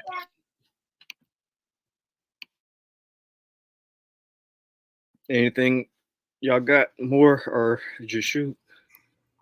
Shalom to my brother, man. TMC Millen said, talking about apples and oranges here, the natural seed and the stranger of the covenant, distinction how slight. So I want to touch on this real quick because I was trying to say this earlier in the heat of that mess we were in. It's best to say children of Jacob. When you say Israel, again, Israel begins as a what? A mixed multitude, right? So I always try to distinguish Jacob and Israel, two different things. Jacob, physical man, had 12 children according to the narrative. And yes, those children would all be similar in Y chromosome, right? Then you had a nation of Israel. A nation of Israel concept, what Moore was bringing out, is a mixed multitude. You know what I mean? So you have to start from that understanding. Let me get that scripture. Mixed multitude. And you got some certain pundits that will say, well, all those mixed people were black. That's impossible, man. That's impossible. But again, they have to stick with the black agenda, the black skin color, racial profiling, where everybody had to be that way in order for their doctrine to work, because it's built on that, right?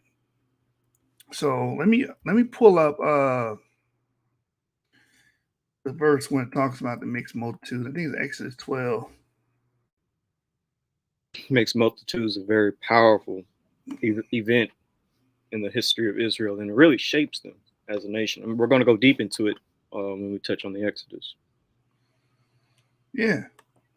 I mean, the beginning of Israel is all an amalgamation of peoples. You know, even before Israel, it's an amalgamation of people in that region. You know, so yep, you have to keep that in mind. More, are you there? Yes, sir. Check your Telegram. Yeah.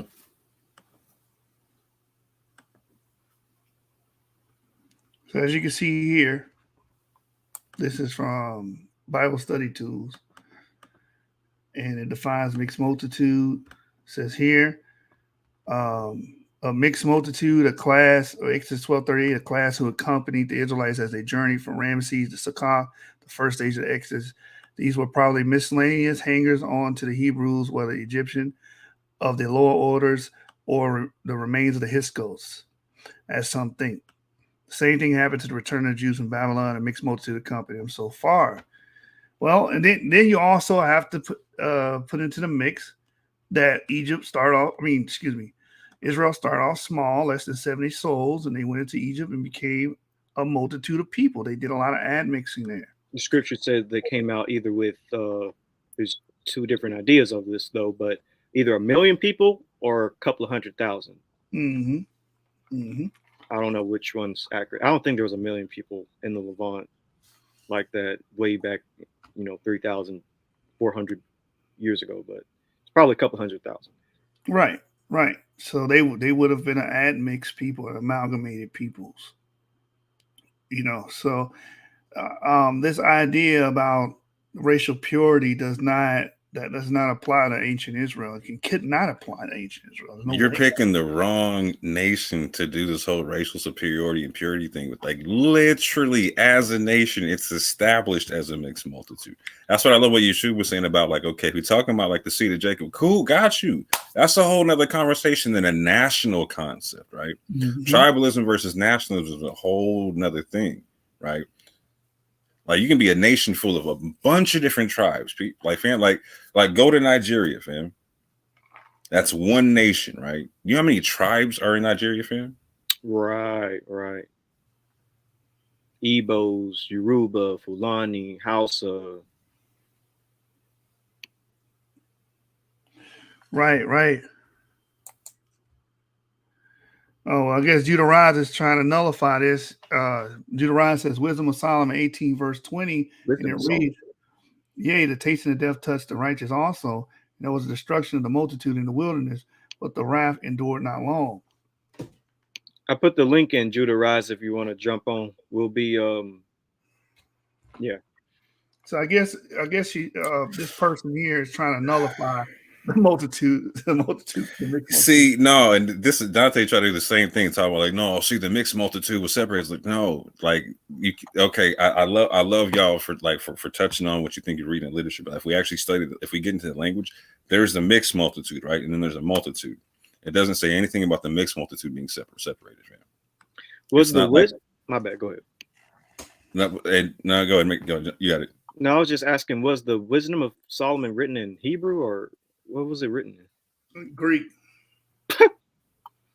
I'm not even disputing the authenticity of the scripture, but the scripture is not saying what he thinks. No, exactly. Okay. That's the whole point. That's the hope. And this is what people need to know. And so this is a beautiful thing about like autosomal DNA and stuff that we were getting into. And this is why I actually love like the controversy over like the Aaron Elhike website, etc. Right? Is there's no way that Israel mixed as much as it did. There's no way that Israel got sent to the four corners of the world and stayed there for as long as it has, and it's going to come back some pure nation from thousands of years ago. Facts. It's not even possible, fam. Your autosomes are going to be, there's no way you're carrying 100% of your autosomes from way back when. Right. 3,400 years ago, being pure, you have to be inbred. That's the only way. For that, and hold on, for how many, like, bruh, like, if you were inbred for that many thousands of years, for that many generations, like, come on, like, how many mutations would you have in your DNA, fam?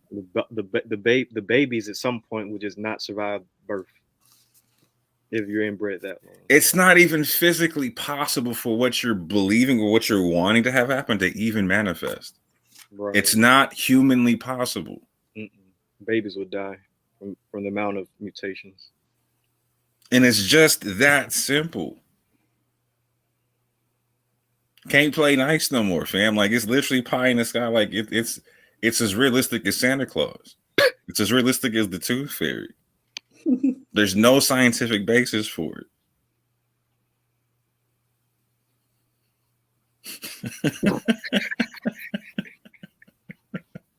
This is crazy, bro. I also want to say this, and this is going to be a little bit more controversial, though. Like, so, you can't take E1B1A off the table, right?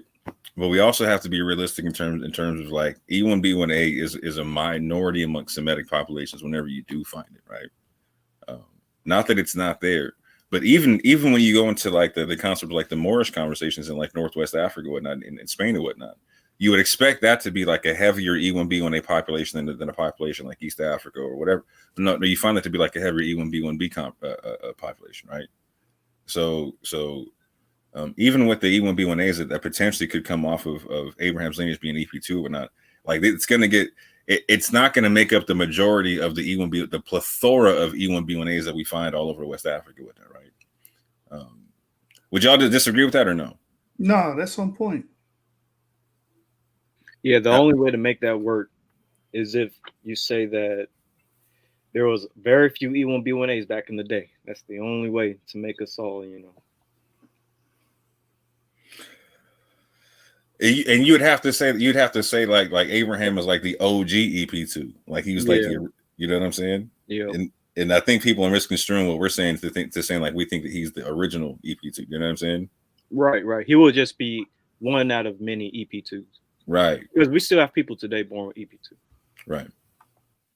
And I think we definitely got to clarify that in a video where we do it earlier in the video, maybe not 4 hours deep in it, but because I think I'm hearing a lot of people get that misconception, and I don't think that's what you were trying to get across at all. Yeah, I explained it deeper into the in the Exodus series on how E1B1A can be part of the Proto-Israelite population and stock, and there's a reason why I'm using those specific words. You'll see why. You know why more in your shoot, but y'all see why I'm using the E1B1A be part of that early Israelite stock of people. All right. So Ibri, so let me know if you can talk about this, right? So there's a lot of tribes we can look at it in West Africa, like the Yoruba, for instance, right? Like that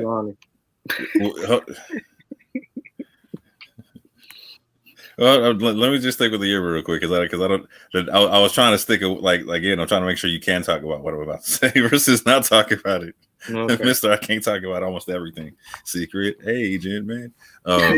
So I can go amongst the Europe and find a whole bunch of E1B1Bs that have an east to west migration pattern. Like I can find these like people in Kenya and in other places in East Africa having E1B1As that go over there, whatnot, right? To me, those would be like good kind of indicators of somebody who could potentially, or good examples of somebody who could come from a lineage that may come from like an E1B1A that you find in a Semitic population, right? Yep. Because and not only that, there's like, because again, a lot of people don't recognize there's East African E1B1As and there's a bunch of West African ones, and they don't all come off the same branches and whatnot, right? Right, because there's the E1B1A in like Ethiopia is specific to Omotic people. Mm-hmm. They're E1B1A too. So when we ran into the European dude who had the Ethiopian E1B1A, like that was a shocker for everyone. Like we were all like, what? But did you know he spoke to Shlomo, and Shlomo was like, "Nah, you're not E1B1A. You're E1B1B." And oh, that was so crazy. Like, so we were on Clubhouse, family, and this blonde hair, blue eyed dude was getting at us and was trying to talk about he was E1B1B, and we looked at his habit. We were like, wait a minute, homie.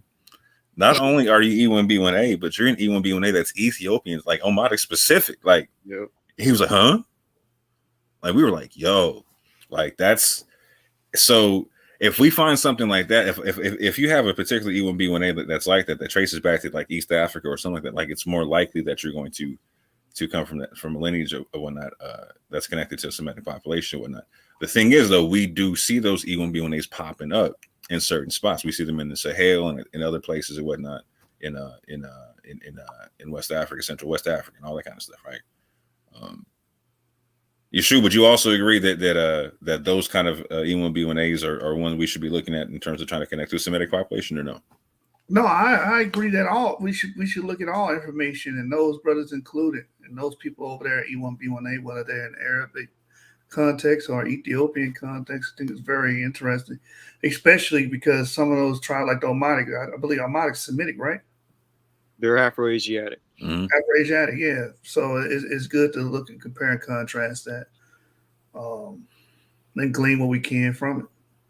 And one thing I noticed is a lot of brothers that have that have the E1B1A Y-DNA. Like it seems like most of y'all got Y-DNA that you can find like literally throughout the Sahel.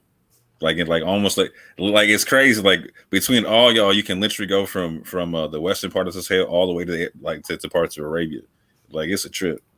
Yep. Like going through all migration patterns and whatnot. Yep. Yeah. I mean, it's weird how people think, man. When you got like the Tuareg, there's E1B1A. You got a lot of E1B1A. You got E1B1A above the Sahara. Mm-hmm. But people trying to isolate E1B1A to one area as if it doesn't exist anywhere else, which that's the problem. Got E1B1A in Aswan, Egypt. There's a select population there with it. Yo, shout out to Anonymous Hebrew for starting the domino drop with the whole like the EM180 concept, where people were like, "No, you can't be EM180," and your boy got EM180 and whatnot. Like, he said it doesn't make sense. Right. Let's answer somebody. That lineage completely died out. Like, no, bro, these lineages you still got A00 people walking around today. Yeah, 100% E1B1B could be Edomite. If it could be Israelite, it could be Edomite. Mm-hmm. So David, you got your answer. And that goes along with what the sister was talking about earlier. And again, for the third time, my apologies, sis, if I came at you a little too raw or whatnot. But like, yeah, what the sister was saying earlier, yeah, like you can find E1B1A, E1B1B, or you can find this whole E1B1B and J combination in the four corners of the world easy. The E and J combo, the E and J block parties everywhere. Facts. Judah Rice says, "Do you not get the X chromosome also from your father's mother?" Wait, what? You get autosomes from your father's mother, but you don't get her. Like so, like my grandmother from my father's side is L2, right? My mitochondrial DNA is A2G. That's my mother's mother's mother's mother's mother. So I have autosomes from my grandmother, but I do not have her mitochondrial DNA. Not on my father's side. Right. So Judah break Rice, down autosome. But let me tell them, because maybe this will help them out. You get your X chromosome or your mitochondrial DNA. You get that from your mother. You get your Y DNA from your father. All right. Okay, y'all can break that down.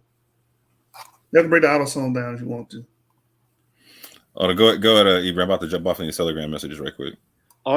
Check out that Telegram message. Autosomal DNA is basically admixture that you acquire from your ancestors.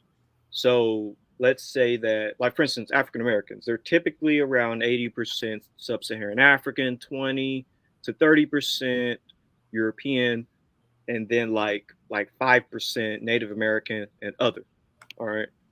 that's all autosomal DNA, because we have admixture due to, you know, being in slavery. Some of us, you know, there was raping, or there was, you know, love between Africans and white people, and then there was some Native American mixed in there as well. Did we lose you?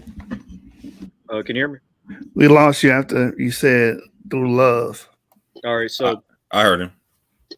Oh, really? Oh, you did? Oh, okay. Yeah, but yeah, just repeat it anyway, just in case other people lost you.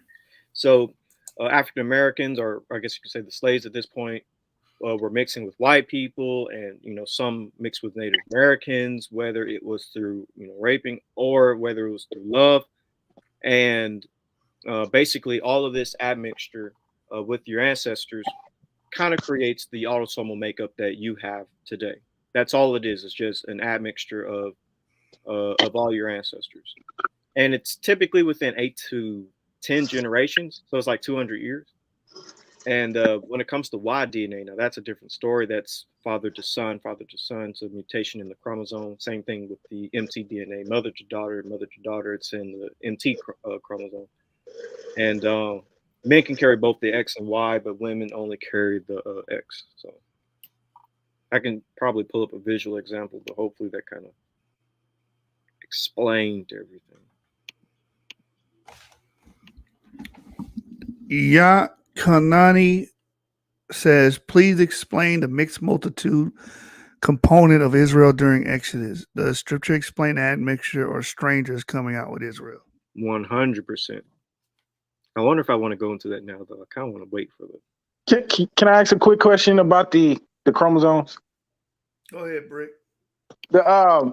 So you're saying the female gets 2 X's? Yes.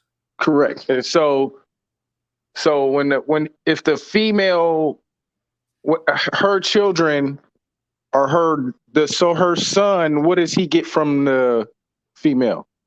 The X, her X that she got from her mother. But the mother has 2 X's. Right. She only passes down the one that she got from her mother. Right. So the male does not also get the other X, which is from the father's mother. Right. Right. He does that. Right. That does not pass down. But autosomes, right? Autosomes from that woman do pass down. So, like for instance, I don't have my mother's X chromosome, but I do have some of her autosomes in my DNA. I'll show the example. So that's what I'm saying, though. You do inherit your mother's X chromosomes. Let me show you. I inherit my mother's X chromosome. I don't inherit my father's mother's X chromosome. Those are 2 different X chromosomes. But you said through autosomal you do. Here, I got a visual example. Bring up the visual, because autosomal DNA is not the same thing as they're both DNA. They're both DNA, right? And so you inherit it, whether it's autosomally or not. No, you got that. Yes. No, not the X, bro. But I do get genetic material. Well, that's what I'm. I think the point I was trying to prove, though, you do get genetic. It's not lost, and it's not just forever lost. You do inherit it. It might not be read on a certain test. Wait, what? All right, here's a visual example. So when it comes to women, mother to daughter, they carry the mtDNA. They don't carry their father's Y DNA. Men, they carry both their father's Y DNA and their mother's mtDNA. Autosomal DNA is just the admixture of all your ancestors. And I can actually probably pull up another better example for admixture. All right, here's one for like admixture as an example.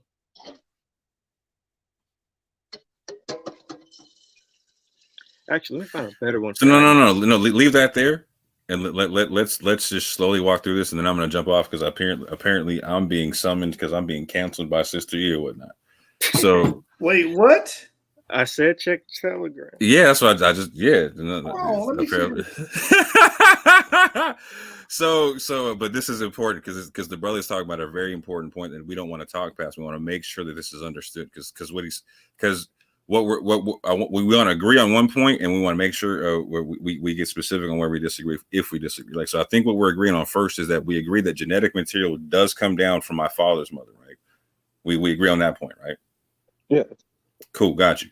So what we're saying, just to be specific, we're saying mtDNA. That's an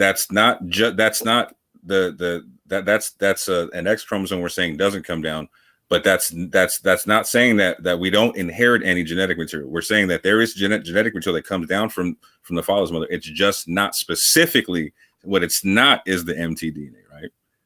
It's autosomal DNA, right? And again, that's something that can be any other part of her DNA that's not that specific chromosome, right? Does that make sense? Somewhere. I think so. So when you're saying X chromosome, right, that is not the entirety of the woman's DNA. Right, correct. But right. You're only going to get so much genetic material out of each parent. Autosomally, yeah.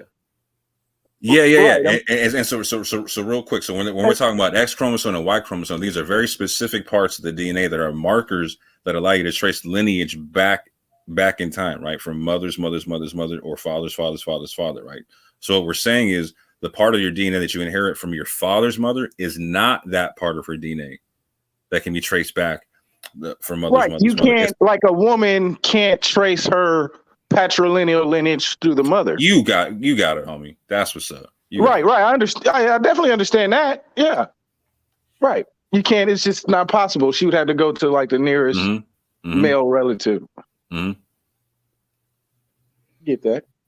No, that's what's up. But so some certain tests, you might be you might be thinking that you're just getting Y chromosome, but you're getting a little bit of everything. You're talking about autosomal right now. When you get a little bit of everything in terms of that's exactly what autosomal is. Right. And so a lot of times when you go to these tests, if you go to these random companies, the average person has no idea what autosomal and all these different terms are. So they're just taking a test, and most times they don't want to know. They just want to know. It's because it's too complicated. They just want to know their genetic background or just any piece of information. Where do I come from? Where do I come from? What can you tell me where I come from? Right, yeah. Right, but so a lot of times they don't know if they're using an autosomal or which test they're using, and then so they get these readings and sometimes they make it. They don't. I think the majority of people don't know how to interpret this what they're reading on these DNA sheets because it's also vague. Well, I agree with that 100%. You can tell because you can even I would agree with that specifically within the Israelite community, right? Because there's a lot of people who talk about like haplogroups and this, that, and the third, but they don't even know what their own haplogroup is. They've only taken like autosomal tests or whatnot, just like what you're talking about. Like they'll take like an ancestry test and think that it's showing them their Y DNA, whatever, and it's not doing that. So now I agree with you 100%, bro. Well, you got certain sources that saying that that's really not the best way to figure out a person's so-called Jewishness. Which way? It's through blood testing. Well, when it comes to Jewishness, it's probably talking about the culture because it's a culture more than like anybody can become a Jew, Right. Right. Well, you like, for instance, a lot of people say, "Oh, if you don't have Levant DNA, you can't be a Jew." But that's not really true. I mean, you could have Levant DNA and not be a Jew whatsoever. But you have people who are so-called Jewish who will say, "Well, if you don't have this Levant DNA," and depending on what test you look at, it's not going to say Levant, even if you do have it. So it's like every test is all over the board. You have these tests where people were figuring out what tribe in Africa they are, but come to find out that's BS. Like the science is not really there yet, in my opinion. I mean, it's coming along, and to help they'll improve the science by making money off of it. But to me, in my opinion, right now, the science is just not there yet. The science. So okay, I hear what you're saying, and I'll say this: the science is actually there. There's two hindrances to filling in the gaps at this juncture, right? One is actually just getting a big enough sample size to be able to actually track migrations and whatnot, right? But two is doing center working testing or whatnot. There's a lot of times to where when they're doing sample sizes in terms of like where you're coming from, like when they're putting you on a map, they're doing it based off of alleles, not centimorgans or whatnot. Right? So in terms of like actually tracing back to a people. There's a way that there's a more efficient way that they could be doing it that they're not doing it. And I'm not mad at them because it'd be a way more in labor intensive way they would have to rewrite the whole way that they do the program. It would require a whole different set of data writing than they currently have. Like it'd be billions upon billions upon billions of dollars just to switch the system up, just to test for it. Well, let's take Israel for example. That place has changed hands with so many different peoples over the years that how could we can say, yeah, your people lived in the region, but that doesn't mean they were Israelites. And so if they converted, say in 900 AD, nobody would ever know. And so it's yeah, your people might have lived in or near that region, but it doesn't necessarily mean you were that people, because remember that land, that was the Canaanites' land. So how do we know you're not a Canaanite? Well, it's actually funny that you mentioned that, because a genetic paper did come out testing, Canaanite populations, and it would seem like the Canaanites probably were, let's say, haplogroup J, and that certain Jewish and Arab populations with J would go back to these Bronze Age Levantines. Now, with that being said, let's say that they are Canaanites. If they are, then that still could prove that they're Israelites, because we know that Israelites mix with Canaanites and that many of them joined in the nation. The Israelites didn't wipe out the Canaanites as they were told to. They actually amalgamated with them and took on the culture. Because if you read the book of Judges, it says that the tribe of Manasseh did not drive out the Canaanites. The tribe of Ephraim did not drive out the Canaanites, and so on and so forth. So okay. So real quick, brother. I don't mean to destroy your build. As soon as this live ends, let's do a new live and address this 20-minute video that Sister Blister E brought out. Blister G. Yeah, let me catch up on it. Oh, it's over with? Yeah, it's over. It's just 20 minutes. It's only 20 minute joint. Oh, she hit me with a quickie. Oh, no. That's good. She wasn't even give you a chance. She wouldn't give you a chance to go in there and defend yourself. Nothing. That's why I said these dudes that's fake as fuck, bro. But go ahead. My bad. I didn't mean to. I just wanted to make. When we cut this one off, we'll talk real quick because we might. Yeah. Let me catch up on what she said. We might go live on both our channels right quick. Oh, snap! A double whammy. Okay. Yeah. But you get what I was saying, like, so But you said Canaanites was a J haplo, right? Yeah, I would say that you can make a good case for the J marker being Canaanite. Yeah. Right. So if you're saying even if they have that J, so that's gonna say, all right, even if I get confused now, because at first I heard that if you're E1B1, you can't be a Jew. But now if you're E1B1B, you know what I'm saying? It's so confusing. You know what I'm saying? Well, personally, I've never really heard too many people speak against E1B1 being Jewish, because a lot of Jews have. No. So you know how like there's the Karaite guy we were talking about, right? Which one? The one you wanted to debate? Oh, that one that won't debate us. No, like he makes that argument, bro. Like, cause but there's people who there are Jews who, so we've encountered this all day though, like to where like it's the ones that argue for J1 being the Israelite one, right? Like so they make the same, like we went into a pocket of Jews that make the same argument that the BHIs make, where like it's purest thing, like if it's not J1, like there's no way that Israel was a mixed multitude, it was J1 or nothing. You know what I'm saying? Scientists though, not really like random people. It's random. Yeah, they say it all the time. Like Jacob. To tell you the truth, most Israelites, in my opinion, like where you say BHI, most of them kind of stay away from the whole DNA argument, because like it's so complicated that like you're saying, there's people with a J haplogroup now. They're saying like you could literally have a different outside of a E1B haplogroup and still be Jewish. Everyone knows that. Well, some BHI are getting into DNA and have been into it for a while. Like you got Dr. Ben Ephraim, and then you have Ron Dalton and Benayah Ben Israel. I guess you can say the Darbyites are into the Yes, sir. into the DNA. The Darbyites do DNA. BHIs. Well, let me say this: the camps don't do. The camp BHIs don't do DNA because the camp it completely undoes. The camp Sorry, go ahead. When you say BHI, it's like, okay, you're naming all these different organizations. Are they one unified body? One West. You see what I'm saying? People who descend from One West, if I remember correctly. Yeah, and I'll even throw the Darbyites into the BHI concept. So, they named themselves BHI. Yeah, because they believe in the Negro only. Well, some of them believe in the Negro. It's not, BHI. Yeah, it's not just the Negro. If you don't believe in Negro only, you're not BHI.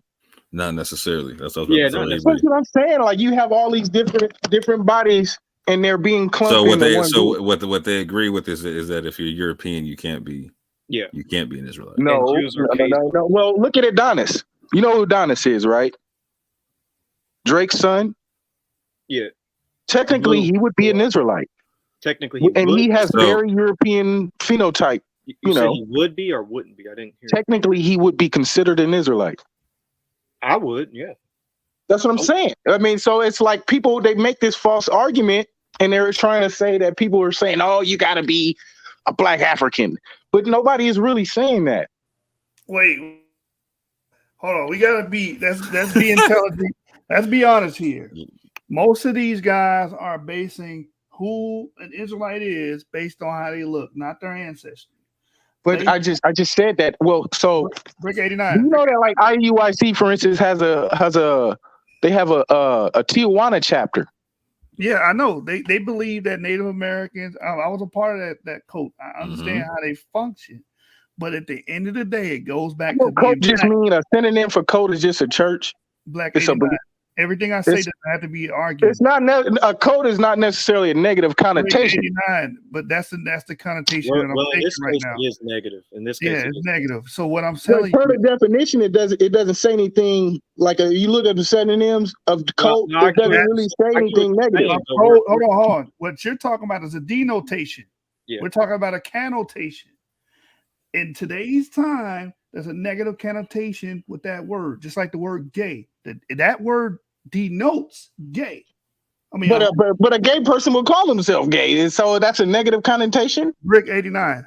I'm trying to tell you the difference between connotation and denotation. That's what I'm trying to explain to you. Now, if you stop interrupting me, I'll be able to get through my thought and give you the mic back. You understand? Now, listen to what I'm saying. Though a cult, IUIC, and what I mean by that is negatively, because they're a racist cult. They would teach that, hey, that Native Indians and Hispanics are Israelites. But it's based off the Black premise that if you go back to the times of Israel, they were all Black. I know this. I used to teach this doctrine. And as they went out and mixed, they became these other people. They mixed with the Assyrians. They go to Hosea 7, verse 8, and say they lost their Blackness or lost how they would originally have looked by mixing with the Assyrians, and that's why it says Ephraim is a cake unmixed.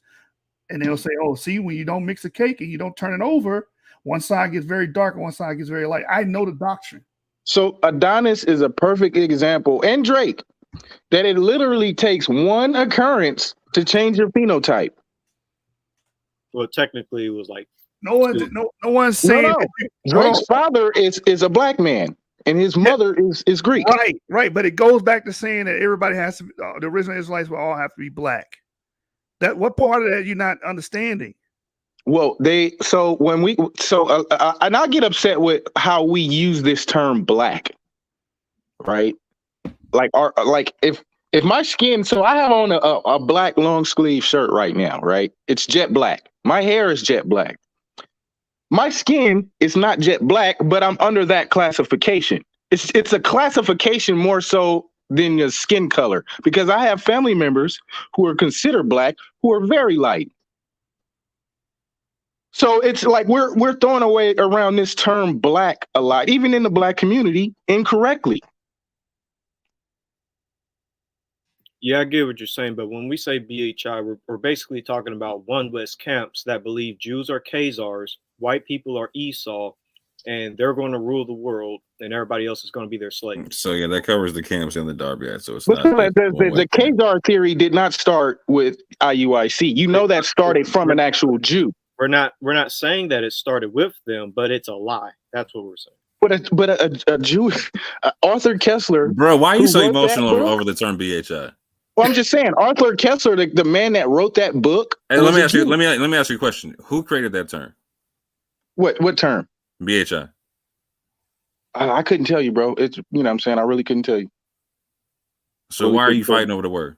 But you know, what about the term? So my problem with that, I'm trying to tell you why. I'm trying to tell you why. Okay. Because, for instance, the term like BLM has a negative connotation.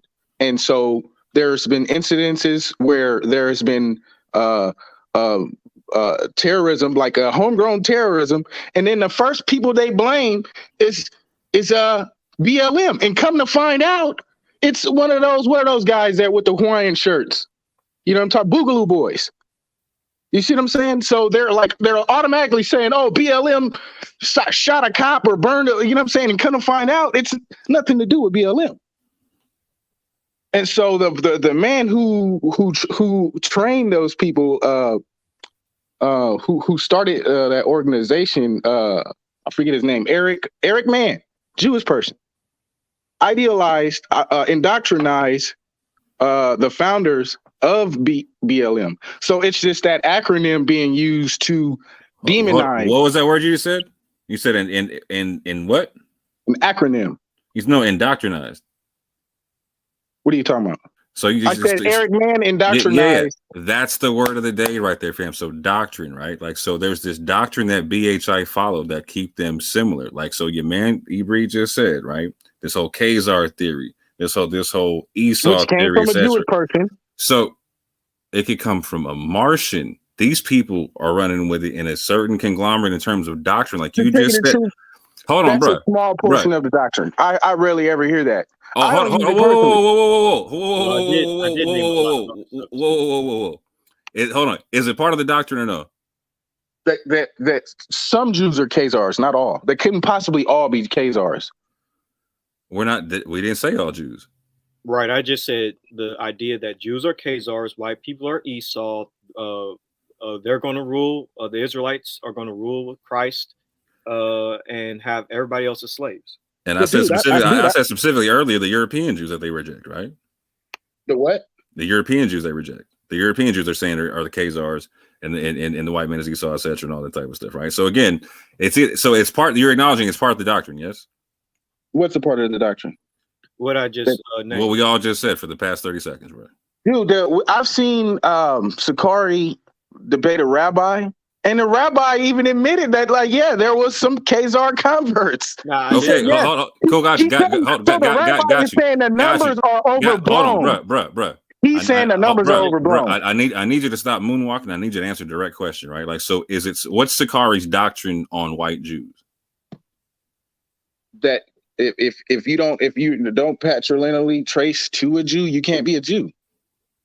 I'm gonna ask you again. What's their doctrine on white European Jews? Is that the totality of the doctrine? So, don't Sakari believe that that Ashkenazi Jews are like Edomites and khazars and stuff? Yep. Just like the rest of the camps and just like the rest of the Darbyites. Right. Okay. So again, that's a unified portion of their doctrine.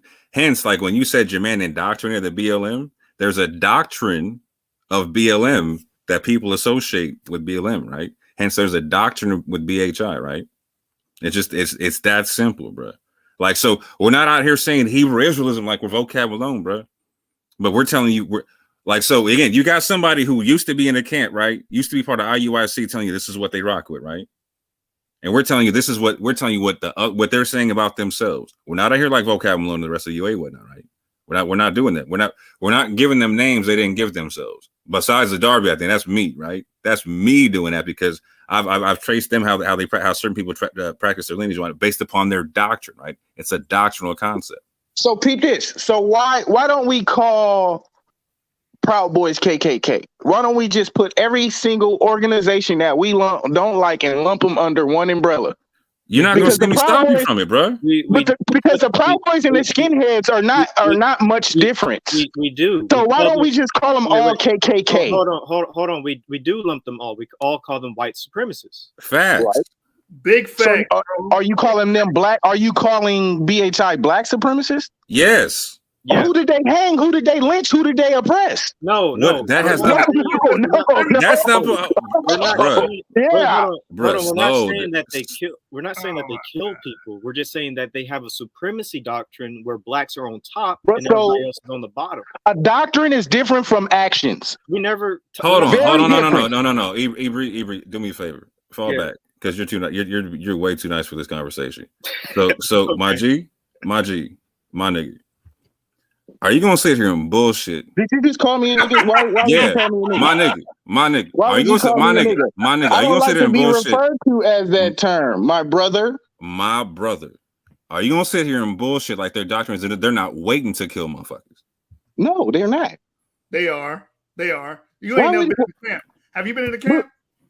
I'm not in the camp, no, but I consider myself. So why are you going to bat for these niggas, bro? Let me explain to you what BHI teaches. Let me explain. I was a BHI. I was part of the organization.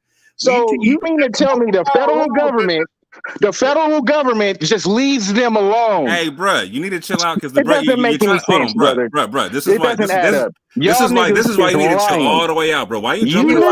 Why you jumping in front of bullets? Ain't got nothing. Why you hold on? Why you jumping? Why? You are the motherfucking footstool for the white man. Why you being a human shield? Why you being a human shield, man? Why you being a human shield right now? Why?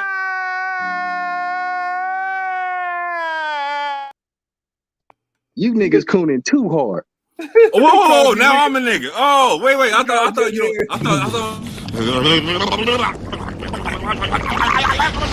What did you say, nigga? So check this out, my nigga. You know what I'm saying? Since we all niggas in this piece. So my man is trying to tell you what they believe because he used to have that doctrine, right? And you're telling him he doesn't know the doctrine he came from. How does that make sense? I don't know what camp he was with, and some camps is off. Then you need to. Some brothers is Torah only, right? Some brothers read the Book of Enoch. Do you read the Book of Enoch? Yeah. It's bullshit. Your doctrine is off. Because I read a book. No, do you subscribe to it? Have you read Shakespeare? Do you subscribe to the Book of Enoch? Hold on, what does that got to do with? Go anywhere. Yes or no? Really, nigga? Whoa. Yes or no? Do you subscribe to the Book of Enoch? No. That's what I'm saying. Not going down rabbit Some of these niggas' doctrines is off, including yours. What about my doctrine? Including your Enochian doctrine. Some of you niggas. What's my Enochian doctrine? Do you subscribe to the Book of Enoch? You just told me I have an Enochian doctrine. So what's my Enochian doctrine? You said you read the Book of Enoch. I've read Shakespeare. I've read Dr. Seuss. Right. What does that have to do with the Bible? Is that something to do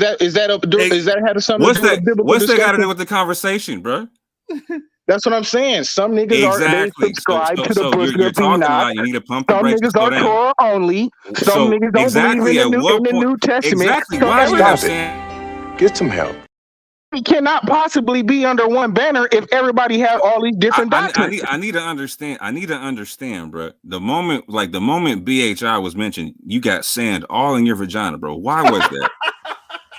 Because that's the term that the white man throws around, and for me to hear, I asked you who came up. I asked you who came up with the term. You said you didn't know. For me to hear a fellow, I asked you who came up with the term, and you said you didn't know.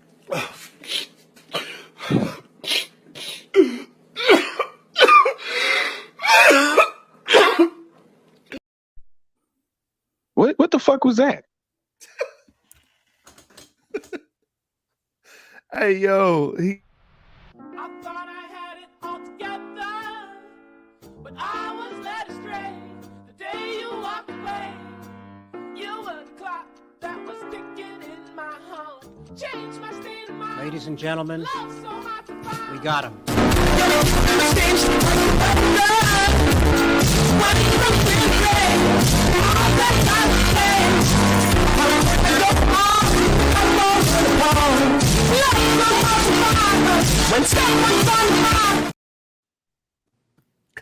I don't know what y'all got going on.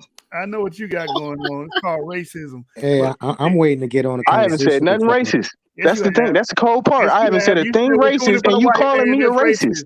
That's What did I racist. say was racist? Oh, you cooning for you the footstool for the white man. That ain't a racist? No, that's not racist. That is fucking racism. Boy, you but No. all right, anyway, back to what you said earlier about they're not teaching to harm anybody. We literally No. Let me explain to you, sir. Racism is when you oppress. That's not racism. What? Bro, what are you talking about, man? Y'all gotta understand Yeah. to be quiet when I'm not gonna keep asking. Yo, he got that Marxist doctrine, bro. The whole you know what I'm saying? The new version to where like no, racism equals prejudice plus power. You can be prejudiced, but unless you have power to enforce the prejudice, no, nigga. Isn't there literal videos of BHI on YouTube of them saying how we're gonna Yes, that's what I'm trying to get to. Bruh, thank you. That's what I'm trying to get to. They're gonna rape their women and all that. No, listen, Ezekiel 25 and verse 14 is what we used to read on the street, and it was to reinforce the doctrine that we were going to revenge, right? We was going to have revenge against white people, and we were going to do it. This is what we were teaching. Hey, There's literally countless, real quick. There's literally countless videos of camps on street corners preaching this doctrine. But you got to go ahead, man. Yeah, no, I don't, because I'm gonna move y'all to another, topic. But I wanted to, know if it's okay to do that now. Hold on, real quick. I want to finish this. I'm gonna bring you back up here, but you gotta allow me to speak, man. Let's see the proof. Let's see the receipts. I'm not gonna ask you to be quiet no more. I will accomplish this by the hand of my people of Israel. We used to read this scripture. Now, this scripture does not mean that the hands of the people of Israel were going to pay vengeance on white people, but that's how we taught it when I was in Israel United in Christ. We did it on the street to white people, towards white people. Say, listen, it's going to come a day the Most High going to give us these powers, and we're going to exact vengeance on y'all. And we'll read Ezekiel verses like this, Ezekiel 25, verse 14, where it says, I will accomplish this by the hand of my people of Israel. They will carry out my vengeance with anger, and Edom will know this vengeance is from me. I, the sovereign Lord, have spoken it. So yes, they do advocate violence to white people because they interpret Edom here to be white people, and that it was going to be done by the hands of his people, which they interpret to be Blacks, Hispanics, and Native Americans. Again, I was a part of the organization. I know what they teach. Do you know what the best revenge is? Maybe. This is a term I used to tell all my young homies. You know what the best revenge is? Success. So that verse doesn't say anything about advocating violence. Wait, can we pull up a video of what the BHI Yes, said? please do. Because that verse doesn't say anything about violence. Yeah, again, see, this guy likes to bait and switch, not even move the goalposts. The argument was, do the Black Hebrew Israelite organizations teach or advocate violence towards anybody? Yes, they do, because they would take verses. I'm not arguing what this verse means. I'm arguing how they interpret it, and they have taught it. I know because I used to teach it, and I learned that interpretation from them. Another scripture, reward him double. We'll smash their babies against the rocks. They're saying that they are going to do these things. See, you wasn't a part of that organization, so you can't speak on that. You wasn't on Keys and Polk in Dallas and in the hood in Oak Cliff, right in front of Motown, streaming this shit to people. You was not. I was. You wasn't going to those Sabbath meetings every week. I was.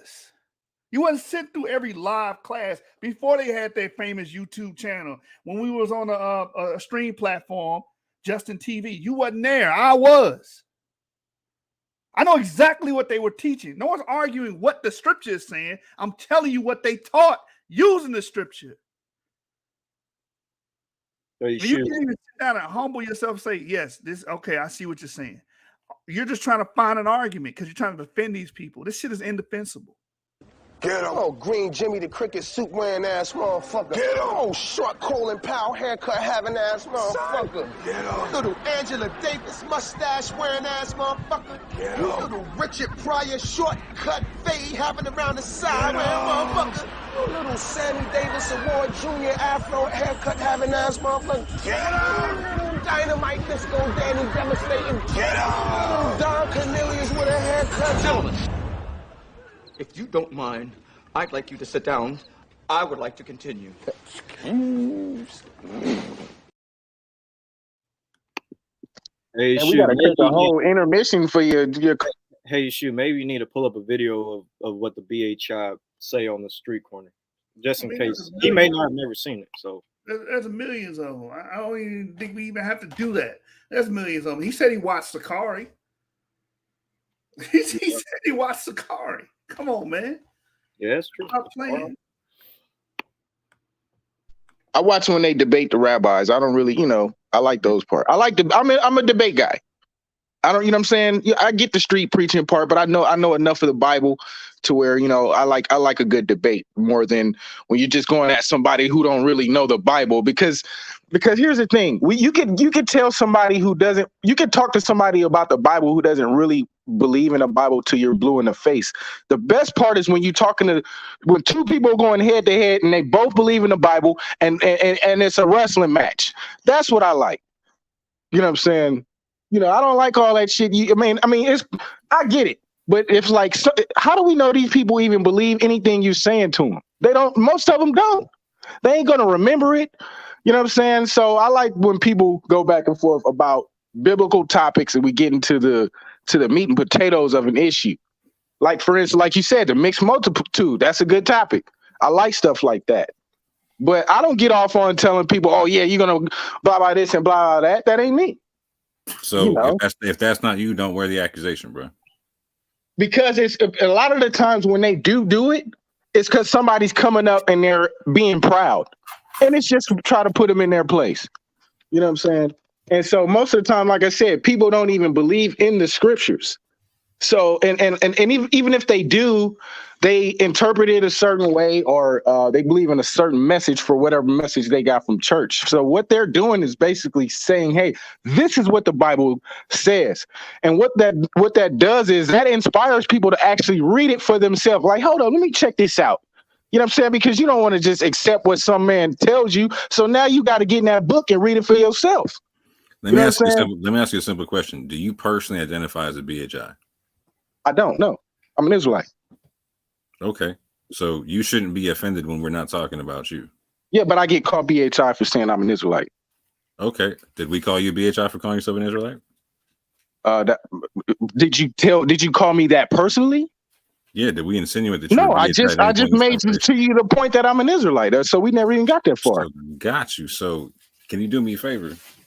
Can you not throw any of this energy you've been throwing at us about like this whole beast? Like, because you've been really coming at us in terms of like defending the BHI. Because like I said, I told you I debate and I get called you know what I'm saying? I get the term thrown at me. So when I came in here and the topic of the discussion, is the first thing first is BHI. I'm like, come on, I'm getting worked up because we know that's not one organization. So you're getting unjustifiably worked up. Do you understand that?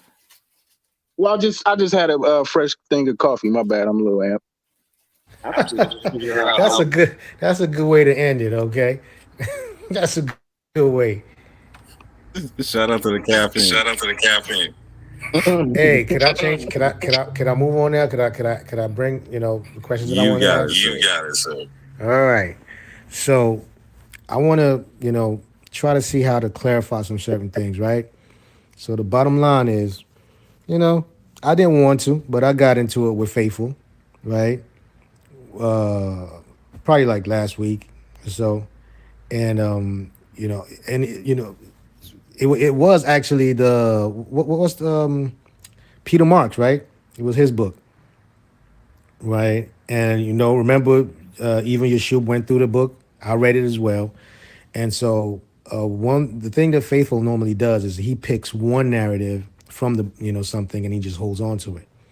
So when he was reading the book, he was trying to prove that the people in the that we're talking about were European, like in terms of like European Sephardic Jews.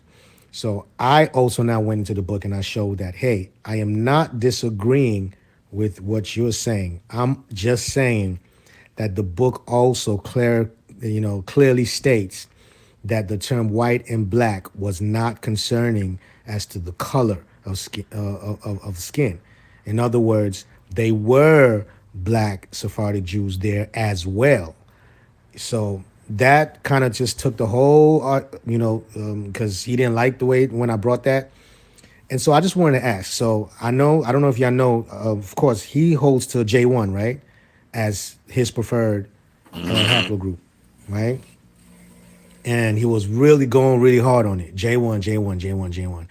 And he was also using Ngozi, I think. He was using Ngozi as his, like, hey, that I think maybe Ngozi holds on to that premise as well, or to the fact that, and he kind of wanted to go just bring down, he said he does respect the fact that Yeshub's model and everything is that he holds on to a model, but he doesn't agree with it.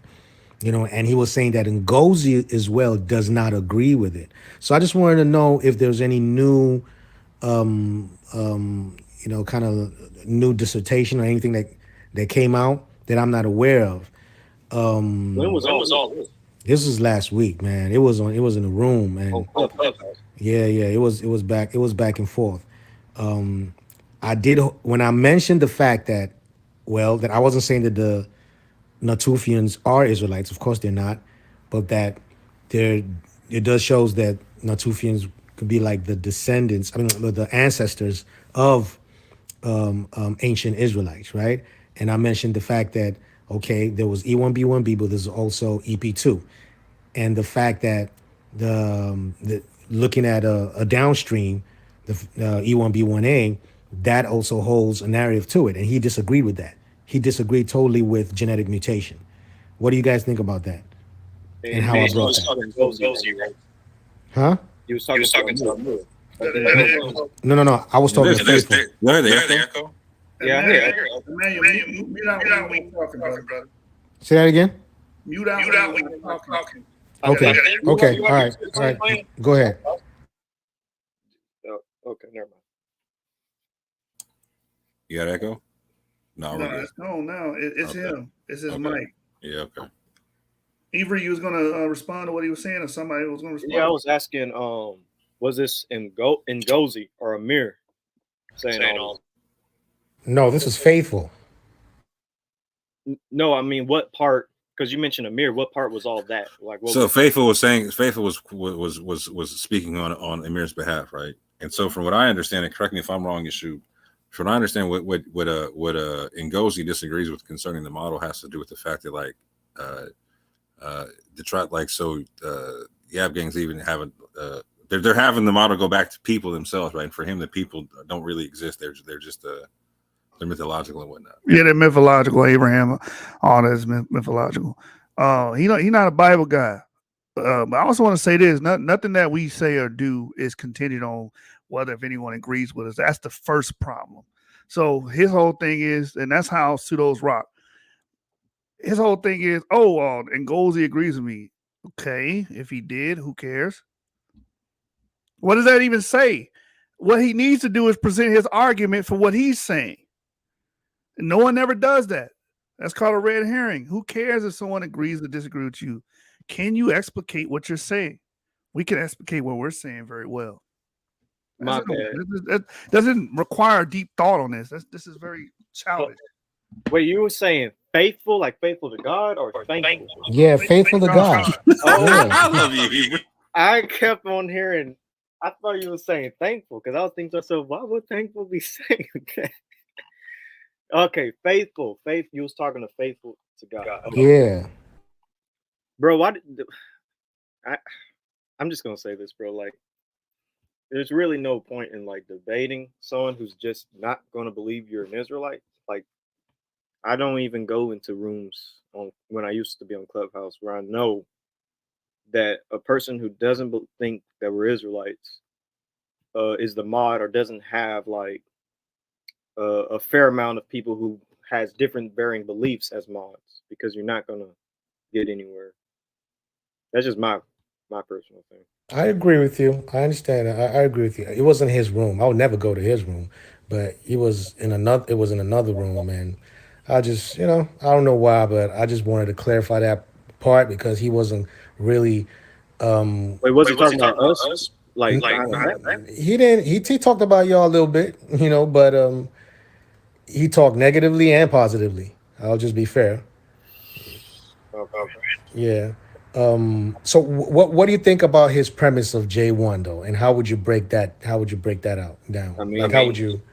I mean, if you really wanted to, yeah, you can make an argument for J as being Abraham and Semitic and all that stuff. If you know what you're doing, you could. I go with E because I feel like I see more evidence with it. But if you really wanted to, yeah, you can make a argument for J. But I just see all the evidence towards E. Yeah, the thing about his is that he actually separates J1 and J2 and says it's J1 rather than J2, right?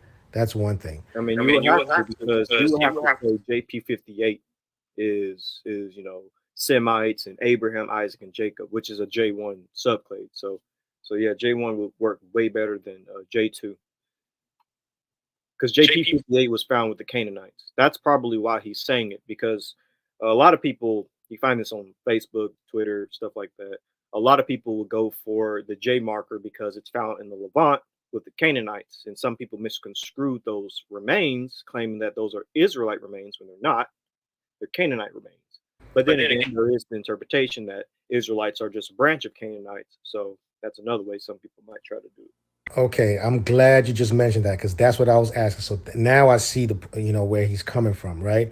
So now on that basis, is there still a consensus the fact that the original site of the Iron Age Israelite remains has not been, in terms of getting the bones and we don't have Israelite remains. We don't have not one Israelite. Good. So that still remains. Okay, because he was given the kind of impression that new, archaeology or samples has proven that there is J1 in Iron Age Israelite. No. Those are Canaanites. All the remains we have in the Levant so far is either like Neolithic remains like the Natufians or Chalcolithic remains like the T marker, or Bronze Age and Iron Age remains, but and Philistine remains from specific locations in Israel that was occupied by the literal enemies of Israel. Of course. Real quick, what was he citing for that, my G? Like in terms of the new stuff that came out? That was the one that he was now trying to cite Ngozi and saying that there's another article that just came out. It just came out, and so when he was saying that, I wasn't talking first. It was him and Devon, and he was saying that. Okay. He was saying that, and Devon was like, "Well, I don't know about that, and I gotta have to talk to Ngozi about that to see if there's any new, information about that." Because what Devon was also holding to was alluding to the fact that there hasn't been any, samples of Iron Age, Israel. Yeah, I think Faithful was talking about that paper that we were all waiting to come out in terms of that big DNA dump. Yeah, the Southern Arc. Yeah. Iron Age Israel. So what does that paper say? No, it doesn't touch on Israel. It doesn't touch on Israelite remains either. Okay, got it. Yeah, so I don't know. Hey, Alonzo, go holler at your man's. So that paper, he's always like that. He's very biased, man. I put him in the frame. I put him under the umbrella since the brother's still here at WHI. But with that being said, that paper don't deal with anything when it comes to Israel directly. It deals with the Levant. It deals with Turkey. It deals with the Southern Arc. It deals with early European farmers and stuff of that nature. And it doesn't deal with the biblical Israelites or anything of that nature. Someone put Lachish. We have Lachish remains, but they haven't been allowed to be exhumed. That's the problem. We don't know what DNA is in the Lachish remains. 2-121. No, brother, don't you know they're E1B1A? Well, we don't know that. These brothers, we got to be honest, but people can't be honest because, again, They have to be doctrinaires. They have to be absolutely right because they're either divinely inspired or it goes against their agenda. Some people are Afrocentric, so they don't want us having anything to do with the Levant. So they were like, "Oh, it's absolutely false. There's no connection between us and the Levant." Or you have the people the opposite that will say, "We are connected. There is 100% true." Both positions are bogus because you can't be definitive on any side. You can't. There's no way. It's impossible. We don't have concrete evidence to disprove or prove it. That's why you have to come up with arguments that are based off evidence. That's what a theory is. A theory is an interpretation of facts, right? So that's the proper way of doing it. But no one does it in this community because it's inundated by pseudos and doctrinaires and dogmatists. That's it. Desmond Gamble says, I understand that you guys believe in the Bible, but the ancient Israelites were Canaanites at one point, and after the collapse of the kingdom that became the sum. What is he saying here, man? Yeah, retype your So are we forgetting that the link can come up? I put the link. Does he mean it's Sumerians? Sumerians? That's what I'm thinking. He's talking about. That's what I was thinking. He was saying Sumerians. Maybe that's what. How would the kingdom become Sumerians? Yeah, that don't make it any better. Are we forgetting that scientists are mostly atheists? Oh, here we go. Not all of them, bro. I mean, but like generally, scientists are atheists. No. Generally, they are taught in a college level. I don't got the energy for this right now, bro. So you're saying they're not atheists generally? Non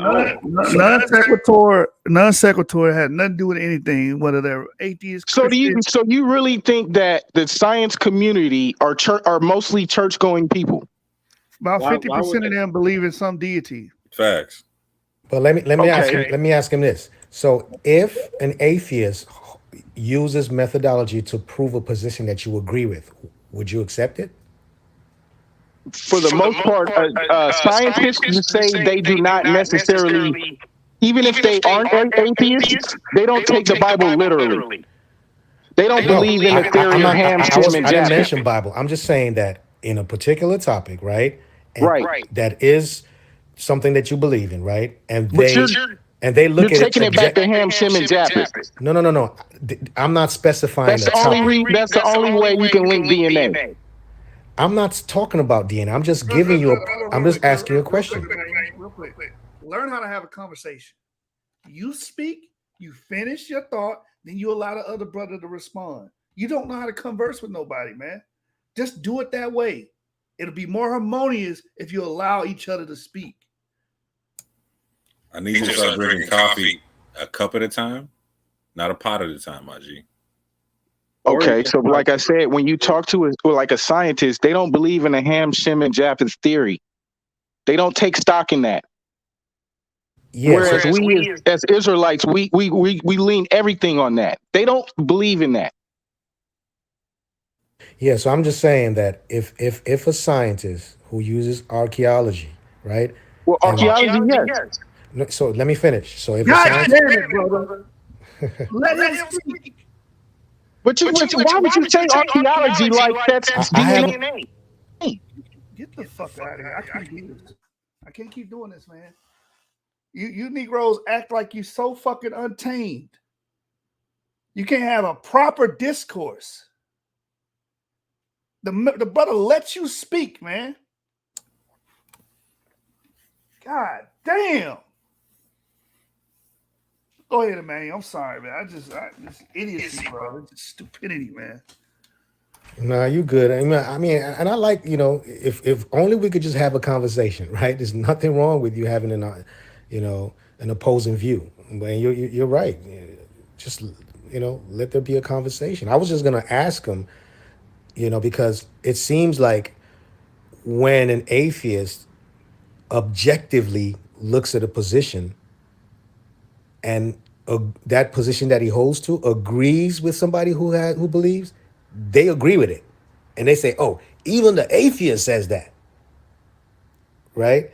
But the moment that he doesn't, you don't want to look into the methodology first and say, okay, where is it coming from? Now, if it does come and it has to do with something about what he believes in or anything like that, yeah, that's fine. But at least look at the methodology and see where there's a problem, and you can address it from that point.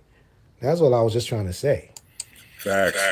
And so, like one thing about this tri-paragroup model about like the Ham Shem Japheth concept that I found interesting was like, yo, like you literally have secular science that you can use to point to the same concept in the Bible or whatnot. Like it's that strengthens the argument. It's not that doesn't weak. Like so, when people who don't believe what you believe are verifying what you're saying, that strengthens the argument. That's facts.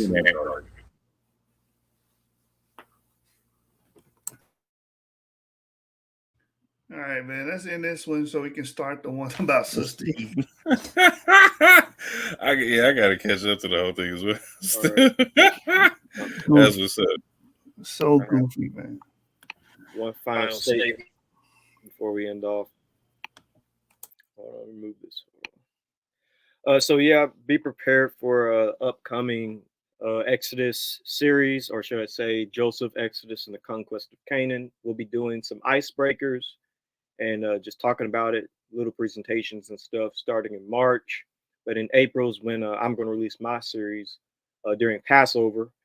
I'm going to try to have the Exodus out specifically during Passover. My Joseph stuff will be obviously before Passover. And Yeshub is going to be bringing out some information from David Reich.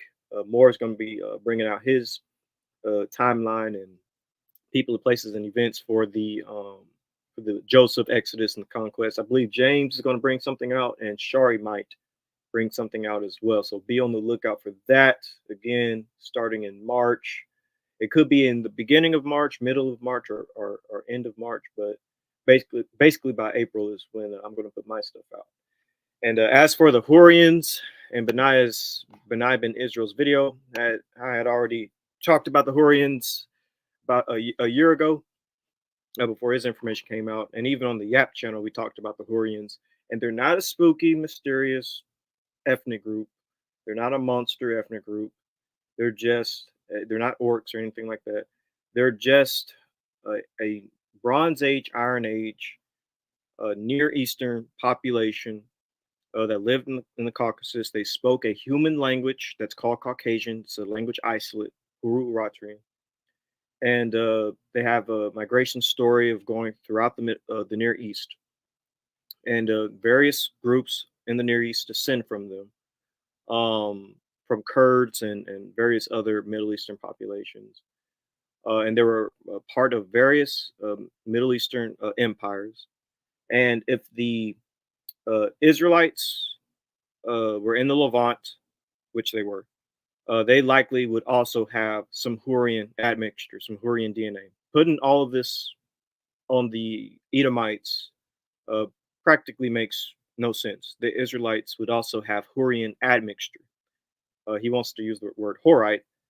I guess I'll say Horite admixture too. It's not just solely the Edomites. And once we're done with our Exodus series, I'm going to touch on, as I have planned, to touch on the Canaanites and their connection to the Hurrians and things of that nature. So be on the lookout for that as well. Yeah, look out for a part 2 on this one in terms of like the Benayah and in this particular conversation, because I'm also gonna do a show on both channels, my channel and this one, in terms of linking it to the Darbyite doctrine and whatnot, because this is straight out that you remember that lecture I wanted to show you I couldn't find the other day, Ebri? Mm-hmm. I found it in bro. Like once you see like, oh, okay, they're just going word for word. Okay. It'll be clear why I call people Darbyites, man. The Darbyites. Oh my god. Yo. And here's the cool part, bro. So like we actually do get to break this one down genetically and whatnot at one point, because you're gonna see where he tries to link them to Neanderthals and all and the Nephilim gene and all kind of stuff, bro. Let me answer this guy real quick before we got here. Desmond Gamble. So I see what he was saying. Samaritans. Okay. I got you. Right. So basically, you're dealing with Finkelstein's old interpretation of it, right? About the peasant revolt model. We're all familiar with that. But here's the thing: the Bible tells you that the Israelites were Canaanites, if you will. And the Bible tells you that they mixed with them. They did not kill them all off according to the narrative. So that is congruent with the biblical narrative. So if you go to Judges, the 3rd chapter, and you read the 5th verse, it says, "So the people of Israel lived among Canaanites, Hittites, Amorites, Perizzites, Hivites, and Jebusites, and they intermarried with them. Israelite sons married their daughters, and Israelite daughters were given in marriage to their sons, and the Israelites served their gods." That's what happened. There's nothing wrong about that. That's in the narrative. A lot of people say things that's actually in the narrative. Oh, the Israelites are a mixed group of people. Yeah, the scripture says they come from a mixed multitude. Oh, the Israelites says, history shows that they were Canaanites. Yeah, they mixed it with and ingratiate themselves with Canaanites. Worship their gods, did all of that. The narrative says that. So when you pose that question, I know y'all believe in the Bible recapitulates those things. All right, Brother Desmond? All right. Y'all know what time it is. We about to go live right after this. Don't go nowhere. We gotta deal with Blister E. We appreciate her for reaching out, but it's some shit we gotta speak about. Yeah? Yeah. Yeah.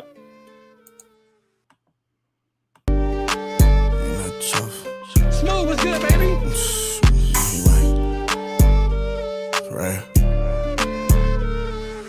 I'm a big dog, I'm coming several losers. Get these niggas on my comments before I shoot them. I got the suicidal thoughts and the night don't make me lose it. The only thing can get some time from me is OGs. I'm a big dog, I'm coming several losers. Get these niggas on my comments before I shoot them. I got the suicidal thoughts and the night don't make me lose it. The only thing can get some time from me is OGs. I'm a big dog, I don't know why you not. Made the crowd scream on them own guns. I bitch you red, bro, you down. He was supposed to be with Caesar Matthews, he's a 9. How you let the stinks take your pieces from me? Turn a nigga head into a Reese's cup. You wasn't on the main line, you was PC'd up. We got Draco in the building, turn to Stevie Wonder. Now we back to the punchlines. I'm finna do a nigga sleazy like that one time. I got a free bus pass, he on that one line. I turn my wrist handicap like that blind nigga. I'm a big dog, I'm coming several losers. Get these niggas on my comments before I shoot them. I got the suicidal thoughts and the night don't make me lose it. The only thing can get some time from me is OGs. I'm a big dog, I'm coming several losers. Get these niggas on my comments before I shoot them. I got the suicidal thoughts and the night don't make me lose it. The only thing can get some time from me is OGs. I'm a big dog, I'm coming several losers. For real. Suicidal thoughts and the night don't make me lose it. I'm a big dog, I don't conversate with poodles. I make street music you can commit violent crimes too. If we beefing, I use chunks from your noodles to make spaghetti. Throwing house party when you hear them pop shots, it's not confetti. That shit under meniscus, I can eyeball it, no fatty. For a nickel, my shooter ain't a nigga world Armageddon. I want more chains to whip like my shit ain't broke already. And I don't wanna hit that crystal cause I'm dope already. Things came to take the rack ain't over and I hope y'all ready. Bitch act stupid, I fuck your mama, bitch you know I'm petty. Nigga think he fucking with me, must be blowed off fatty. This exotic stinky buzz, we don't smoke that Reggie. I'm a big dog, I'm coming several losers. Get these niggas on my comments before I shoot them. I got the suicidal thoughts and the night don't make me lose it. The only thing can get some time from me is OGs. I'm a big dog, I'm coming several losers. Get these niggas on my comments before I shoot them. I got the suicidal thoughts and the night don't make me lose it. The only thing can get some time from me is OGs. I'm a big dog, I'm coming several losers.